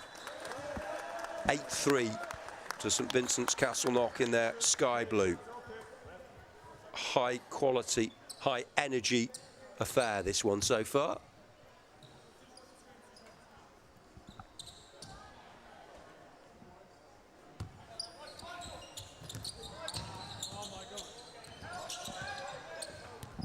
And now it's Kehoe.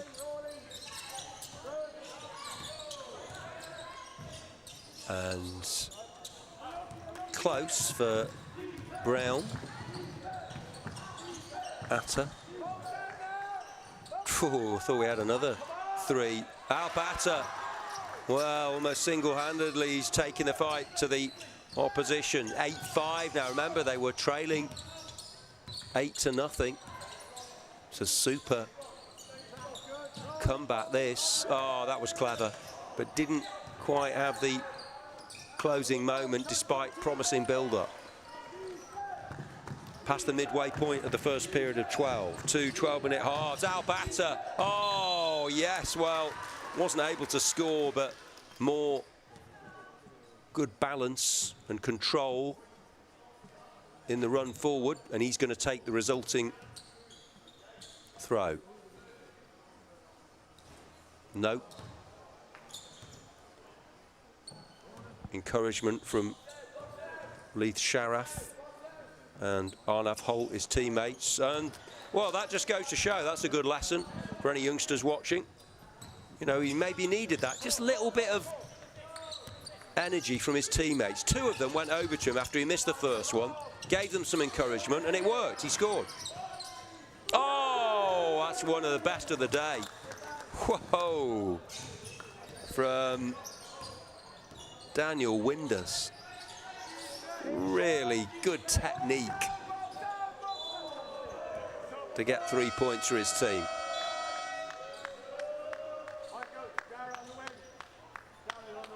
And they needed that because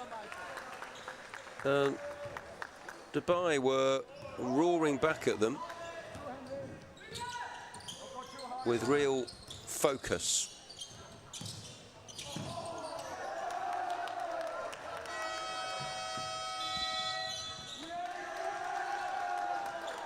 And they've called a timeout with this game in an interesting position.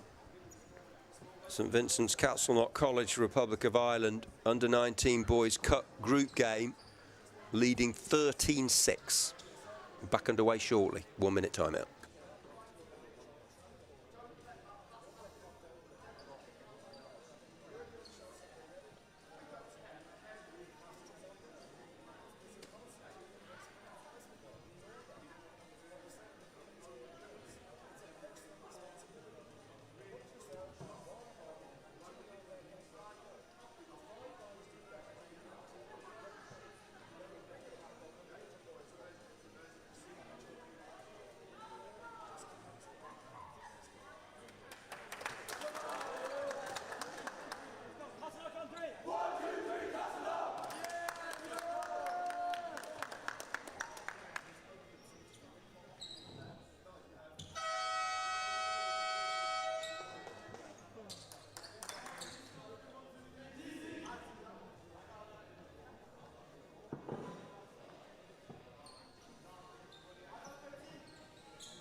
We're back underway then for the remaining 4 minutes or so of a gripping encounter. Oh, that's got lodged between basket and backboard. How often does that happen? There you are, one of the moments of the day.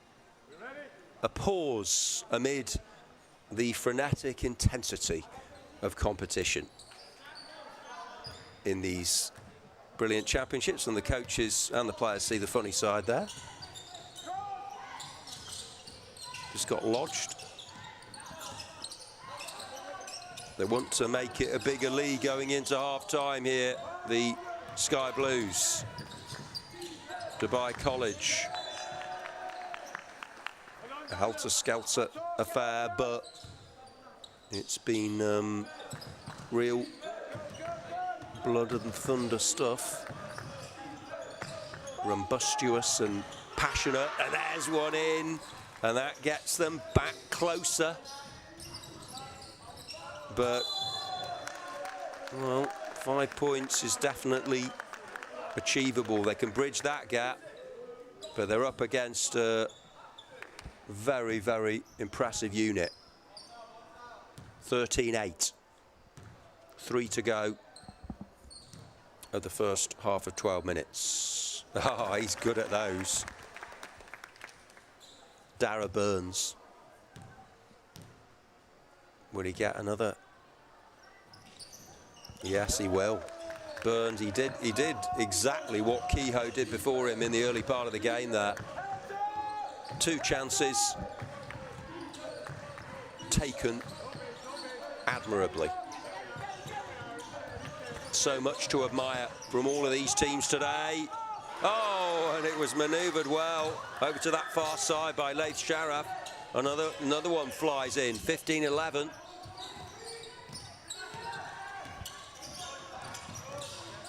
Brown and Kehoe for Lawless, with Dara Burns up there in the mix as well. 15-11. I think they'll be pretty pleased with that, you know, Dubai College. Yes, they're behind, but they've really had to work for each other, and to still be in the game against this team that, you know, I know that they would back themselves against anyone, but I think, you know, going into the timeout, they were threatening to get a lead that just wasn't going to be possible to claw back, were St Vincent's Castleknock College. But credit to Dubai. It's the UAE versus the Republic of Ireland, with 90 seconds left of the first period. Alp had to bring it forward. Here's Raza Maximus. Oh, and it almost pops in again. He's good at those, isn't he? Yusuf Alabad. I think we had the Yusuf Alabad super fan on a live chat earlier, didn't we? So you're probably tuned in again. I bet you loved some of his play. And I think he sounds like he's got a decent fan club here at the stadium as well. Hello to Rustan, who's made some nice comments on the live chat. Everyone who's tuned in on YouTube, you're more than welcome, and it really does. I think it's a fantastic experience for these kids to know that they're live throughout the globe on a live stream as well. That's in. At it again. 15-13.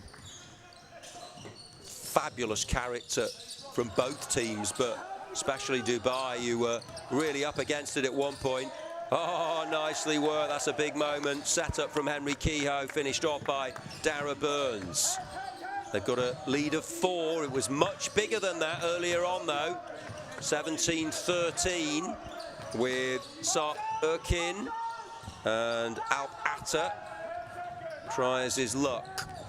Final few seconds of this half. This will be the final attempt to get a score. They would like 3 points. Oh, so close for Daniel Brown. Highlights coming up. Half time, 17-13, all to play for.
Okay, strap in, get ready for the ride. Let's go again.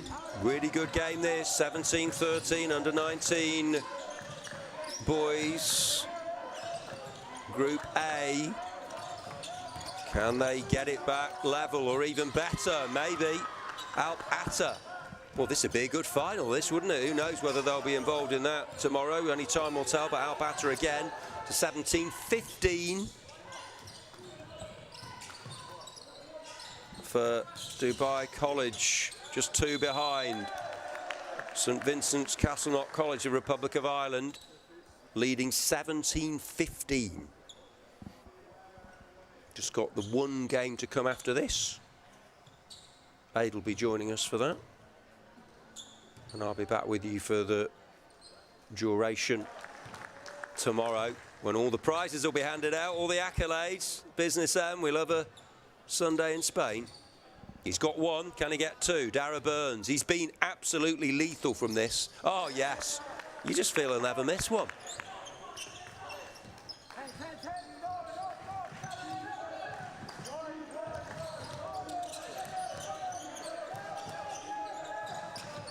Dubai College with Sharaf. Over goes the block.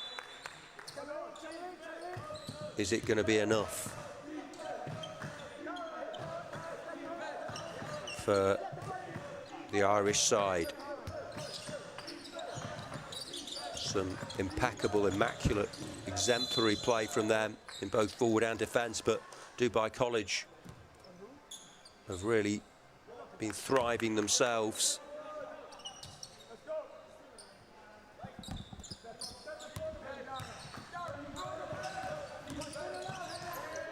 Oh, and it'll fall now for Daniel Brown.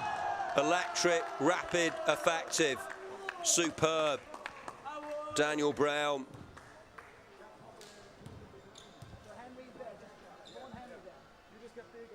And on they march. And it will be Brown to take the chance for the extra point, having just picked up 2. Oh, and for once they are unable to seize that opportunity. Still plenty of time, especially given what they did in the opening period. They will back themselves here, Dubai College, especially with this boy on the ball. Alp-Atta, he is box office, he really is. Showing his skills on the international stage. 2017. Crucial. But it's Colm Ali and Laith Sharaf for Alp-Atta, and now Arnav Holt for Sharaf. Holtz! Oh! Colm Ali, and now Alex Gunson. Good attempt by Atta, but on the charge, on the counter, it's not for the first time. Daniel Brown going it alone, going for the jugular, looking to pierce the Dubai defence.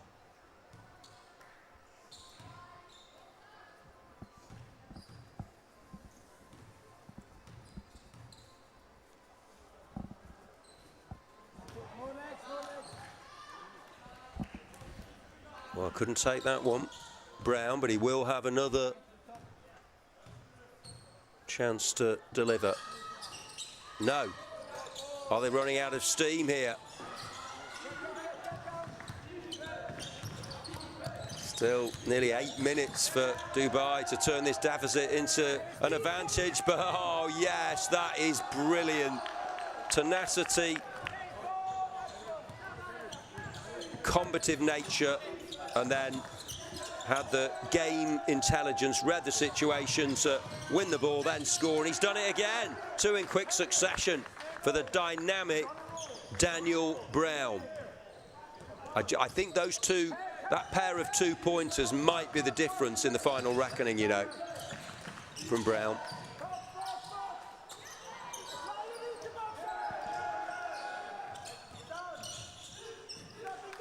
(24-17). Well worked again. Atta, no, should be put in by Sharaf, but he's unable to. Not quite getting the run of the ball, but they did get some luck there through Atta. Definitely deserved it. Timeout called. And I'm not surprised, actually, because they really had a good sequence there to Dubai College. I think Colin Townsend, Peter Palfy wanted to get some words across to their team, who were on the back foot for a decent length of time there. Timeout for 24-19.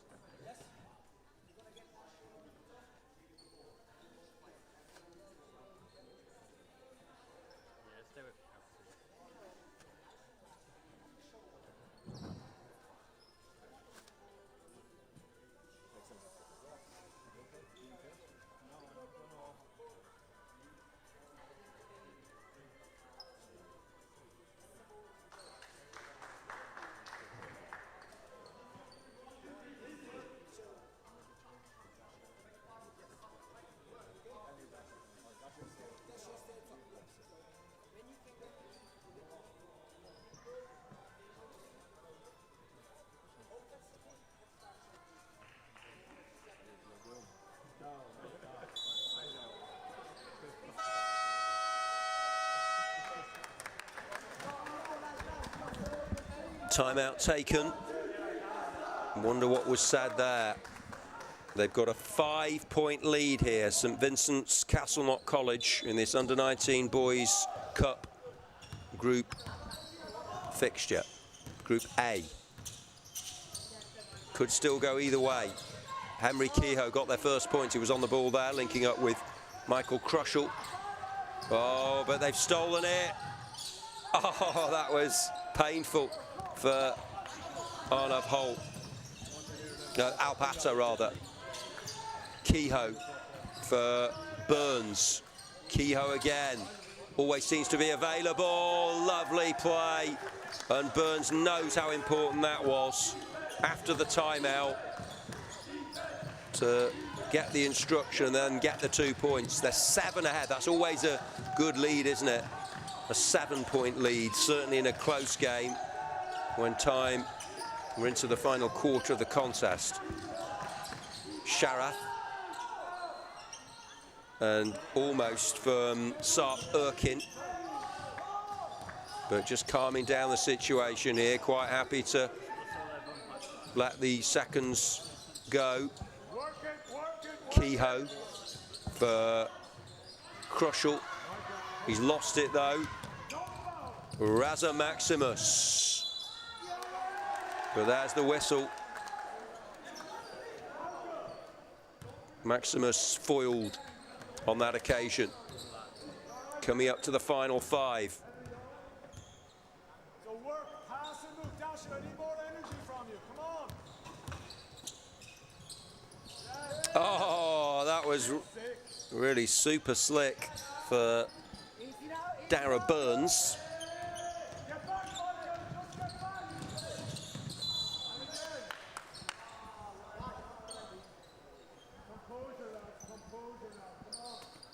Composure, lads, is the comment from the sidelines.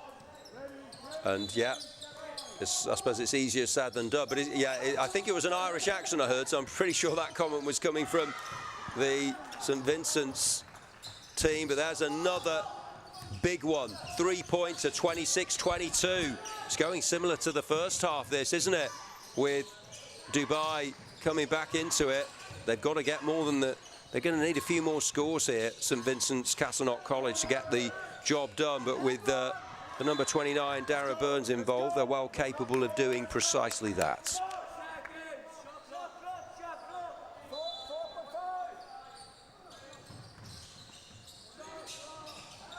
hee-ho. Oh, and in. Huge. 28-22, but, well, I'll tell you what, this would be a good final, this. It really would be worthy of the showpiece, and who knows, maybe they'll be involved in those latter stages tomorrow. We'll wait and see as Atta converts. For the standings, tournament news, put this into context, all the other results from the other courts, go to our app. You can download it, Apple, Android, WSG Events, on the website, social media channels, from all the comments as well. It's always good to see what's going on, but it's been a real pleasure and a privilege to watch these games and describe them for you on the show court on our live stream. 28-24, surely here, this could really prove decisive if they were to get some joy there. 28-24. Maybe a bit of confusion as to what the decision was and the reasoning for that. Generally, they've kept it flowing well. The officials have done an outstanding job. Everyone, to keep these games going to time as well, it takes a huge effort, administrative as well as sporting. So WSG Events, the 24/7 team, everyone involved. He's come up with a couple of big contributions there, hasn't he, Daniel Winders? 30-24. Is it to be yet more Irish success? That's been a theme today and may well be a theme tomorrow. Certainly was in the World Schools Football in Barcelona, here in Valencia. They've treated us, so many nations, different continents have come to the party here to really provide a great product. Strong team, strong squad, aren't they? Gunson and Holt desperate to re-enter the court. Just a couple of minutes to turn this one round. Otherwise, it's going to be, you'd have to say, a plucky defeat. It would be a gallant failure, but they would have hoped to win this. They knew it would be a real scalp if they could achieve success, but they're only 6 behind, over 2 minutes to play. Final game to kick off at, or to, sorry, that's a force of habit, to tip off at 4:45 p.m.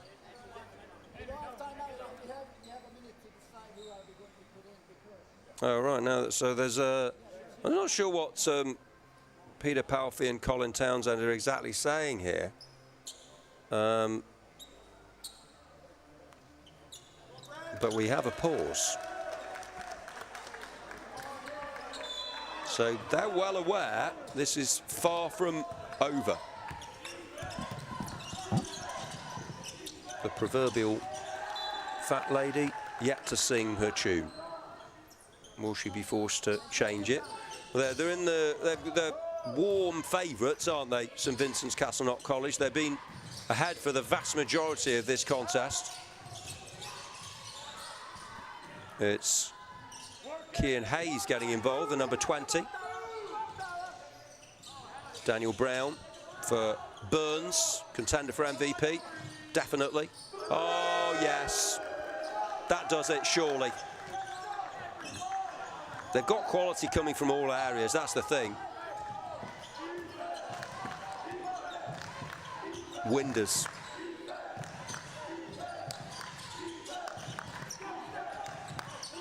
Well, they need to produce something absolutely remarkable now, Dubai College. They're just going to fall short here, but they can be proud of their efforts. It's been a crackler, a real fizzer of a contest, this.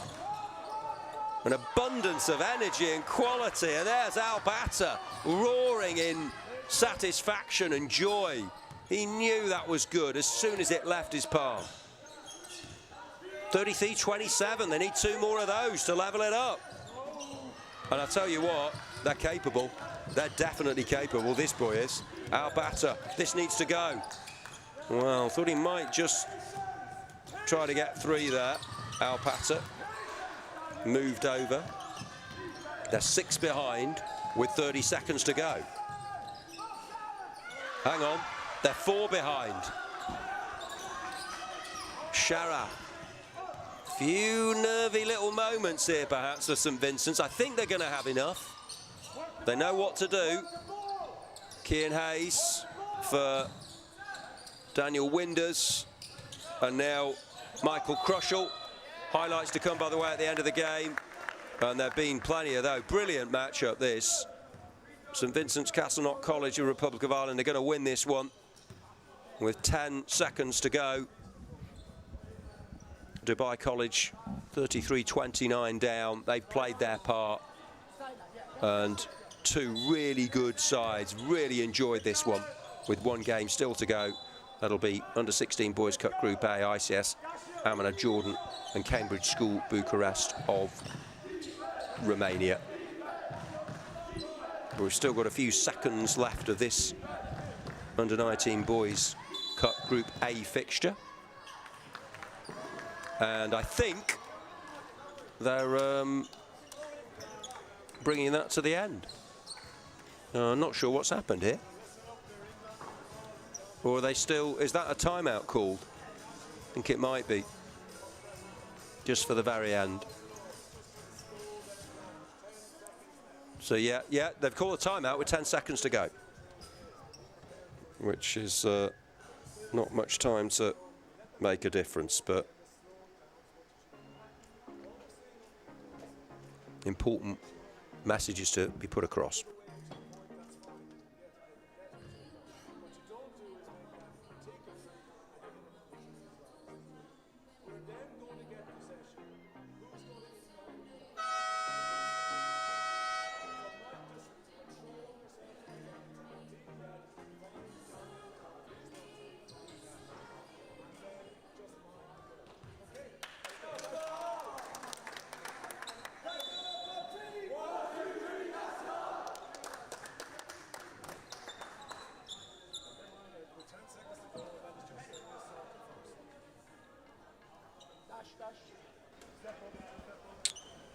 Well, just over 10 seconds, 10.4 seconds somehow.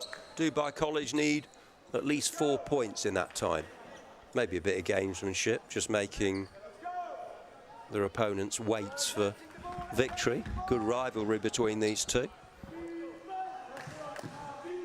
Can they do something remarkable? They're going to be in possession, so they can certainly go for a score, and that's what Alpatas do. That was the plan. Oh no, and that's it. That does it for St Vincent's Castleknock College, and they will get 2 more points to finish it off from the superb Daniel Winders, and that's a really good win. 35-29 for the Irish side, beating Dubai College. Great game.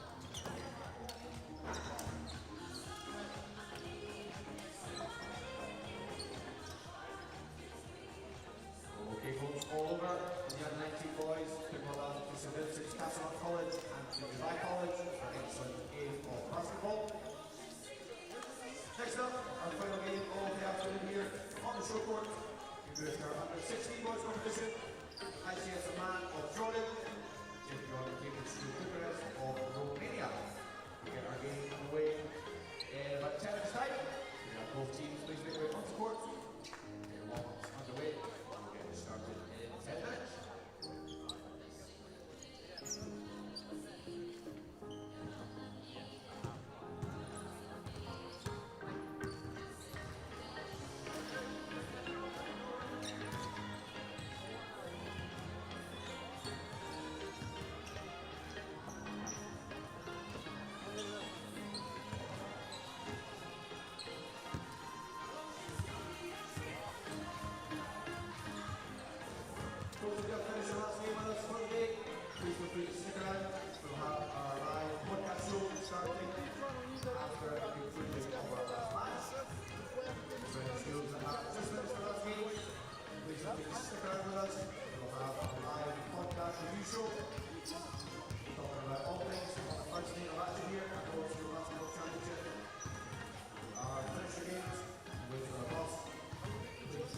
Our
World School Basketball Championships. Reminder, following the conclusion of our last game, we will have our live WHT podcast recorded on court. So please feel free to stick around after the game is finished. We will be reviewing all the action from the first day here in Valencia. So if you are sticking around after the game has finished, please make sure you're in the school court. Please mark our live podcast recording. Just a couple minutes ago, we got the action underway. ICS man of Jordan, from Cathays to Bucharest of Romania.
Right, are you ready to go? One final time on our show court in what has been an epic Saturday in the World School Basketball Championships. The officials have done brilliant, and everyone behind the scenes, everyone at the venue and off-site as well to get these broadcasts out. So thank you to you. But this is going to be a cracker. What a start in the first 10 seconds from ICS Amman of Jordan.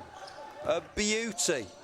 An absolutely majestic effort, a three-pointer, and is it going to be responded to? No, not quite. So I think that's the quickest three-pointer we've had of the day, and it's ICS Amman of Jordan and Cambridge School Bucharest of Romania. And Jordan delighted with that opening. Here now is Adam Aladam. And they're going to go again from range.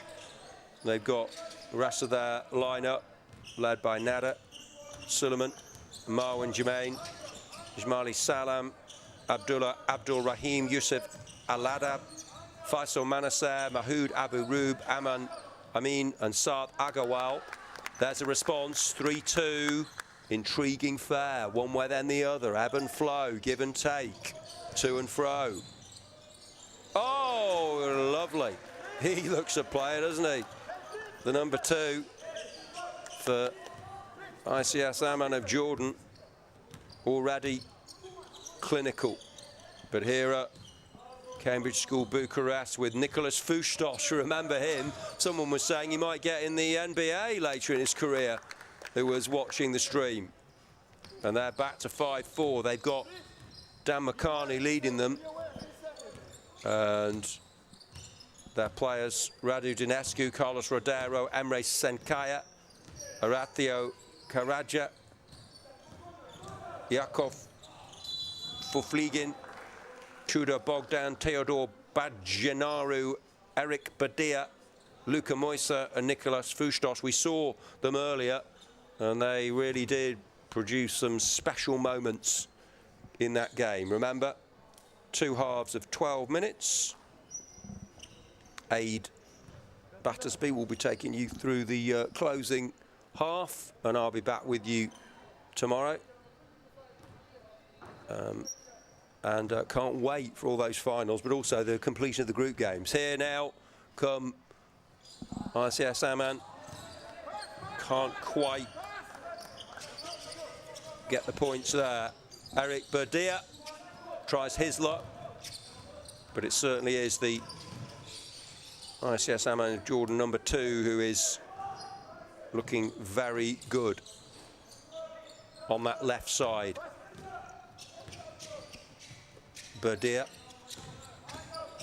carrying the ball with intent and getting his team ahead. Well, they were rocked back by that early 3-pointer, but since then they've been the better, more clinical outfit. 6-5. It's fast-paced. I wonder if either team is going to call a timeout in this first half. 12-minute periods. In fact, the All-Stars was 3 4-minute thirds. Oh, what an effort. Well, it's as if it just stirred them into life. Jordan came out like a greyhound out the traps. Phenomenal, to use an analogy from other sports, but really, they were hit. In the first 10 seconds, they got 3 points on the board. Oh, I thought about it again, and now it's going to be Abdullah Abdulreem. 4 gone. So from a 3-0 early deficit, they've raced into a 9-5 lead, make that 11 into double figures, thanks to Nicholas Fustos, who's been one of the players of the day. Who's your MVP? Get it in. Comments on the live stream. Thanks to everyone for joining. It's been a real epic marathon day, but I have to say a very enjoyable one from my point of view. So thanks for bearing with us. Jack Woodward talking you through it. And it's a joy to watch these young talents display their quality. And I thought they would call one. Oh no, it's just a change possibly.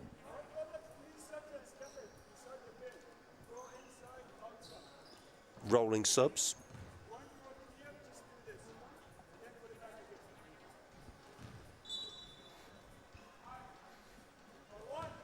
And it's Cambridge School Bucharest.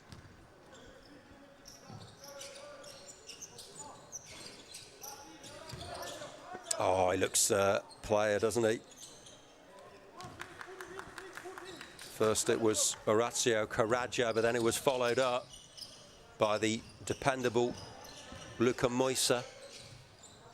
It's Jordan versus Romania in this global tournament.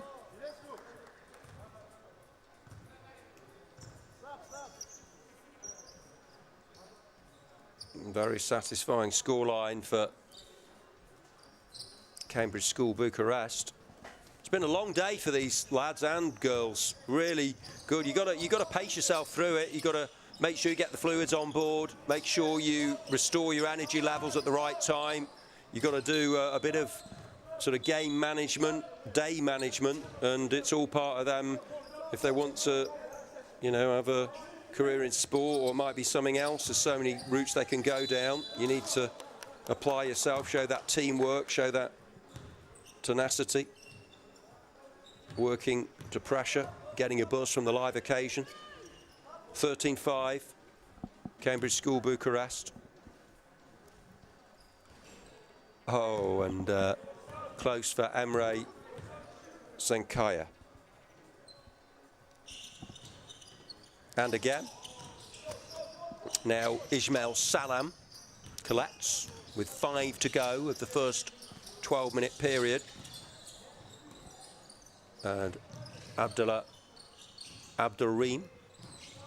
They're giving it everything, but these big physical players, but they've got the fitness attributes. They've also got the skill as well. Good play by Musa and Senkaya there as the whistle is blown.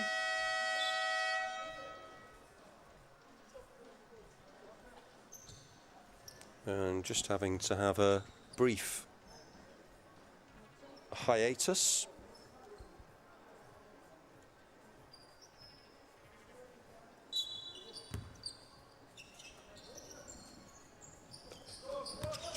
And it's him again, and it's in again. Nicholas Fustos. Wow, his #1 fan who's watching the live stream will be absolutely loving this, and that particular moment. Might be scrolling back and watching that again. Again, that's the beauty of it, the way it's set up. Brilliant work from the team. And it's played by Fustos, trying to score from a little bit closer in. It's a big lead, this, 16-5. And they're switching things up again. Plenty of changes to the lineups, and they've called a timeout.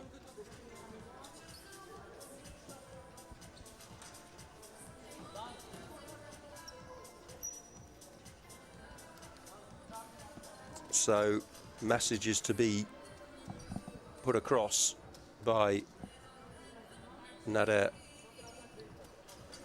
Suleiman, Dan McCarney. But it's 16-5 and a good advantage they're taking into the remainder of this 12-minute half.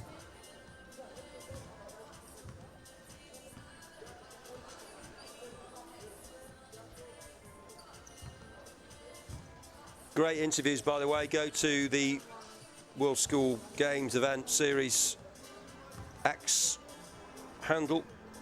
WSG events is where to go.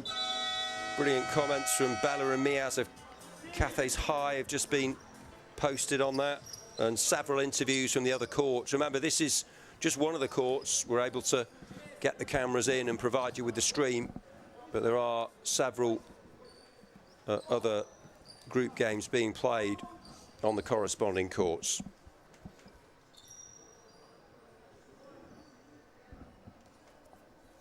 So that was detailed discussions, I think, being had. And we can get back underway. You're allowed a minute timeout in each half to be called. And what have ICS Amman got up their sleeve here? They'd like to get a few points on the board before the lengthier break of 3 minutes for half-time, when Aid will be taking the mic. You've had more than enough of my voice for one day, I'd say, but thanks for everyone who's helped along the way. And I'm already looking forward to what is going to be a really good third and final day of competition tomorrow. Close for Eric Berdila. And again, it's Abu, the main man, #2, trying to make things happen.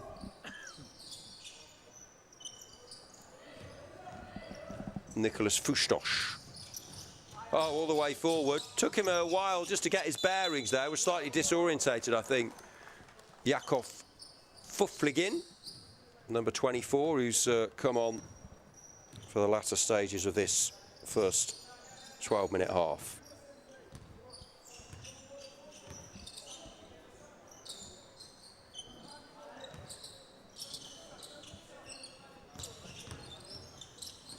Oh yeah, that's nice ball carrying to Tia Marwan Jermaine, who gets a three-pointer. Not over yet, this, applauded by the coach, and well it might be. Maybe he was saying get it to Marwan a little bit more in that timeout. He called it, and it was very good. Here's a reaction by Jakov Fufligin. And here he goes. The pacey number 2, Emre Senkaya. And Eric Berdila.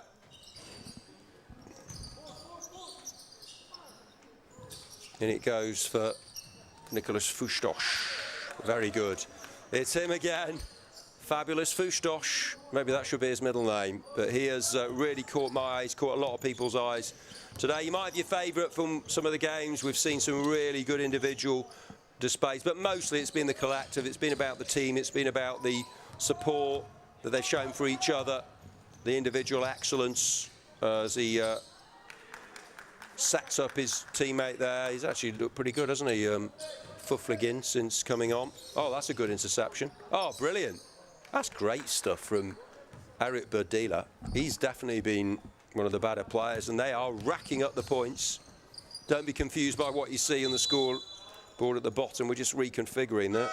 They've actually got 23 points of Cambridge School Bucharest. Just making a couple of changes there, going into the final minute or so. And here we go then. Aid's going to take you through it. I've given him a big build-up, and he'll take you through the rest of this final game.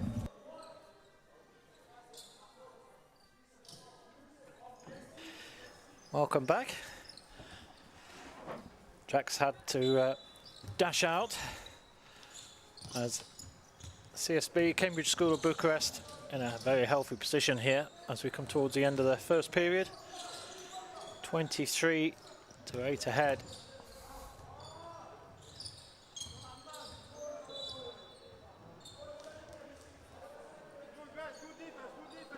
Final match of the day here.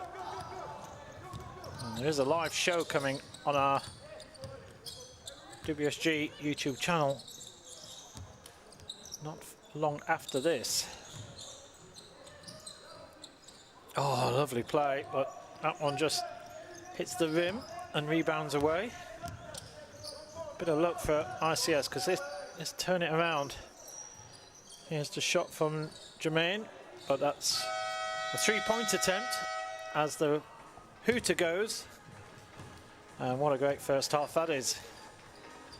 Cambridge School of Bucharest 23-8 up at half-time.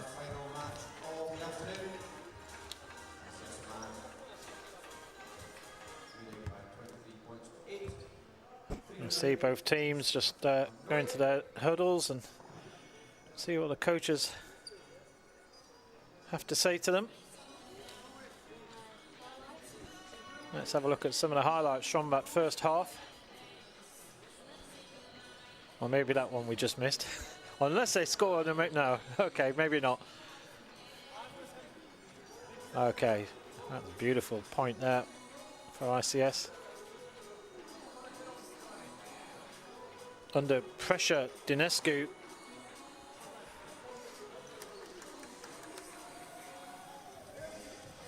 And they've proven themselves to be very adequate. There's a three-pointer. Bang. Nicholas Fustos. That's a confidence builder when you nail that one and it doesn't even touch the metal. Eric Berdila here.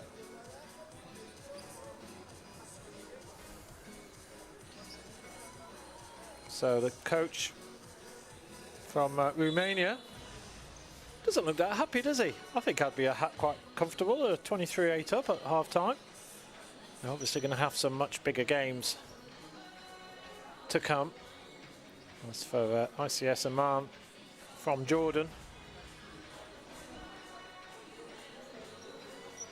Here Coach is going through a few patterns here, but sometimes you just have to accept the other team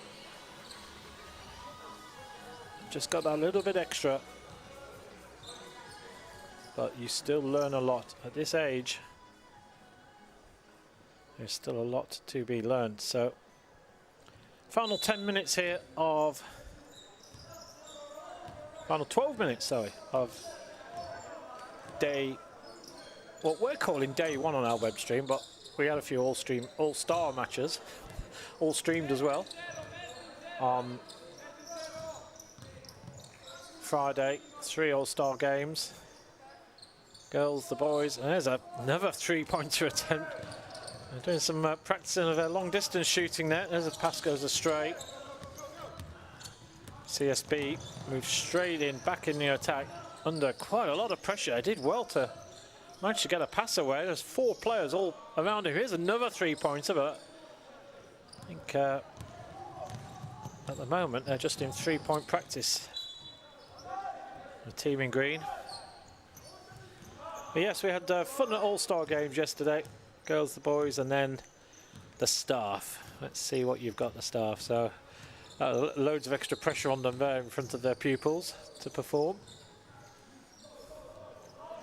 Quite a messy start to this second half, to be honest. It's not been the best quality, but the first points go to ICS. There's matches being played on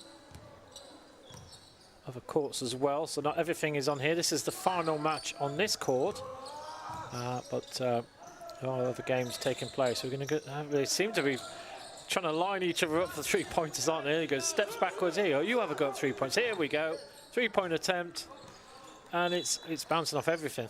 It's like a pinball machine up there. But fair to say that was quite a big miss. If you actually missed the board. Maybe that's what the Romanian coach said at halftime. Măcanu Dan is the team leader for this team.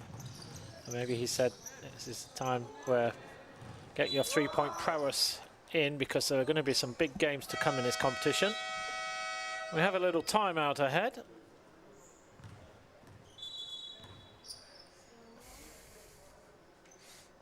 Okay, not showing what's going on there.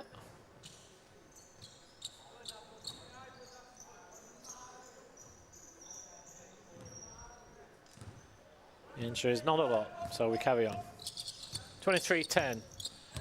CSB has had about 6 shots so far, and not a single score. I think I'm right in saying that 5 of them have been 3-point attempts.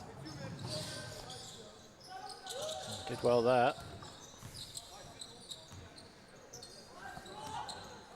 So ICS Amman are not pushing, they're almost inviting the 3-pointers, aren't they? They're not putting a lot of pressure on the shot outside, so they're almost saying, you have a go. Oh, that's beautiful play. How did he miss that? Just such great play. Gets it on the second attempt. I don't think that's going to count.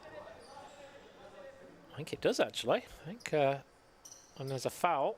And the point, yep, the 2 points, as the referee showed, does count. And now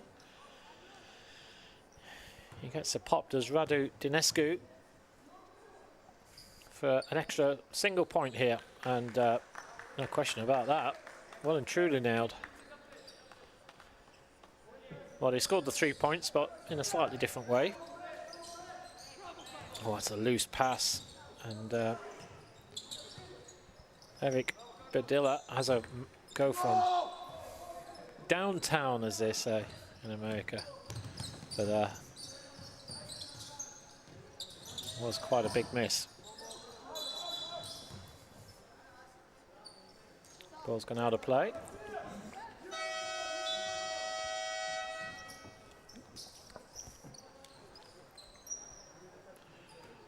I think the hoot is actually from another game, so you can tell this is my first match of the tournament. Jack didn't tell me about that. He could have warned me, couldn't he, when he was handing over? You're going to hear these random beeps, which is from the match that's behind. Another 3-point attempt. Again, Well, it was closer than some of the last few, but still not great. Now is a chance of a counter. Ismail Salam goes all the way, lays it up, and a score for Marwan Jermaine.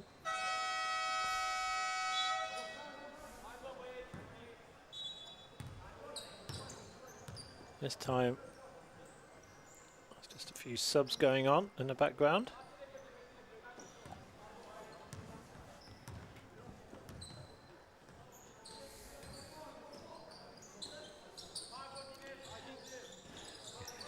Need I say, yet another three-point attempt. Here's another one.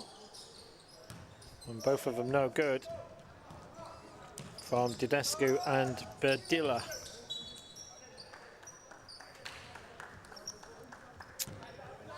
Well, all it needs is for ICS to score a couple of attempts here. And CSB are going to have to revert to a different plan. So they're not scoring on their three-point attempts. And ICS, well, they scored a couple. Halfway through the second half, been incredibly low scoring. As this second half, considering the, what was it at half time? It was 22-10, was it? 23-10, something like that. And here we are. And again, another miss, this time from inside the circle. Fouls being given. We don't have fouls on our scoreboard, but they are on the big scoreboard, so you can see there are 2 fouls.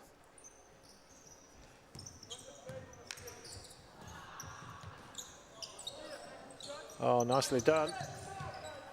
But couldn't convert from underneath the ring.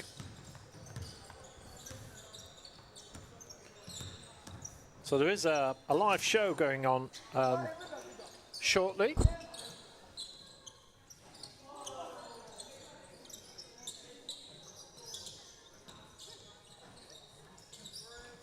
In fact, that live show is going to be very soon after this. It's 5:30 Spanish time, which is in 20 minutes. I don't know.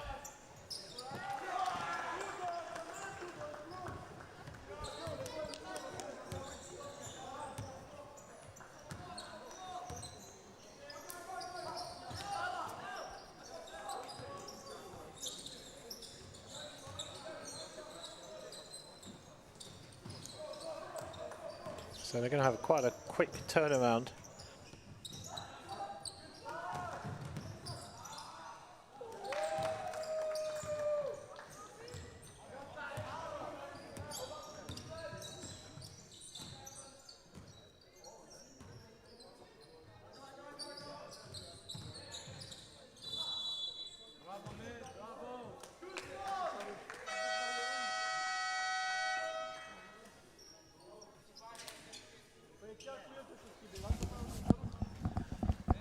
Couple more subs there.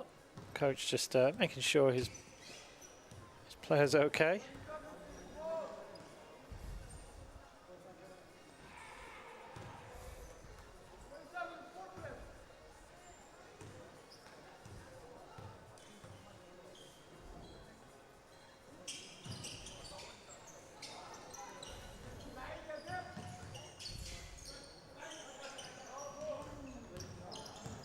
Oh, nice play.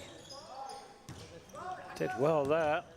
Unfortunately, I don't have a number 2. I don't have a number for name for, but well, it just says Rub on his back, so he's not named on the sheet, but he should be wearing number 23 apparently, but he's wearing number 2. And Mohammed Abu Rub definitely showing some skills there as we enter the final 3 minutes here in Valencia. Lovely play again, and Rub at it again. He shows he can go past players very, very quickly and easily. Actually, that was Marwan Jermaine this time.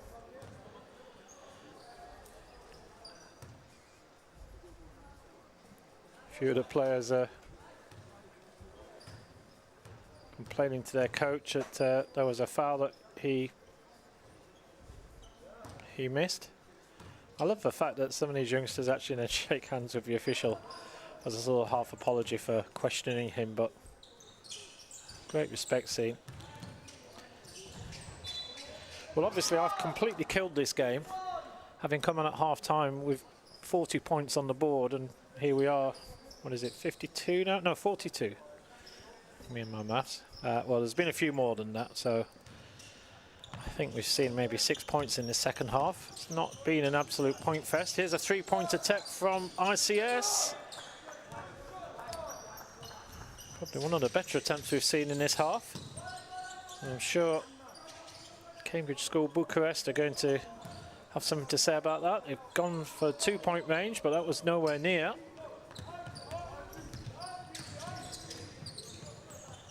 Here comes Abdul Rahim. And ball's gone short, and here's Fustos.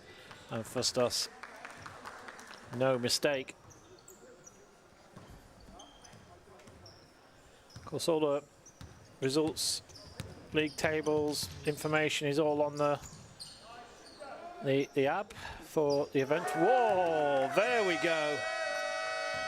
3 points for ICS.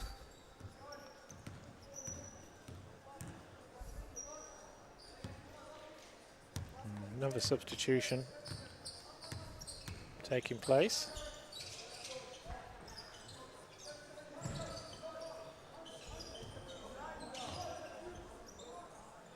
Another 3-point attempt, no good there. Now ICS are only 9 points behind. And if they manage to score a few, you never know. There's 1.5 minutes there. I don't think there's enough time for them to get back, but especially when they give the ball away like that. Lovely skill there from Fustos. He's obviously a player to keep an eye out for. Oh, Bucharest team just, well, they end up going back for 3 points and misses by a fair distance. This has been quite messy, I think it's fair to say, this second half. I've definitely put a curse on it. You'll be glad to know that I'm not due to commentate on any more games. You'll have Jack back, who knows this event inside out. Into the final minute here. Timekeeper a bit slow on the clock there. Forgot that he has to stop it in the final throws of this match.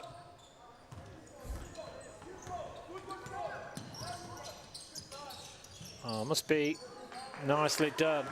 And Abu Rub takes another 2 points, and it's tighter and tighter, isn't it? 7 points in it. Much closer. I think it's fair to say the Bucharest School in much more control here. Almost were quite blasé. There's a score, but it's only 2.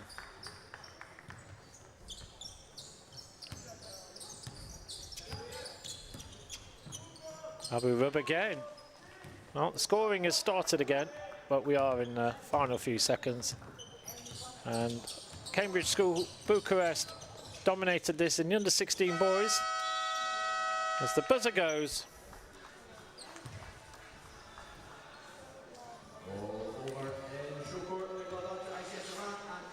And there's our full-time score. ICS Amman. I think the score flatters them a little bit. Cambridge School Bucharest definitely went into a little bit of training mode, I suppose you could say. But that's the final score here in Valencia. It's ICS Amman 23, Cambridge School Bucharest 30. So this stream is going to be stopping very shortly, but on the same channel you'll see the live show stream coming up, and join us for that very soon.